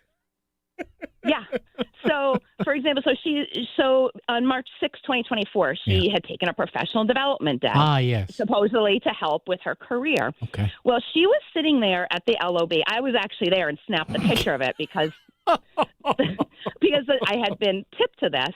So she was sitting there with another, like schmoozing it up with one of the reps in the cafeteria. And then she ended up testifying, lobbying on the behalf of her union. But she was lobbying to tax the rich. Like that was literally one of the bills. Of course. That she was like that has. I can almost say maybe understand if she was lobbying for paraeducators. Sure. But not really, because the way the technology is since COVID. And I do it myself. I don't go to the LOB to testify. I either do a written testimony and send it in, or someone from my office will Zoom it in. They made it super easy for the public to testify. So she's sitting there all day getting paid. Okay. For a professional development day. There was another instance where she literally, I watched the whole press conference. It was a 49-minute press conference, entire day off.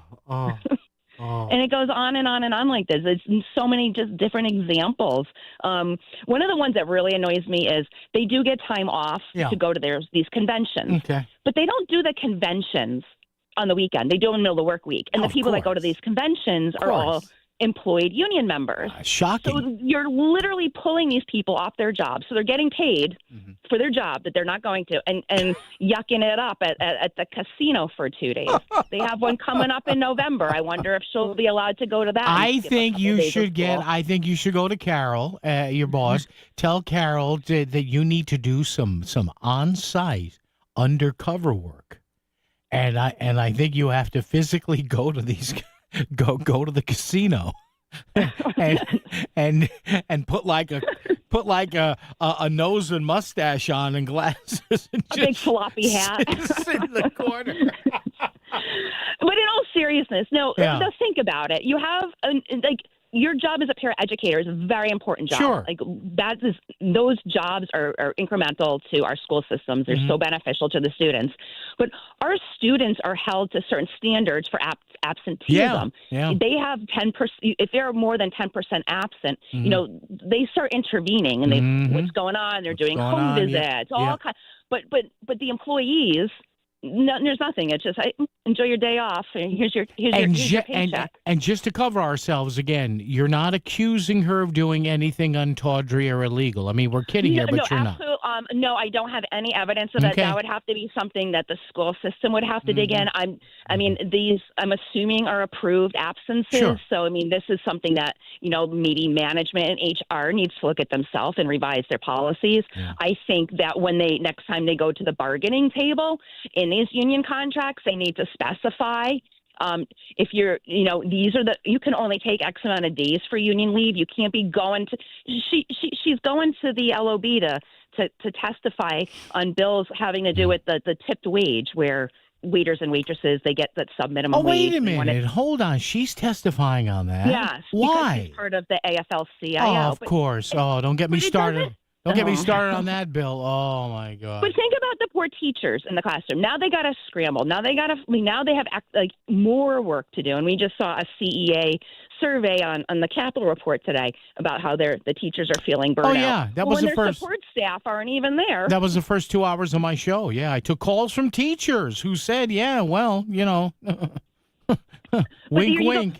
But what message is that to the kids? Where I'm telling my students, hey, you cannot be absent more than 10% of the time, but our staff can be absent 30 to 40% of the time. And what message is that sending? Yeah, you're right. All right, Megan Portfolio, folks, check out this story and more. Again, she was tipped off by someone who said, hey, Megan, we know what you do. Can you take a look into this? So who knows? Disgruntled fellow employee, a worker, who knows? Check it out. At the Yankee Institute, the Hartford. Just really quick, and this isn't just Hartford. This is every school system in the state has this option for union time. So check it out with your board of ed and find out what's going on over there with this union time. Good point. Go to those Board of Ed meetings. Ask a question. Watch them all go, I have no idea. Megan Portfolio. Megan, be good. We will chat in a few days. Thank you, ma'am. Bye, Paul. All right, there you go. All right, folks, there you see. Yeah, so this is what, Megan does. Oh, my God. She waited 2 years for emails. When she says FOIA, too, that's Freedom of Information Act. So you can find this stuff out. It just takes a while. All right, news coming up. On the other side, I will read some numbers here from what I think, anyway, with my little common sense, is a frightening survey. That and more coming up. WICC Smart MLS Right Now Traffic. 95 northbound, solid hour, Greenwich through Fairfield. Some breaks along the way, of course. The lower Merritt is your best bet.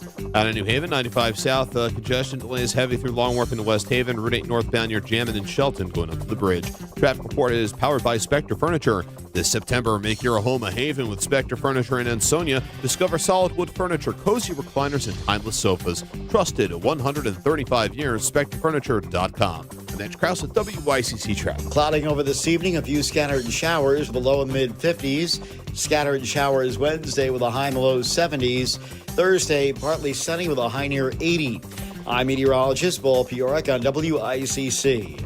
Forest Hills Milford, a brand new 55-plus community offering luxury rental units nestled on the north side of Milford, conveniently off the Merritt Exit 55, close to Milford's harbor, beaches, hiking, golfing, shopping, and more. Forest Hills Milford, now leasing gorgeous, spacious units with high-end appliances and finishes, reserved garages with storage units, fitness centers, clubhouse, and even a dog park. Check out Forest Hills Milford and elevate your lifestyle. See foresthillsmilford.com for more information or to set up a tour. That's foresthillsmilford.com. Here at Stamford Health, expert care begins with a conversation where big innovations are helping the tiniest patients in our NICU, and mental health means community health.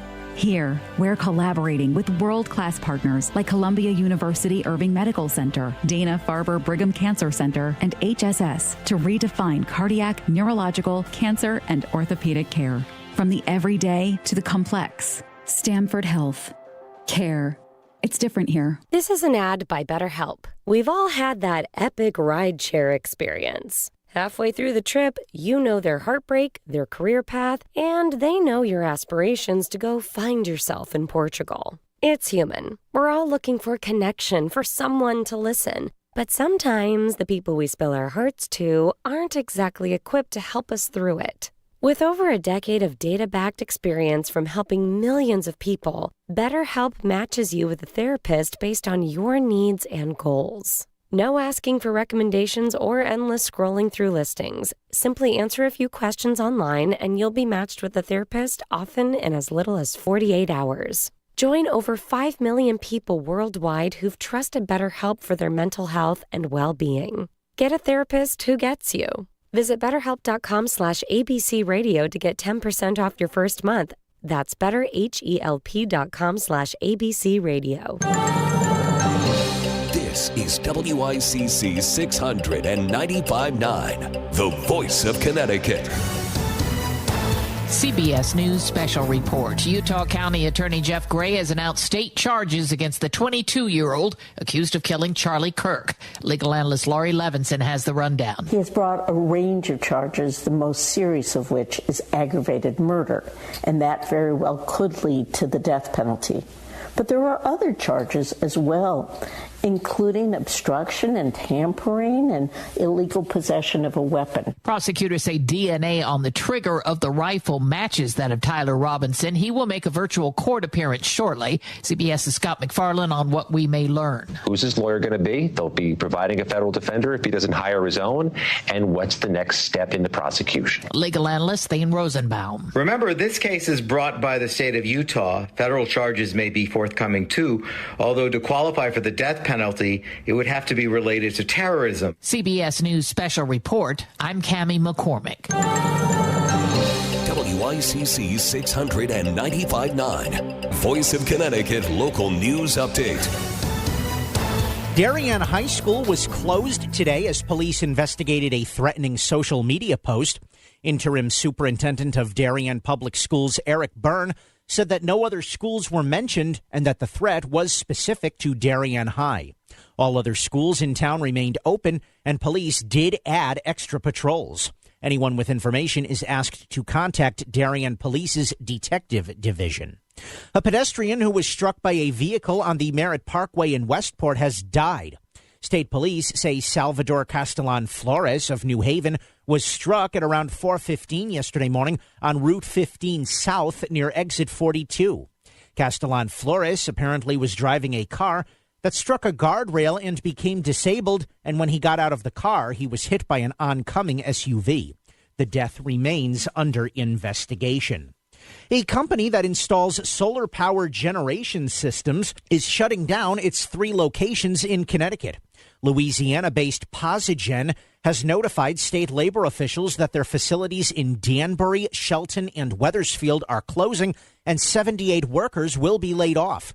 Posigen indicates that it will not be able to sell the remaining business in a way that will allow it to continue operating. The workers will all be terminated by October 4th. Governor Ned Lamont and the governors of 17 other states sent a letter to congressional leaders urging Congress to extend the Affordable Care Act's enhanced premium tax credits. The letter read, in part, quote, "These subsidies are the only reason health insurance is still within reach in a country where the cost of living keeps going up. If they expire, premiums will rise by thousands of dollars for many families, millions will lose coverage, and people will be forced to make impossible choices between paying for health care, rent, or groceries." Fairfield and Bridgeport will hold a joint news conference to discuss the installation of electric monopoles on Wednesday, September 17th at 11 a.m. at the Barnum Museum. The installation proposal from United Illuminating has been a subject of fierce debate between the energy company and local elected officials. Bridgeport Democratic State Representative Steve Staffstrom expressed his disapproval with the ongoing process. I think we're all sort of shaking our heads at, frankly, the kangaroo court actions that we've seen. The news conference is being held ahead of a vote this coming Thursday from the Connecticut Siting Council that would progress the current installation plan. A candlelight vigil was held in West Haven to remember the life of conservative activist Charlie Kirk. Over 100 people attended the event last night on the city green that was organized by the Democratic and Republican parties in West Haven and Milford. This was one of many events being held in the state and across the country to celebrate Kirk's life after he was shot and killed last week in Utah. Organizers say the parties wanted to hold a unified event to show that debate and talk are the way to solve disputes. The Fairfield Representative Town Meeting has issued a statement on the controversial comments made by RTM Representative Melissa Longo. Longo made a Facebook post this past Thursday regarding the assassination of conservative activist Charlie Kirk that echoed many of Kirk's more controversial opinions and included profanity. In the statement, the RTM said, in part, quote, "We call on all elected officials and leaders at all levels to embrace civility in our public discourse and online interactions. RTM Minority Leader Jeff Steele called Longo's comments shocking. I think right now we all need to take a step back and think about how we communicate with one another, how we communicate publicly, not only in person, but also behind our keyboard, in social media, and in online communication. We really need to think about this because it's all about the tone and what we say and the words we choose when we communicate. Today is National Voter Registration Day, the goal being to get more residents ready for Election Day in November. It's not enough to just get registered. Today is also meant for people to mark their calendars for Election Day, make a plan to get your vote in, and know what races are happening and who is on the ballot. For any voter information, check out myvote.ct.gov. Fairfield Republican State Senator Tony Wong is calling on the Fairfield Board of Selectmen to set a date for the upcoming special election for First Selectman. I'm calling for the Board of Selectmen to choose November 4th for the First Selectman special election in conjunction with the municipal election that is part of the general election. Senator Wong will be running in this election against current Democratic First Select woman Christine Vitale. Ironically, that decision includes my opponent, Christine Vitale, who will vote on the timing of the very election in which she is a candidate. The Fairfield Town Charter states that the special election must be held no later than February of 2026. Senator Wong has also requested a series of debates to be held before the election. Trader Joe's is planning to open 2 more stores in Connecticut. One will be on Skiff Street in Hamden, and the other will reportedly be on Bridgeport Avenue in Shelton. NBC Connecticut reported no new information has been released regarding when the stores will open. And former UConn star Paige Beckers is this year's WNBA Rookie of the Year. League Commissioner Kathy Engelbert surprised Beckers with the news ahead of her appearance on the Jennifer Hudson Show on Tuesday. Beckers was selected with the first overall draft pick by the Dallas Wings.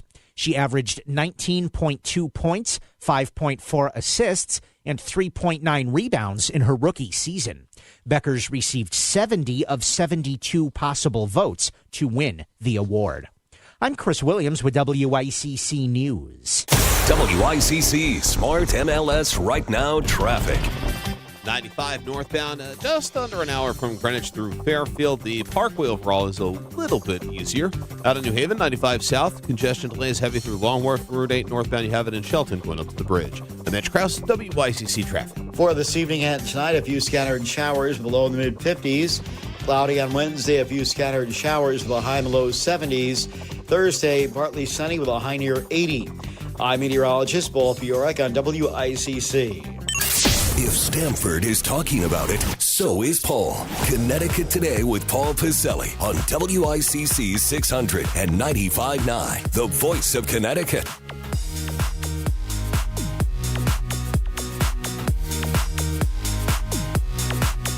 Vital time left. If you want to jump in here, talk or text to 203-333-9422, 333-WICC. There was a poll that came out a few days ago, and in light of the assassination of Charlie Kirk, this is frightening. Now, you hear the terms Gen X, baby boomers, Gen Y, Gen Z. So for purposes of this is a Wall Street Journal poll. But I'm sure you know people in this age group. Gen Zers are demographers consider Gen Zers to be young folks born between 1995 and 2015. So if you do the math, the youngest those people can be is 13. Okay, if you're born in 2015, you are. If you're born in 2015, you're 11 going on 12. But basically, Gen Z is considered to be anybody born 1995 to 2015.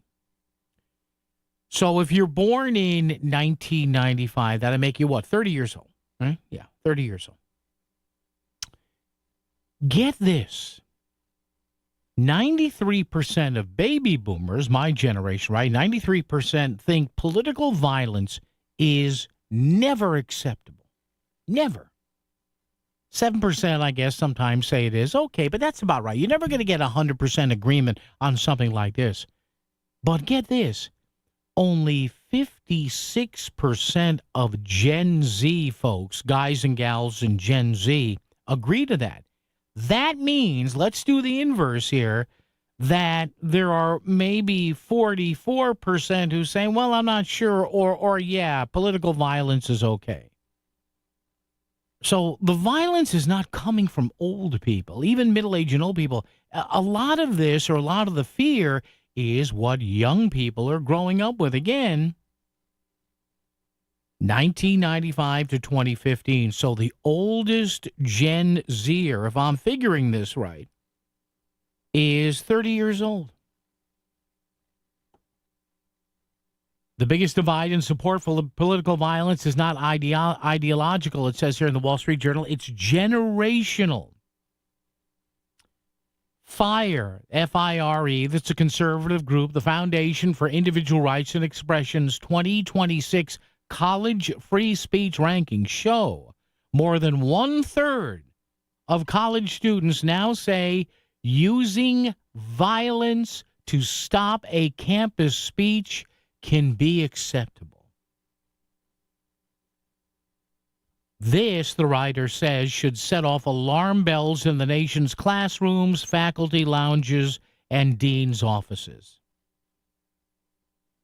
Tempting to blame, it says, higher education. Over the past decade, campuses have seen a steady stream of disruptive protests targeting invited speakers, all while university leaders equivocate about the importance of tolerance. But support for violence aimed at shutting down speech runs much deeper than college campuses.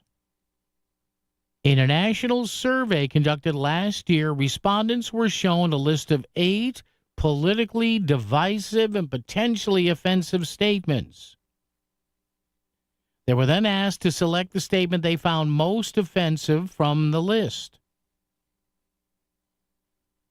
Following this selection, respondents were asked whether using violence to stop a speech, advocating the idea they selected as most offensive, is never or rarely or sometimes or always acceptable. The good news is that nearly 80% of Americans reject efforts to silence speech they find personally offensive. Large majorities of Democrats, independents, and Republicans all saying violence is never acceptable.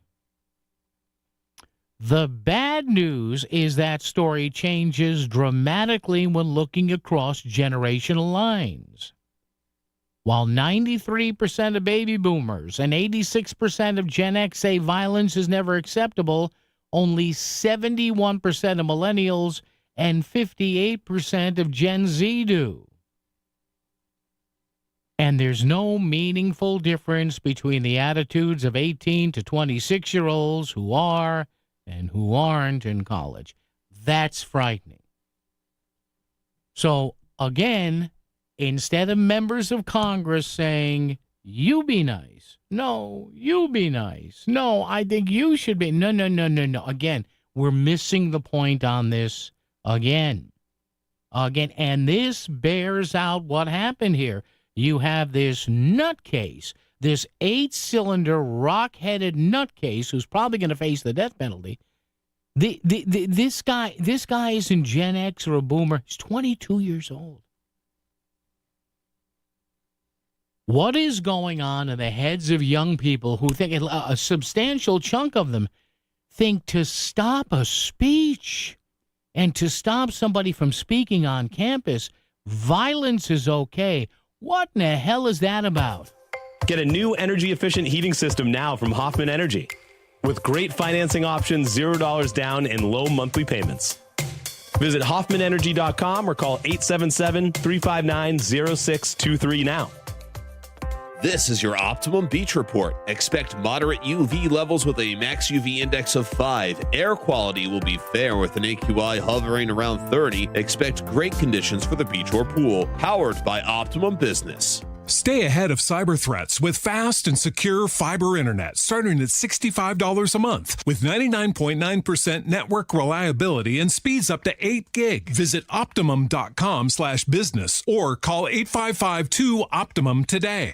Touchdowns, goals, spikes. For the most in-depth information on local high school sports and this week's Play of the Week, check out The Rudin Report at therudinreport.com. See and subscribe. Powered by the new Genesis of Ridgefield, located in Norwalk. Diabetes, high blood pressure, anxiety meds, everyone's on them. If you're a 50-year-old male, maybe a bit porky, and you may even have type 2 diabetes, $1 million of term insurance may only cost you about $200 a month. Call Term Provider. Speak with Big Lou at 800-859-3220. Big Lou will find a term life policy for you even if you have type 2 diabetes, are overweight, or have high blood pressure. Term Provider has helped thousands of people like you who think they can't afford term life insurance. To buy $1 million of affordable term life for you, all you need to do is call Big Lou at 800-859-3220. Lou will make sure the scales are tipped in your favor. Call 800-859-3220. Big Lou will answer your call and work to fit you into a term life policy that you can afford.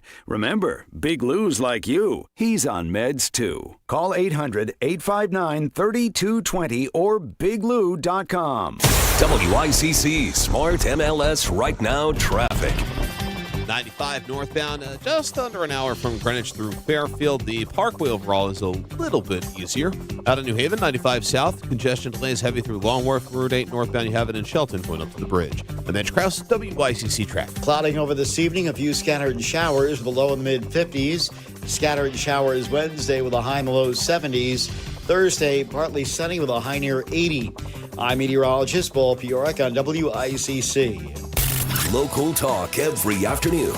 It's Connecticut Today with Paul Piselli on WICC 600 and 95.9, the voice of Connecticut.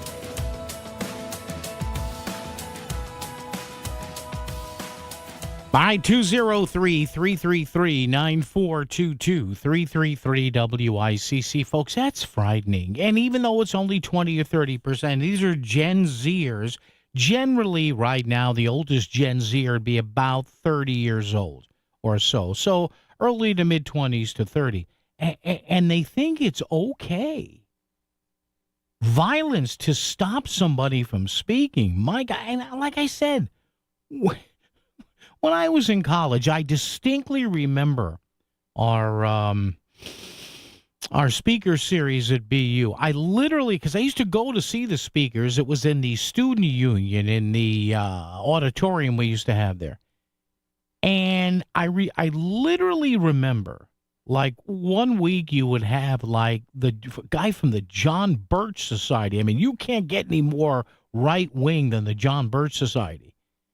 And then you'd have the next week you'd have, like, the American Communist Union. Right? That's the way they did it at BU. And nobody cared. Nobody wanted to kill each other. Nobody wanted, oh, my God. It's crazy. It's nuts. It's nuts. An update from the New York mayoral race. We have that coming up. You folks in New York, don't say you haven't been warned, especially you Jewish voters. I'll have that for you momentarily. Charles in Danbury. Charles, how are you, sir? What's up? Good. Good to speak with you, Paul. Hey. I have a theory about this. Okay. And I think about this sort of stuff a lot. Yep. Regarding what you just said with the Gen Z. Yeah. Just think about that age group and what they've been exposed to. Mm-hmm. A lot of internet where you can get some good, but a lot of wacky stuff out there, radical stuff, social media, a lot of exposure to technology and screens, not enough social, face-to-face interaction. And then the other thing, too, is the level of violence that you see in these video games. You know, you take a Call of Duty, Grand Theft Auto, where you can role play and be complete, psychopathic maniacs and killing people and all this stuff. I mean, I think a lot of this is just not good for the brain, and it's not good for these kids. And, I'm not a social scientist, but I think a lot of that plays into where we are today. And Charles, you're right. And violence and all that. Yeah, you're right, because thank you, Charles. Appreciate it. And Charles, you hit something on the nose here, a little deeper into this Wall Street Journal survey. Now, Gen Zers, the oldest Gen Zer, and it varies by years too, but 1995. So the oldest Gen Zers, 30 years old. And Charles, as you mentioned, that the Gen Z, and I think this is why they made the demarcation there, Gen Z is the youngest generation that grew up totally digitally. Think about it. And I remember years and years ago, like the first mass market computer that my wife and I at the time bought was around 1994, 1995. So as Charles mentioned there, and this is an addendum to that survey, yeah, Gen Z is the first totally digital generation. They didn't know life before the internet and before digital devices. So Charles, to your point, yeah, I mean, that's scary stuff. The fact that a significant percentage say it's okay to violence to stifle speech. What are you so afraid of? Well, again, there's the question. What are you afraid of? When you don't have the socialization skills to digest somebody who says something, like if somebody came up to me and said, "Oh, I hate all Italians," bunch of, whatever. So I said, "Really? Why is that?" In other words, the older you are, the more experience in life you are, the more interaction you have with people, you don't get angry. You really don't. I mean, you learn to regulate your responses. And I think a lot of these young folks, Gen Zers, and I don't mean to, sound like the old pudgy, balding, white Italian guy in the suburbs, get off my lawn, but get the hell off my lawn. But honestly, if you grow up in this digital cocoon, somebody at your college telling you you should think differently about something, I mean, are we dealing with that level of paranoia? Oh, man. Speaking of level of paranoia, let me just end with this, and I only have been following this race so much because it's fascinating politically. My son lives in New York with my future daughter-in-law, and frankly, a lot of you folks in Fairfield County, upper and lower Fairfield County, you're in the city a lot for work.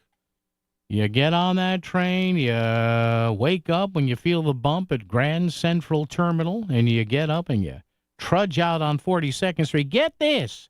The guy who's running to ruin New York, Zohran Mamdani, he says he would dismantle New York City's definition of anti-Semitism, approved by the Holocaust Remembrance Group. Folks, this guy is telling you who he is, all right? And I know there are a lot of progressive Jewish voters who like what he says about, housing and cost. He can't do, folks, this guy Mamdani can't do 90% of the stuff that he's saying he's going to do. This guy's real slick here. Democratic mayoral nominee Zohran Mamdani said he would drop a Holocaust Remembrance Group's definition of anti-Semitism if he becomes mayor. A turnaround in police, or rather in policy, that has some Jewish rights advocates on edge. Well, it should. Mamdani confirmed he would oppose the definition used by the International Holocaust Remembrance Alliance if he becomes mayor, which would dismantle an executive order signed by Mayor Eric Adams in June as part of a push against anti-Jewish hate, like, of course, we saw at Columbia and other places. A Mamdani administration will approach anti-Semitism in line with the Biden administration's national strategy to counter anti-Semitism, a strategy that emphasizes education, community engagement, and accountability to reverse the normalization of anti-Semitism and promote open dialogue, said Mamdani spokesman Dora Pekic. As mayor, Mamdani will prioritize these goals. Mamdani has slammed Israel as an apartheid state and backs the controversial BDS movement, which aims to boycott, divest, and sanction Israel, claiming the Jewish state's existence is a racist endeavor, or as an example of apartheid, and would fall under anti-Semitism in the IHRA anti-Semitism definition.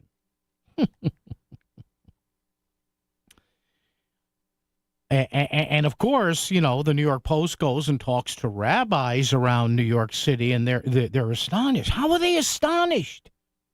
Has anybody studied this guy? I'll tell you, this guy, you wait.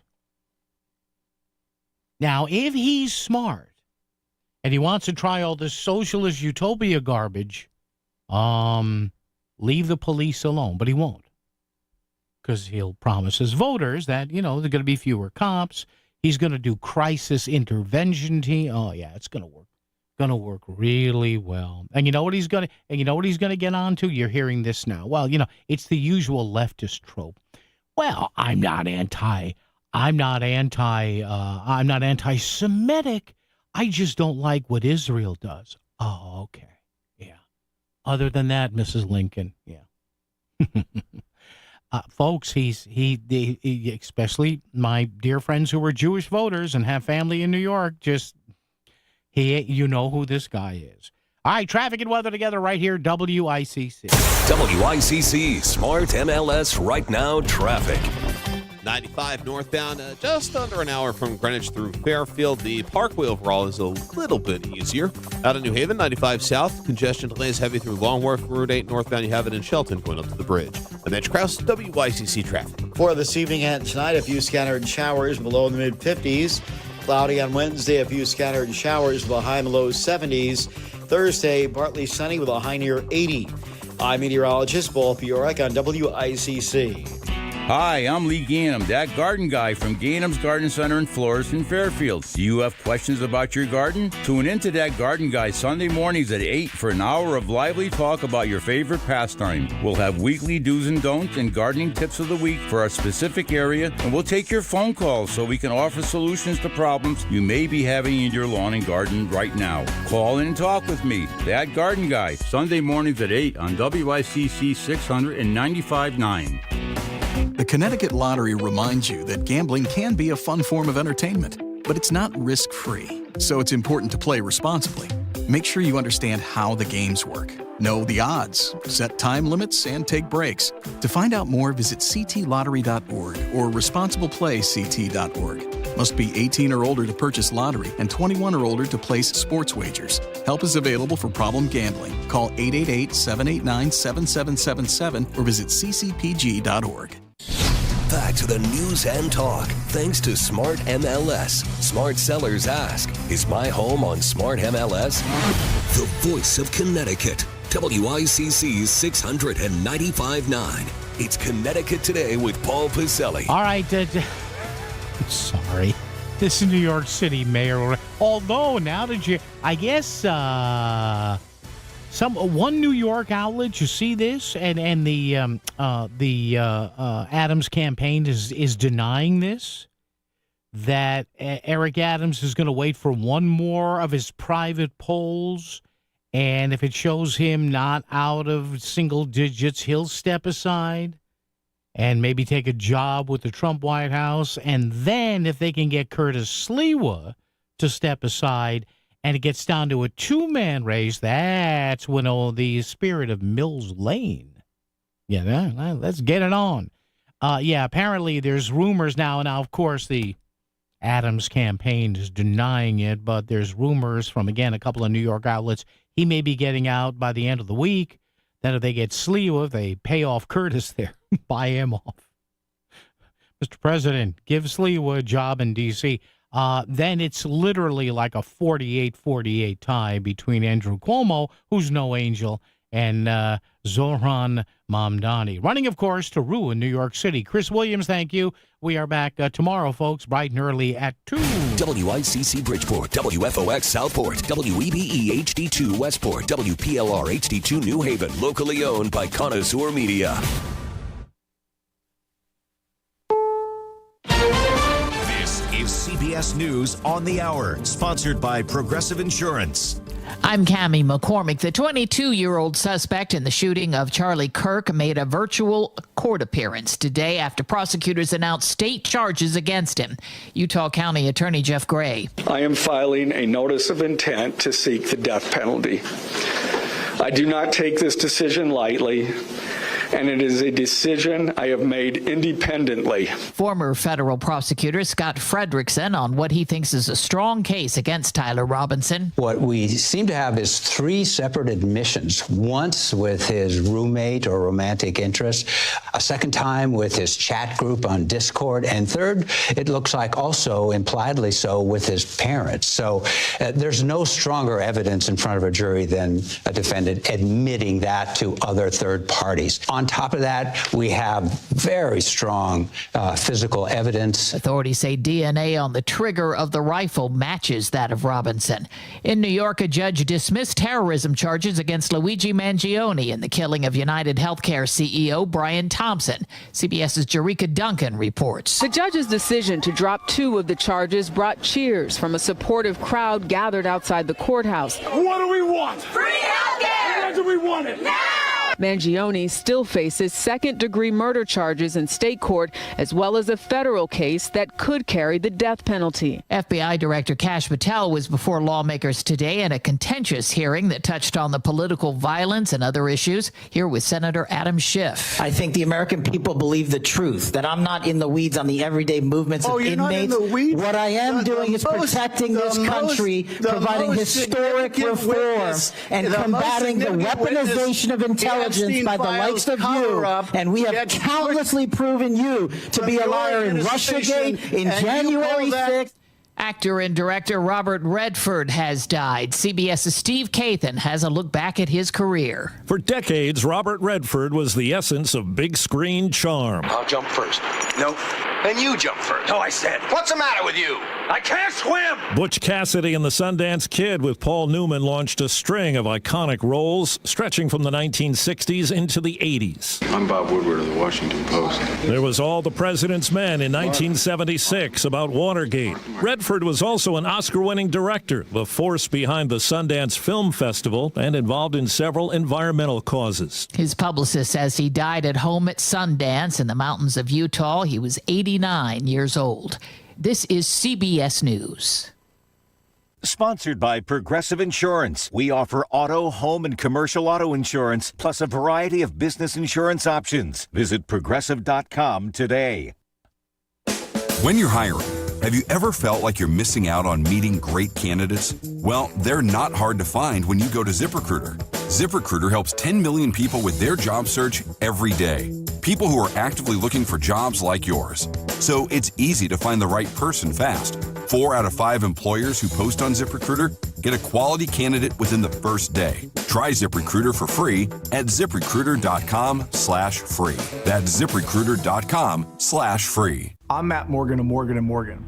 Your car steering wheel could be a ticking time bomb. At least 24 people have died and many more injured because their airbags fired shrapnel at them upon inflating. Tens of millions of cars have been recalled. If you suffered cuts that required stitches, hearing or vision loss, or broken bones, please contact us today. You could be owed money for medical bills and other damages. Morgan & Morgan. Visit us at badairbags.com for an office near you. Prior results do not guarantee a similar outcome. WICC 600 and 95.9, the voice of Connecticut, bringing you one of Melissa in the Morning's favorite moments. A new report highlights Connecticut's laws on the books when it comes to homeschooling. According to the Office of Legislative Research, a new report that came out over the summer shows Connecticut's homeschooling framework largely relies on voluntary guidelines rather than on state statute. It details that Connecticut is kind of an outlier when you compare it to our neighboring states in New England, including Maine, Massachusetts, New Hampshire, Rhode Island, and Vermont. Now, what's interesting about this is not the first time homeschooling has been looked at. It's not the first time lawmakers have wanted to tweak our laws. But what is, I think, imperative to note is that the reason this has become such an interest in recent time is because of what happened in Waterbury back in February of this year. A man was allegedly held captive for more than 20 years. And after we learned that this person was pulled from the public school system, there were basically two routes of attack. DCF dropping the ball or our laws on the books with homeschooling. And so I wanted to kind of dive into this research, but I want to also note that it's important we look at laws and if they are archaic. I don't think they should be tied to major cases, including ones of this nature, which has become national news and is still playing out. And there's still so much we don't know about this case. And that shouldn't fall on the families of homeschooling students. So I want to continue this conversation. Senator Jason Perillo is here. And Senator Perillo, just to remind folks, you and I, we talked about this during the legislative session when there were hundreds of people who showed up to Hartford rallying to not blame homeschooling families and sort of punish them based on what happened in Waterbury. And ultimately, no legislation passed this time in regards to homeschooling. If you take Waterbury out of it, when you see a report like this from the Office of Legislative Research, and you see that Connecticut is looser on the laws, what is your initial thought on that? So, Melissa, I actually think you mentioned something extremely important. And you talked about not using a single isolated incident to change public policy significantly. And I kind of think that's where we are right here. You know, if you look at our homeschooling laws as it pertains to reporting, look at all the homeschooling laws. We have not identified a systemic problem within those laws. We don't know of any systemic issues related to homeschooling. We don't know of any sort of epidemic problems there. We do, however, have very strong evidence of deep, decades-old systemic problems within the Department of Children and Families. Mm-hmm. You change these laws when there is a systemic problem deep-seated within the agency. And you and I have talked about this. That's what we have at DCF. We don't just have the one isolated incident that you mentioned that is truly terrible, the Waterbury case we started talking about back in February. We don't have that alone. We have audits over the course of years and years showing that there's missing paperwork, showing that DCF has lost track of missing children within the system. Those are real systemic problems. And that's what we really ought to be focused on, is changing those, improving the agency. And again, this is not about the people who work at DCF. This is about the systems that exist around them. This is about the practices that they are ordered to execute.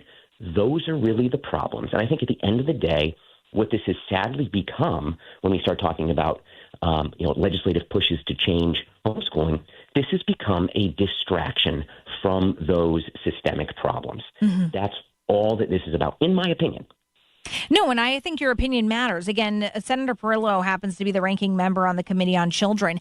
And one of the things that I wanted to, with again, I don't know what prompted this particular report that happened back in July.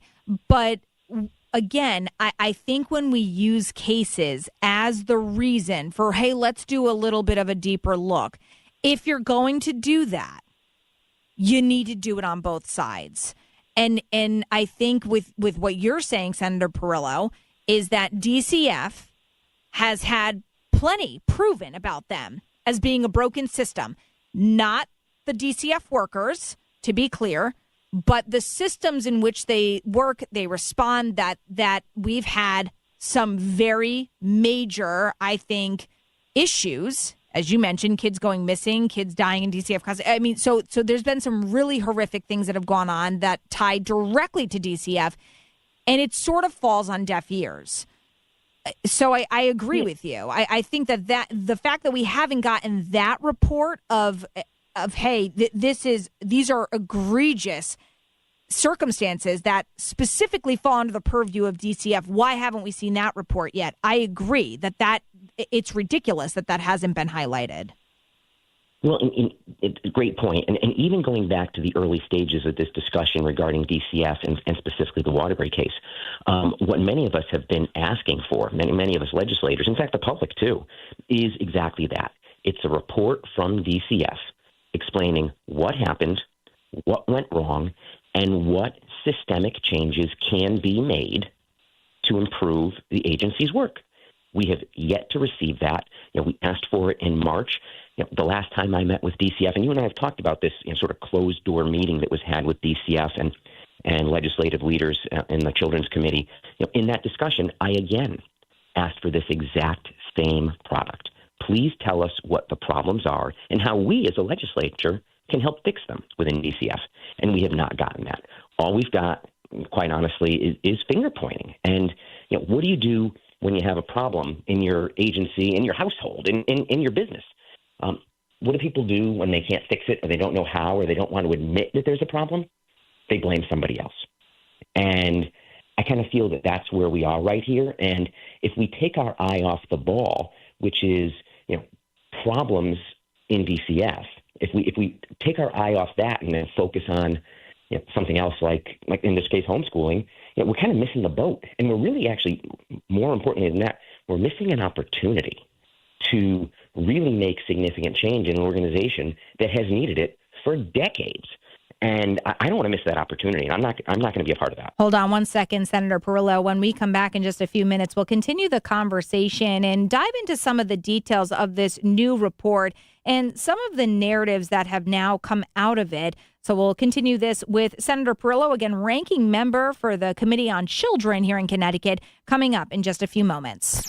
For the latest news in Southern Connecticut, WICC is where you turn first on 600 AM and now 95.9 on FM. Hear your favorite live and local shows during the week. Melissa in the Morning, The Lisa Wexler Show, Connecticut Today with Paul Piselli on both 600 and 95.9. Plus more live and local news updates on weekends to keep you informed. You found the voice of Connecticut. WICC 600 and 95.9. A favorite moment from Melissa in the Morning on WICC 600 and 95.9. The voice of Connecticut. Melissa in the Morning chats with career strategist and workplace expert Julie Bauke. It's Julie on the Job, now on the voice of Connecticut, WICC 600 and 95.9. I want to preface by saying this is a conversation we have had with Julie Bauke many times in the past. She is our career strategist on the show, gives great advice when it comes to the workforce and how we should conduct ourselves, how do we find happiness in our jobs, all of that. This topic has come up before. And the reason I say that is because certainly after the assassination of Charlie Kirk, there's been a lot of focus on posting on social media. And let's first address, before we get to Julie, the importance of understanding that social media plays a huge role in why we have seen such political violence in general in our country in recent years, because it is so easy to be easily manipulated on social media, on different platforms, including mainstream media. I'll throw it in there as well, because I do think that words matter, actions matter, and especially if you post things online, it matters. Now, the question today that we're talking to Julie about is the importance of posting smart and understanding that when you post, even on your personal pages, it is bigger than just representing yourself. So, Julie, that's what I want to talk about today. I'm not talking specific to Charlie Kirk and the opinions that people have, good, bad, or indifferent, but in general, talking about the importance of knowing that when you post online, correct me if I'm wrong, you are not just representing yourself. Yeah, we really are on some tricky ground here. Yes, I know. And I've talked about it, how the line between work and the rest of your lives, because of technology, not just social media, but because of those platforms that allow our leader, my manager, to contact us at 10 o'clock if they want to. That line between our work lives and the rest of our lives is in effect gone. You used to be able to clock out, walk out the door at 5:30, and not think about work until the next morning. And what you did in the community, unless you were arrested or something, or what your opinions were politically, what your religious affiliation was, really wasn't out there up for public debate. And frankly, no one really paid attention to it. And we are in a completely different world now, one that's still figuring itself out. And so when there are emotionally charged incidents, you feel really strongly about something. I totally get the temptation to share your thoughts with the world, with your world, and maybe on Facebook. I'm just talking to my friends. Well, maybe have that conversation in a text exchange, because really what you're doing is, I remember that there used to be a saying that don't do anything that you wouldn't want on the front page of the newspaper. And that was back when we had physical newspapers, when everybody in your neighborhood would see your face in the newspaper. And this is even bigger because it's not just about your local news anymore. What you do, look at Coldplay CEO, that whole thing. Mm-hmm. Everything you do or say is going to get attention, especially if you are in the public eye in any capacity, like a politician or someone running for office or someone who is a media personality or an athlete or anybody who has any sort of visibility in the public eye.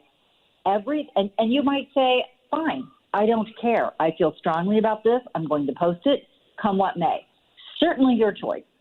But it seems like, especially right after something so emotional, the rhetoric on both sides gets turned up so high that you can say something that even if you feel like it's really innocuous, that people are going to take it and run with it. And believe me, I've had plenty that I wanted to say, but I haven't on my social media platforms, because what's the point? It's not going to change anyone's mind. The people that are the closest to me know how I feel about things, and it doesn't advance any cause. All it can do is harm me, and I don't think it makes it. But that's just me. But I just caution everybody: just be really, really careful. What's the worst thing that can happen if I posted this? I'm running for office. My opponent takes it and runs with it. We assume a lot of times that everybody feels the same way we do because we're fed so much. Well, that's geared towards what we want, honestly, the algorithms. I don't think people realize that. The other thing, though, too, Julie, and I'm not saying I agree with what you're saying, but I do think that we, as you mentioned, we're in a little bit of uncharted territory, right? So there's this thought of, if you work in the public sector, that you have to be extra careful. Totally, because there's more eyeballs on you, right? I mean, so somebody who works at a business or is a teacher or is even a police officer, firefighter, they're going to be less in the public eye than a radio host or a politician, something of that effect. Absolutely. I'm on board with you at that. An athlete. But here's my thing that I don't know if people realize, and I want to get your perspective on this, because maybe I am off base, but I look at, for example, if you have clients who were devastated by the loss of Charlie Kirk, and even if you say to the effect of like, oh, well, I didn't agree with him, but this was awful. If you lose an account based on sharing that, first of all, what's the gain there? Like, what did you gain other than you shared what you publicly thought? If you lost money and now that's impacting you at the workplace, not you in your personal life, you at the workplace, and reflecting your company, what's the gain there? A teacher. If a teacher shares on social media what they think about this situation or any situation, and a student or the family of a student sees it, that impacts the student trusting going to a teacher, a family member trusting working with a teacher, because, well, if this is the way you feel, then I have to imagine that because I feel a different way, you're not going to treat my student the same way that other students. You know what I'm saying? I just think that we need to get away from only looking at people who are in the public eye and looking at a standard in general of, first of all, weighing the options. Does it matter that you're posting your feelings online? But also understanding that it is just bigger than yourself and your private or even your public platform. Well, it's on my personal page. So what? You're representing a company. You are representing an institution, whatever it may be. If people are relying on you to either sell their product or to teach their children or whatever it may be, you are held to, in my opinion, the same standard as anyone in the public eye. I really do think we have to get to that point of realizing social media will destroy a person based on that. Yeah. And especially the last week, I have seen people who are in jobs who aren't in the public eye. People go after them. And at a certain point, it starts to become, I don't know where it's going to fall out. I wish I had a crystal ball and was able to look ahead, 5 to 10 years and say, where will we settle when it comes to free speech and social media? But it just keeps getting ramped up. And so you have to, if you're thinking of posting something that you think, this could be controversial, my advice is always, give it a beat, 24 hours, 48 hours before you jump in. And weigh the risks. Weigh the risks, right? Absolutely. I mean, so weigh the risks. If you are you own your own company and you don't mind, because look, I look at influencers who are like, I lost 10,000 viewers based on what I posted, but I don't. Great, if you're good with that, then you do it. But I think you need to weigh those risks and understand that social media is not just personal anymore. I mean, look at the college students, or I should say the high school graduates, who when Facebook was first introduced to the world got their acceptance letters rejected based on videos of them drinking underage being posted online. So if we're going to hold people to that standard and say, hey, watch what you post, you may not get that job, you may not get into college, well, then we need to do that in adult life too, I would think. Yeah. And it's, I don't know what's going to happen. What I tell people is just don't do it. You always want to keep your options open. And this actually, so when you look at LinkedIn, I am astounded at the number of people who post political things on LinkedIn. People who should know better. That's not what it's for. It's not what it's for. And people say, well, what happens in politics affects business. You are potentially turning off half of your potential customers. Right. And you might say, I don't care. But here's what I would say about that. People will question your judgment for posting that. I mean, don't do it. I keep very clear lines if you don't want to, because as you know, on LinkedIn, half the people agree with you, half of the people aren't. But then even some of the people who agree with you are going to say, ugh, kind of question the judgment of posting. Because even if I see LinkedIn posts of people who I absolutely agree with, I might say, yes, I agree with that internally, but internally I also cringe saying, why would you post that? Right. What's the gain? I think that's the big thing. Right. You gotta think that way. Yeah. And I do think this is, like you said, Julie, to some degree, while social media has been here for a while, I think it has become instrumental in just so much of, I would say, even the divide that feels like uncharted territory for a lot in America. And I just appreciate you even weighing in. I know this is an uncomfortable topic, and I know you're not telling people that. I could feel it. I could feel it from you, and I totally understand it. And I just want to say to you, I appreciate you even being open to the conversation. I think people admire the work that you do and look up to your advice. And so I just appreciate you even being able to come on and to share, just think before you post and weigh the risk of when you post, and understanding that it is bigger than just you and your opinions. I really do appreciate it, because look, I need to be in check too. It's things I thought about it too. There were plenty of times that I thought maybe I'll post this, and I thought, right, but what if I have a listener who feels this? And so I didn't post, and I don't post. And the reason I do that is not because I'm hiding who I am, but because I have an obligation to not only the media, but to my company. And to the people that I represent who listen to WICC, that's the standard that you're talking about. And so I just want to thank you. I know it's uncomfortable, but I really appreciate you coming on to even just have this conversation today. Yeah, and it's really, too, even if you find other people's views abhorrent, they still have the right to hold them. And, it's just, but you have the right. Do I still want to be friends with that person? You have the right to decide that. But let's be very careful in how we judge other people's decisions about how they're going to handle it. Yeah. Well, and like you said, Julie, if you got to share, do it offline. Do it with your, do it with your close friends in person. Talk to them. Have your texting, whatever. Don't make it public. I think that's just a very good piece of advice. And so, Julie, I appreciate you coming on talking about this. Hopefully something a little bit lighter next week for sure. Yeah. Great. Talk then. All right. Thanks, Julie. After the Lisa Wexler Show, the local news you need continues on the Voice of Connecticut. Weekdays starting at noon. It's The Download with John Kamal and Chris Williams. You'll get live, local, and national headlines, interviews, weather, and all the up-to-date info for your workday. The Download. Weekdays from noon to 2 on the Voice of Connecticut. WICC 600 and 95.9. Experience the future of luxury with the all-new electric Escalade IQ. Now available at Cadillac of Greenwich. Standard with hands-free driver assistance technology, the Escalade IQ offers undeniable style and uncompromising comfort with the longest range of any EV SUV. Arrive in style with this pinnacle of modern automotive excellence. Visit CadillacofGreenwich.com today and elevate your driving experience with the iconic Cadillac Electric Escalade IQ. Iconic moments drive superior hospitality at Cadillac of Greenwich. Let's take the Cadillac. You can travel the country visiting colleges, or you can attend the Southern Connecticut College and Career Fair.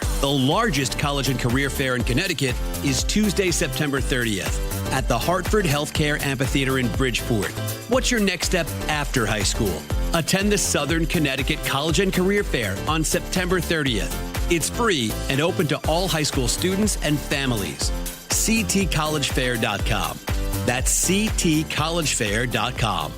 This is an ad by BetterHelp. We've all had that epic rideshare experience. Halfway through the trip, you know their heartbreak, their career path, and they know your aspirations to go find yourself in Portugal. It's human. We're all looking for connection, for someone to listen. But sometimes the people we spill our hearts to aren't exactly equipped to help us through it. With over a decade of data-backed experience from helping millions of people, BetterHelp matches you with a therapist based on your needs and goals. No asking for recommendations or endless scrolling through listings. Simply answer a few questions online and you'll be matched with a therapist, often in as little as 48 hours. Join over 5 million people worldwide who've trusted BetterHelp for their mental health and well-being. Get a therapist who gets you. Visit BetterHelp.com/ABCRadio to get 10% off your first month. That's BetterHelp.com/ABCRadio. Selling your home is a numbers game. The more potential buyers who see it, the greater the opportunity to sell. And when your home is listed on Smart MLS, more than 21,000 realtors see it, and so do all their buyers. Suddenly, the number of people looking at your home starts to grow by a lot. More realtors sharing your listing. More people seeing your home, more offers coming in, and maybe more cash in your pocket. Smart move, right? Ask your realtor, is my house on Smart MLS? Smart MLS, the smart way to sell your home. What would you give for a child you loved? To make their wish come true? To help them fight a critical illness? Just imagine what you'd do. You see, wishes are so powerful, and you can make them real. They can give a child back their childhood, even change the way they feel. Every single one of us can make the stars align. Because when we come together, hope and joy will shine. Wishes need stars like you. Visit Make-A-Wish at wish.org. If you missed the Lisa Wexler Show today, we'll get you caught up. WICC 600 and 95.9, the Voice of Connecticut. Hi, it's Lisa Wexler. Welcome back to the show. We have spent the morning reminiscing over the extraordinary imprint of Robert Redford, who passed away in his sleep at the age of 89 yesterday. His accomplishments in Hollywood were at the top of the game, the A of the A-ist players, but he also lived in our community in Weston, Connecticut. For many years, he was a very close buddy of Paul Newman, who centered him and who also helped guide him in his career and brought him to two of his greatest triumphs, The Sting and Butch Cassidy. But he was beloved and respected and admired for his commitment to the environment and his establishment of the Sundance Institute, where he helped mentor and bring to light so many smaller movies that never would have seen the light of day had not he created this film festival. Joining us now for just a couple of minutes to reminisce is Mark Shanahan from the Westport Country Playhouse. Hey, Mark, I thought maybe you would have a story or a tale because Robert Redford was so much part of our community for such a long time. Hello and welcome back to the show. Thanks, Lisa. Thanks so much. I do indeed. I was lucky enough to meet him not only at Sundance with a film that I was a participant in, but I remember so well in 2005, in my first play that I was doing as an actor at the Westport Country Playhouse, there was a blood drive in the lobby, and I was giving blood. And when they put the needle in, the woman who was administering it said, "Boy, you just turned white as snow." But the reason I had turned so white is because over her shoulder, the doors had opened in the lobby. And there was Robert Redford and Paul Newman walking through the doors in what I thought was slow motion together. And individually, they were both, the handsomest guys in the world, but together they looked like they were a different league entirely from the rest of us humans. And as they came in together, and Mr. Newman, who was always very kind to me, said, "Hey, Mark, and I'd like you to meet Mr. Redford here." And I got such a kick out of watching the two of them. They were here to film an episode of something called The Iconoclast, which you can easily find on YouTube. It's a beautiful conversation between the two of them. And as they sat in the house in our theater talking about their early days as actors and what it meant to take chances on a stage and how important this theater had been to Paul and Joanne, I also got such a kick, Lisa, of watching them look at the posters on the wall and read the names of all of the amazing actors who had been at the Playhouse, who they loved while growing up. And they would say, "Can you believe these people were here?" And for these two iconic movie stars to be like kids giggling and looking at all these names of the actors they admired, they were admiring the movie stars. And it just gave me such a kick. And I'll never forget, Mr. Redford asked me, "How's the play going?" And I said, "It's absolutely fantastic. Everyone's great. The play is beautiful." And he said, "Well, when it's going right, cherish that, because it doesn't always happen, but when it does, it's really something to remember." And on that episode of The Iconoclast, you can hear him say, if it's, it doesn't have to be hard. If it's not fun, it's not worth doing. And, as a man who is a great environmentalist, a great actor, and a wonderful, really person to so many artists coming up, and it's a remarkable thing to remember him today and all the impact and the ripples he's had on everyone. I just watched 3 Days of the Condor recently. Did you? We just showed this thing here. Yeah, I mean, all these movies stand up, and he's so remarkable in how he uses the camera. And, of course, with Redford and Newman, we just marvel at their friendship and the chemistry they had on stage. I'm just seeing them walk through the Playhouse now because, that wonderful poster from Butch Cassidy and the Sundance Kid of the two of them, right, on the horses, the guns, the blazing with the guns, with the horses. Yeah. And they had a magnetism. They had a charisma, a really palpable thing. In fact, if you go on YouTube, the two of them actually reunited. No one really talks about this, for a Playhouse benefit in 2004. And they did a little play that had been written up for the two of them, just about Redford and Newman making phone calls to each other over the year. And you can find it on YouTube. And boy, did they get some laughs as they were there for a benefit as the Playhouse was being rebuilt. So we're very grateful to Robert Redford for lending his talents to that era of the Playhouse's rebuilding phase. Oh yeah, that was a marvelous time. I was on the P&Z or the ZBA, one of the two, when they came for the variants. I think it was the ZBA when Joanne Woodward made the pitch for the redo of the Playhouse. And I'm like, you can have whatever you want. Whatever you want. It's good. You're Joanne Woodward. What have you not done for this town? She was head of the Historical Society for many years. Right. I mean, whatever, with the two of them. I know. And they were also the moral conscience of the town. There's a lot of things that go on today. For a lot of people with that success, it's hard to imagine. They spent a lot of time making sure that everyone, that people were taken care of. I go to the Hole in the Wall Gang Camp this weekend, where I write and direct the annual gala for them. It's a wonderful organization for seriously ill children. Yeah, of course. And their families. And you can feel, just as I'm saying about the Sundance Institute with Robert Redford, not just the Playhouse, but Hole in the Wall, and all the ways in which these two men have, and their families, and Joanne and everyone, had such a profound effect, and it's still being felt many, many years later on so many people for the good. And it's a way to think maybe we should all try to live a little better too. Absolutely. Mark Shanahan, thanks for breaking from your day to share those wonderful stories. We really appreciate it. We'll have you back on soon. Thanks for what you're doing at the Playhouse. That's Mark Shanahan. A tip of the hat to Mr. Go ahead. That's Mark Shanahan. Go ahead, sweetheart. What? Just saying a tip of the hat to him.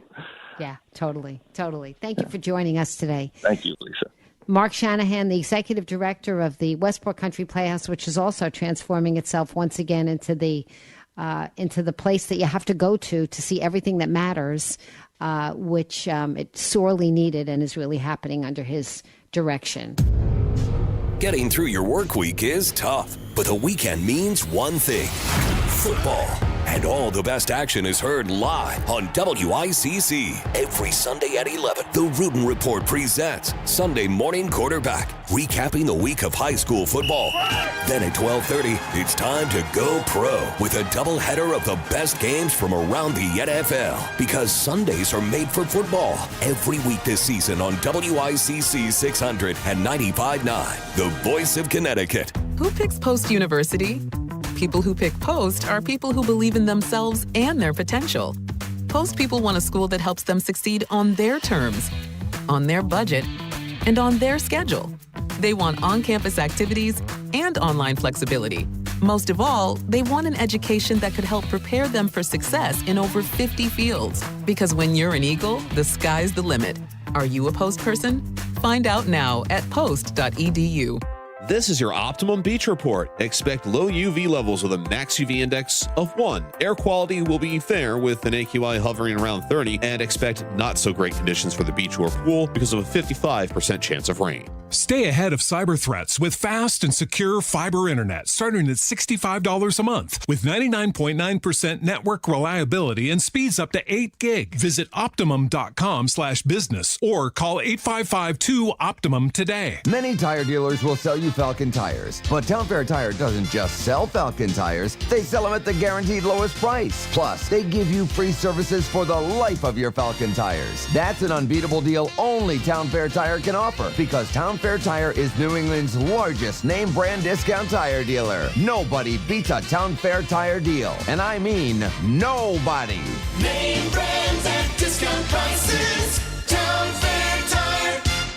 Join me, Melissa Sheketoff, at the 5th annual Race for Catherine on Sunday, October 12th at Fairfield Hills campus in Newtown, honoring the legacy of first grader Catherine Violet Hubbard, who lost her life during the Sandy Hook tragedy. The Race for Catherine is a tribute to her compassion for all creatures and a fundraiser to help the sanctuary protect animals, teach humans, and care for the environment. Now you can foster a kinder and gentler world by signing up, getting outdoors, and walking or running for an amazing cause. Join in person in Newtown on October 12th for this certified and timed 5K with free breakfast, kids kindness dash, animal ambassador meet and greet, plus adoptable animals from local rescues. Or join the race virtually October 10th through the 12th from anywhere at any time. Make a difference and celebrate 5 years of making strides in kindness. That's the Race for Catherine, 5K for kindness on Sunday, October 12th at Fairfield Hills campus in Newtown. Info at cvhfoundation.org.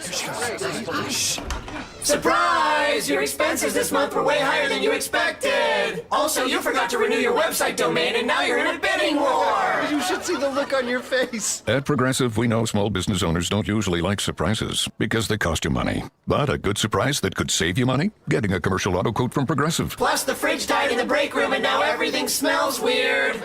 Surprise yourself. See if you can save in as little as 8 minutes at ProgressiveCommercial.com. Progressive Casualty Insurance Company and Affiliates. Oh no, stomach issues again? Stomach issues? Who are you? Your pancreas. I could be the real reason for your diarrhea, gas, bloating, stomach pain, or loose oily stools. I thought it was my stomach. People often do, but any of these symptoms could mean having a condition called exocrine pancreatic insufficiency, or EPI. With EPI, the pancreas doesn't release enough enzymes to break down food, but EPI is manageable. Use the symptom checker on identifyepi.com and speak with your doctor. That's identifyepi.com. Sponsored by AbbVie. In case you missed it, here's one of the Lisa Wexler Show's favorite moments. Now, on WICC 600 and 95.9, the voice of Connecticut. Aging Gracefully, brought to you by Mosaic Senior Life. And welcome back to the show. Joining us now is Robin Farmian, who is